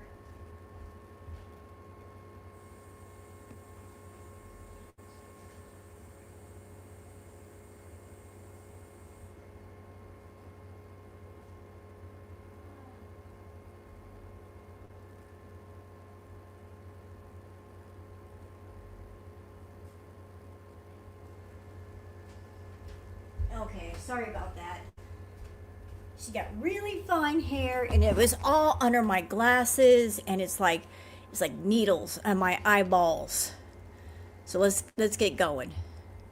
General energy currently in Foodie Beauty going back to Syria. Though this is a foolish notion, is he's stupid, young, dumb, naive, and he really doesn't know what he's getting himself into. It's like I have this foolhardy plan that I want to go and I want to do, but at the same time, he's not thinking it through. Why is this? Because of the high priestess. Whatever Chantal wants to manifest, she's going to manifest. Whether this is in good intentions or bad intent. I do feel like his emotional state, his emotional being, his decision making is being heavily manipulated. Or trying to be heavily manipulated on a spiritual level. So with that, like the best way I can describe it is like it's like there's moments of clarity, but then you get like the random notions of like a boom, of like thoughts, feelings, impressions of like maybe I should do this or do that. Like you want the money, you want this, you want that. And like it's like there's like a process of like suggestion of that's like being put into his brain. And so like what I see is that there's two sides that are always warring, and it's a very confusing place there in his head of like what is his thoughts and what aren't his thoughts. Now sometimes the best way I could describe it is that like sometimes in his head it feels like there are people talking to him and he doesn't know if it's his own head talking to him or if it's other people talking to him. And he doesn't know. And that's kind of the vibe that I get here. Because from a material influence, something has recently happened in terms of money, hopes, future dreams, success. There's been a massive switch up. I also like in terms of like his money, his businesses, him growing things up, if I'm not mistaken, was Syria just have like another like conflict kind of like erupt or something got like attacked from like other like a military base or something? Because it feels like something is massively changing, especially in terms of his money, his finances, his future, and security in terms of home, family, and just security. It's like a lot of people in the world have like the security of like you get to go home every day, you have the job that you go to every day, you have the consistent money that you have because it's safe to go to your job. For him, what it feels like is that's not always a guarantee. One day he could go home to work, go to work, and then the next day and then when he comes home that evening, his house could be gone. Like he's living in a really unstable time in an unstable place, and it's causing a lot of issues for him. Because the hopes here is he wants to start something, he wants to let go, he doesn't want to be stuck anymore. He wants the puppet strings to be gone. The unseen obstacle, though, is he can't leave. He can't leave. He can't go. He can't get out of where he's at. He cannot travel the way that somebody might want him to. Because the negative influence here as well of Chantal coming over is he's lying up a storm of what he can offer, what's there, what's not. With this magician reversed, I mean, there's lies, there's deceit, there's deception all over him of like, I am so desperate for some sort of change, for some sort of control. Like, not even that. What I'm more feeling like is like, he's under this massive power of suggestion and he's not making clear thoughts. He's not making clear decisions. He's lying about what he can offer because it's like somebody's telling him, you need to bring me over. Like, it's because somebody else's delusions of I want to escape, I need him to take me back, allegedly conspiracy, whatever, it's clouding his judgment of like, well, this is what she needs, so I'm going to lie to her. So it's becoming this negative feedback loop between the two of them. Because the negative influence, or what's going for him, they are divorced. They're divorced. They can't live together legally. There's no marriage there. Because here in the past, yeah, I've kept out of the spotlight. There's a lot of things that he's been kind of like keeping out of things at, and here in the future, he's gonna have to go into some massive isolation here in the future. Like kind of like he's got to do like the shadow work. He's gonna have to go into isolation, into hiding. Is the word I'm hearing. He has to go into hiding here soon in terms of her coming to Syria. At the bottom of the deck, there this time, whatever is coming is irrevocable change. Something is changing. It cannot be changed. It has to stay where it's at. Nothing's gonna like stop whatever this is that's coming. Like it's coming, it's changing, it's going. Like you just can't. It's just that. And that's underneath it all. Like he's almost like begging to death, being like, help me. So what it sounds like two desperate people that are playing on each other. Like if I don't know his financial situation, I know that Syria is going through a time of conflict. So on his end, I think he is in survival mode. All he wants is to find a safe place and security, financial security. And on Chantal's end, she's got financial security, but she's desperate to get out of Canada. She's bored, she's sick, and she is romanticizing being with him again. So like he's desperate for money, he's in survival mode, and it sounds like she's playing on that. Like, let me come back, let me live with you. I promise that I've changed and I'll be more understanding this time.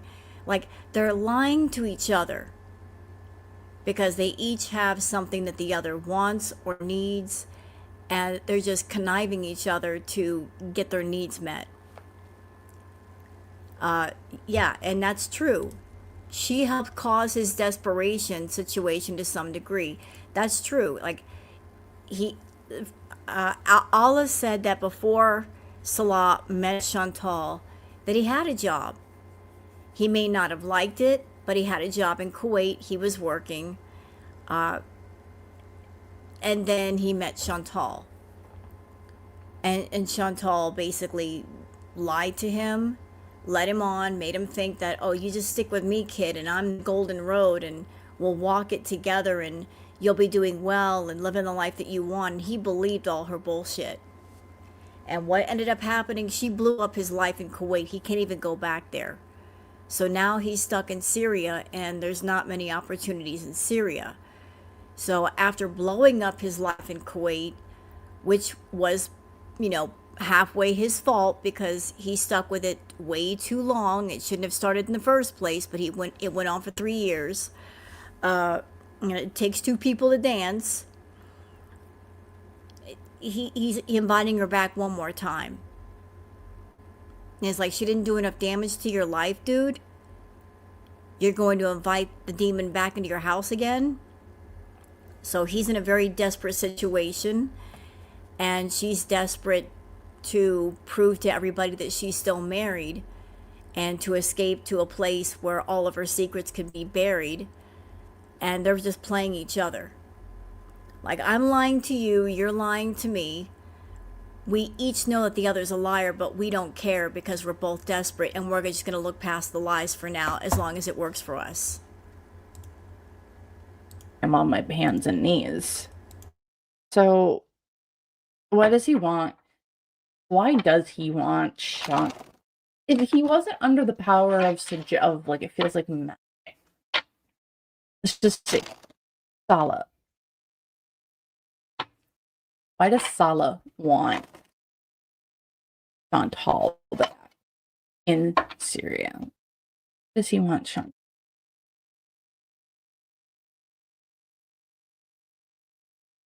for commitment, for a higher power, for I mean, this is the Hierophant, which is like big business, government, higher power, marriage. Trying to understand why is this? Because I have no other options.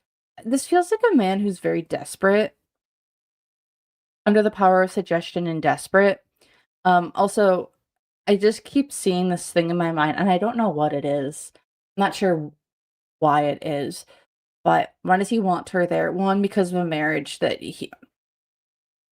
It's like I'm making the really bad decision, but also I keep seeing like there's this brown or black string, and it feels like it's tied to like it almost looks like a yarn ball that like a like a cat yarn ball that they would play with, like the kittens with the yarn ball, and that's what like they play with, right? Like the old grannies, and they would do their knitting, and the cats would play with it. Like that's what I see, and it's black, and it's brown, and it's like I don't know if it's attached to him in like a spiritual sense, but it's like it's also like I don't know if it's like an actual physical object. But, like, it feels like it's a knotted or tied thing to him that kind of, like, is like a negative feedback loop for him, but almost like it's also acts like an antenna a little bit on, like, an I can guess what it is. It's the cat. It's Julia. Julia's being used as an emotional anchor, as a connection point to Salah. That's why she got the cat. She wanted some kind of emotional anchor to Salah.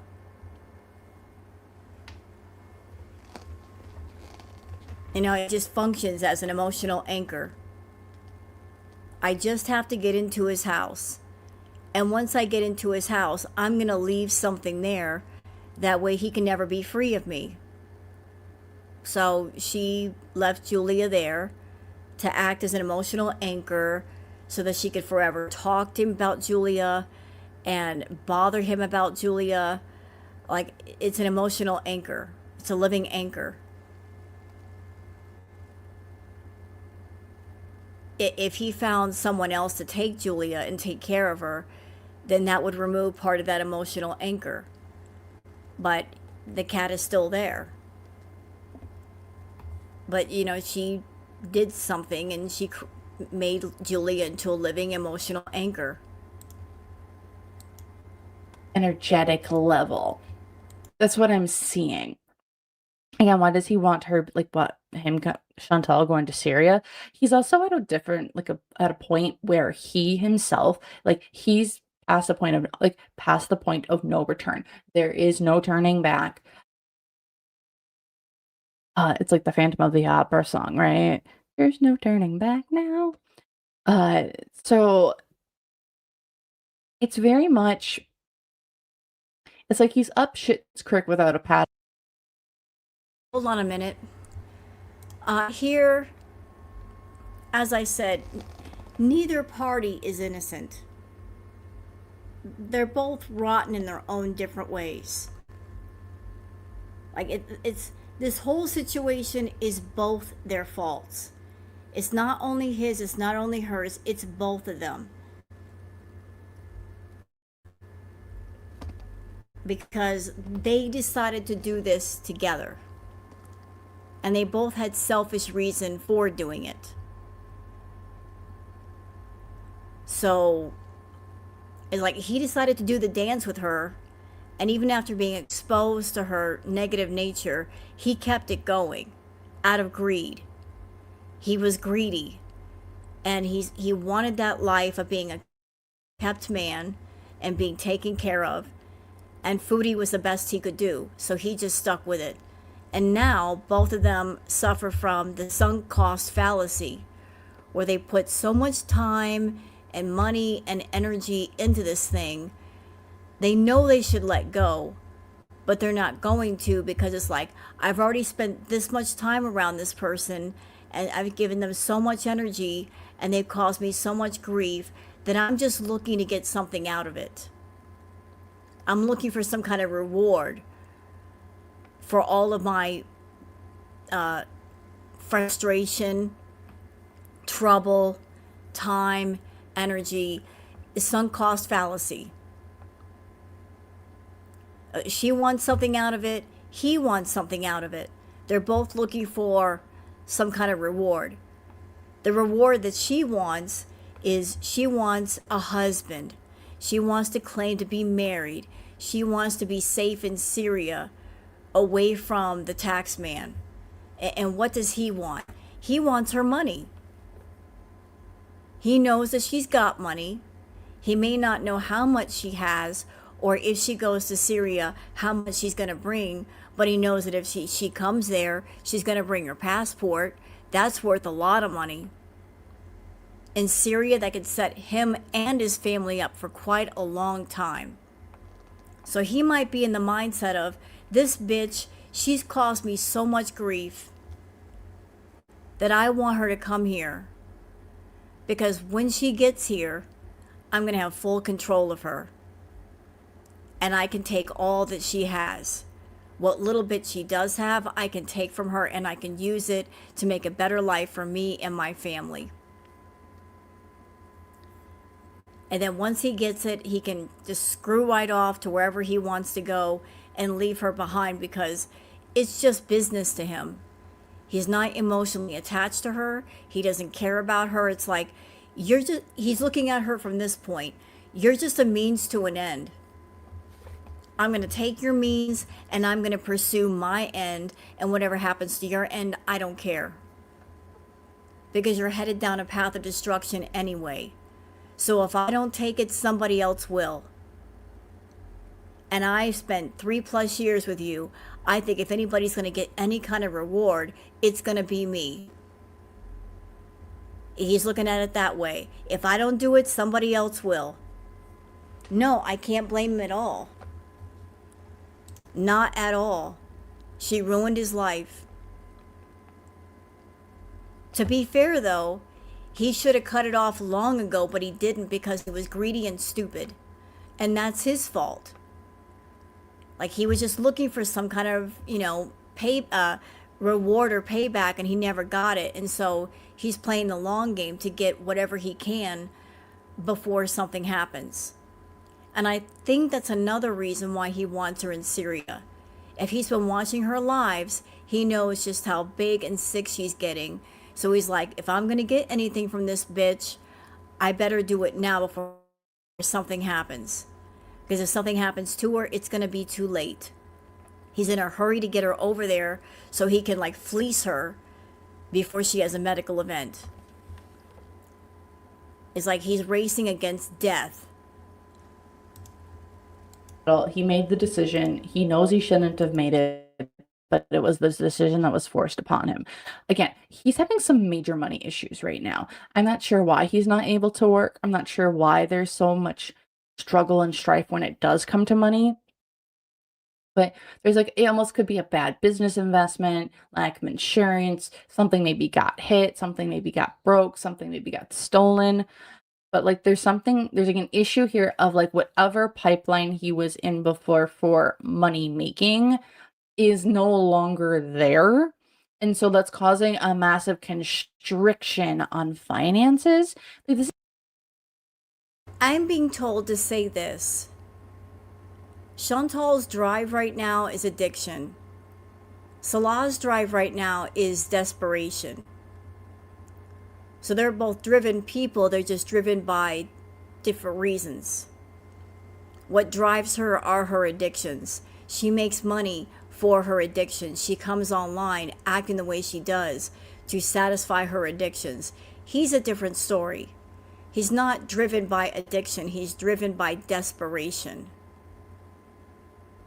So he's using her addictions against her, and she's using his desperation and bad situation against him. And they're using different things to lie to each other and deceive each other. This is a man.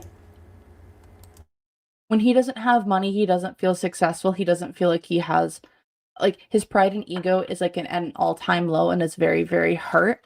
The hopes here for him, again, it's the star. He also wants to shut something down, shut something up. Like his hope here is I want to keep something very underground.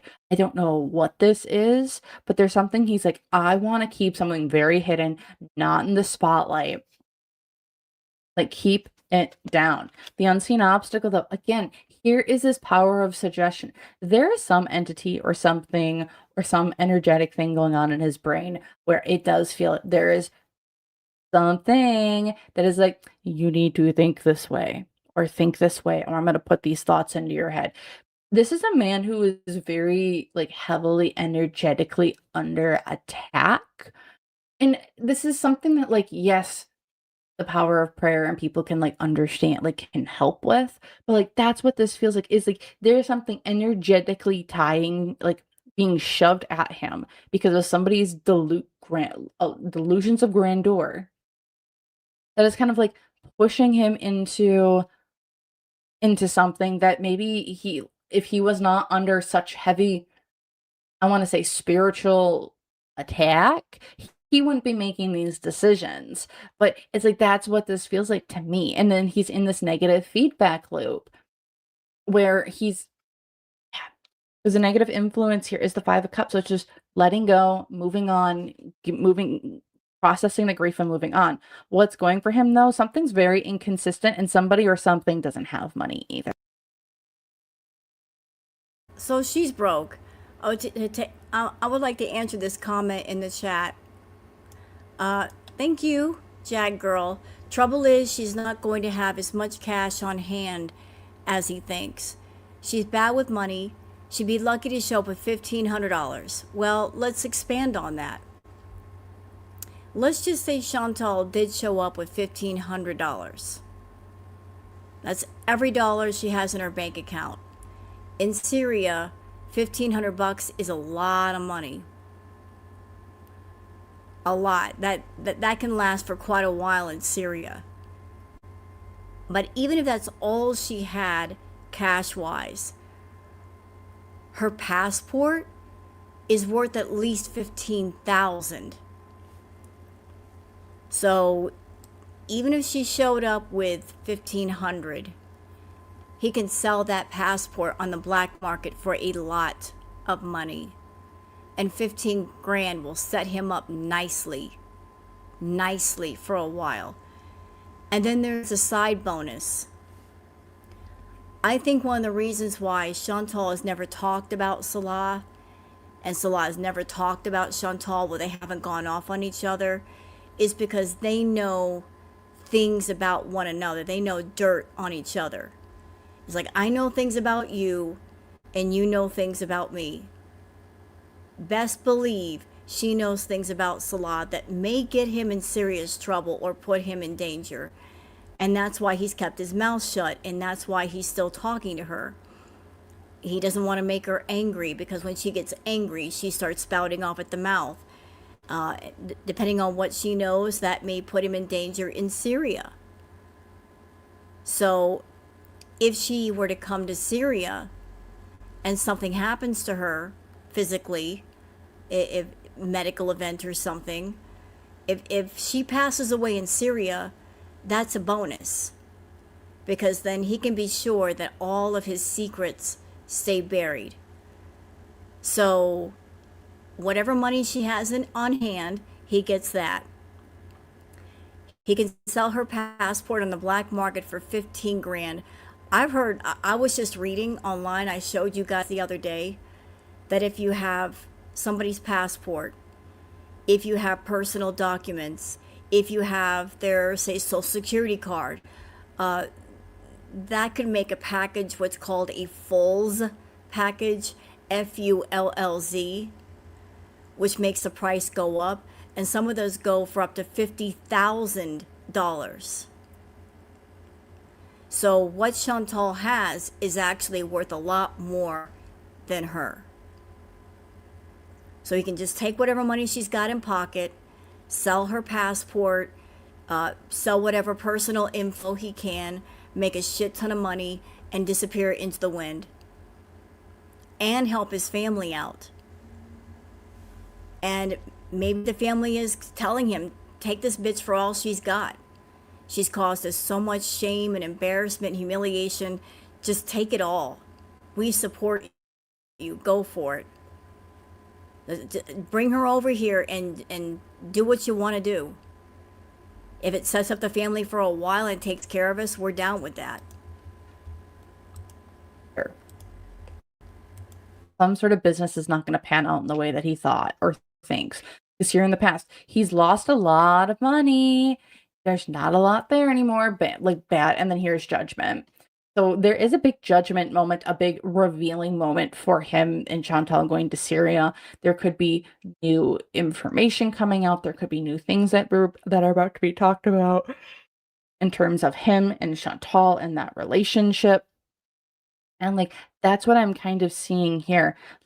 He's just in this negative feedback loop of it's like thoughts. You know how there's this thing called group psychosis where one person has these visions of grand design or grandeur, and then everyone kind of starts buying into it, and then it turns into group psychosis. That's what it feels like for him and Chantal, allegedly conspiracy, whatever. It's he's kind of bought into whatever delusion Chantal has. And don't get me wrong, Chantal is delusional. She's also very mentally ill. And the other thing too, what I would say with Chantal as well, is that she's also a very powerful manifester. Don't get me wrong, she's a very powerful manifester. It's how she's gotten a lot of things that she's wanted, right? And so her power has been, I feel used, allegedly, conspiracy, whatever. And she's kind of to reel someone in that's not really meant for her. But he's kind of getting swept up into this psychosis, in my opinion. Which is why I feel he's been doing all these shady shit and the shady deals and all these things where it feels he wouldn't have done so to such an extent in the past, but he is now because he's essentially feeding into it and in himself becoming a part of it. And so he's going to become a liar, and he's going to lie to himself because she's lying to herself. So it's they're feeding off of each other in the most negative, toxic way possible. So what else can we get here about, I want to take a look and see how Salah feels about Chantal. How does he actually feel about her? He doesn't love her. There is no love here. I don't want a relationship with you because you make me unhappy. I think you're a miserable person. You don't bring love. You don't bring shine. You don't bring joy to my life. From a material influence as well, you haven't been able to take me where I've wanted to go. I haven't been able to travel. I haven't been able to go places. I haven't been able to go worldwide. And that's the promises that you've made me. The hope here with the 10 of Wands is I think he wants her overwhelmed, overburdened. I think he wants her to have a break. That's the 10 of Wands. Is I want you so overwhelmed and overburdened that I don't have to worry about you anymore. The unseen obstacle, though, here is the Queen of Cups. It feels like a trio of people around him where it's this also feels like mom. Or his, you know what? I'm not even going to say mom. I'm going to say his other wives. That I think kind of keep him grounded, and that he's more focused, or he's trying to be more focused on. She's just the money man. She's just the money person. But he has 2 other wives, in my opinion. There's a negative influence. Again, he is lying straight up to her. He also thinks that she's a liar. She's a cheat. She's a manipulator. She can't do anything, right? Because what's going for him is she's just overwhelmed. She's overburdened. She's this Queen of Wands. This is just a grade A bitch. That's who she is. And it makes it easy for him to not love her because she's a complete and utter she's a hard person to like, much less love.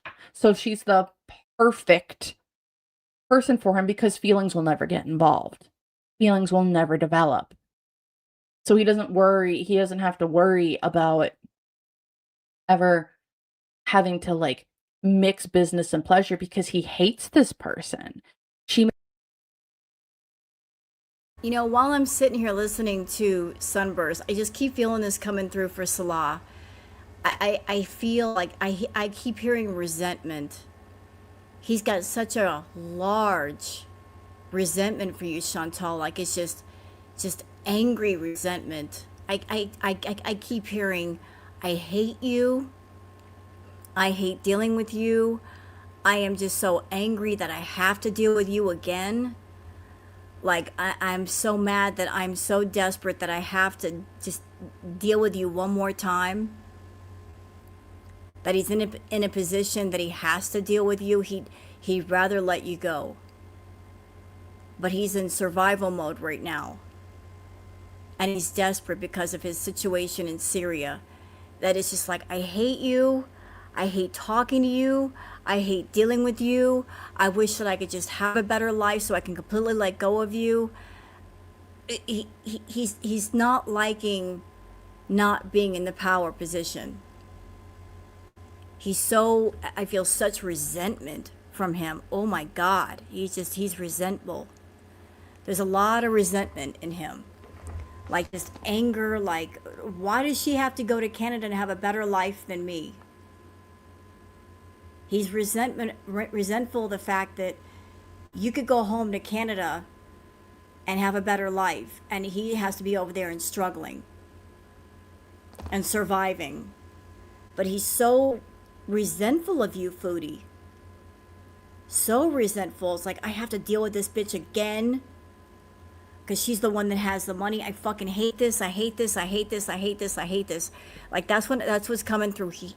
He is just so angry he has to keep dealing with you. He hates dealing with you. Makes herself so unlikable, so untouchable, that it's easy for him to just keep her at an arm's distance on an emotional level. Because here in the past, yeah, there were contracts. We had a contract, my dear. And here in the future, King of Cups. I mean, how does he feel about her in the future? It feels like there's this King of Cups that's coming in that's going to take care of it, whatever that is. With the cat, an emotional man. This could be like a husband and wife, but like someone's going to take care of her. And I don't think it's going to be Sala. Because at the bottom of the deck, the Queen of Pentacles, how does he see her? She's just there to provide money and stability for the family. All she's there for is to provide money. Because everything at the end of the day is a business contract. She's a pay pig.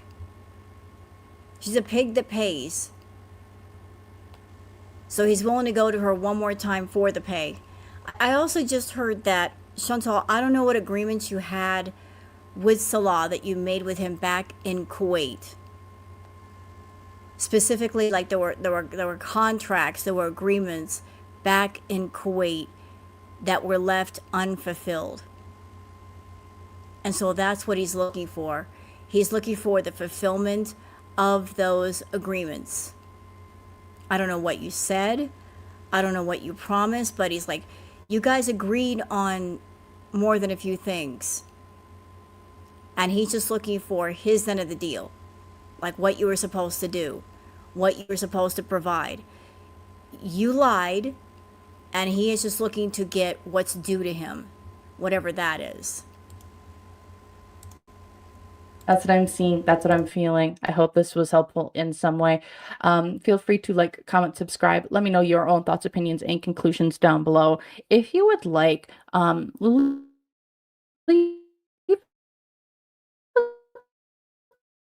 counted so much over camels in the desert. So again, thank you so very much for watching. I hope to see you guys in more videos in the future, and can't wait to see you there. So thank you so very much, and bye.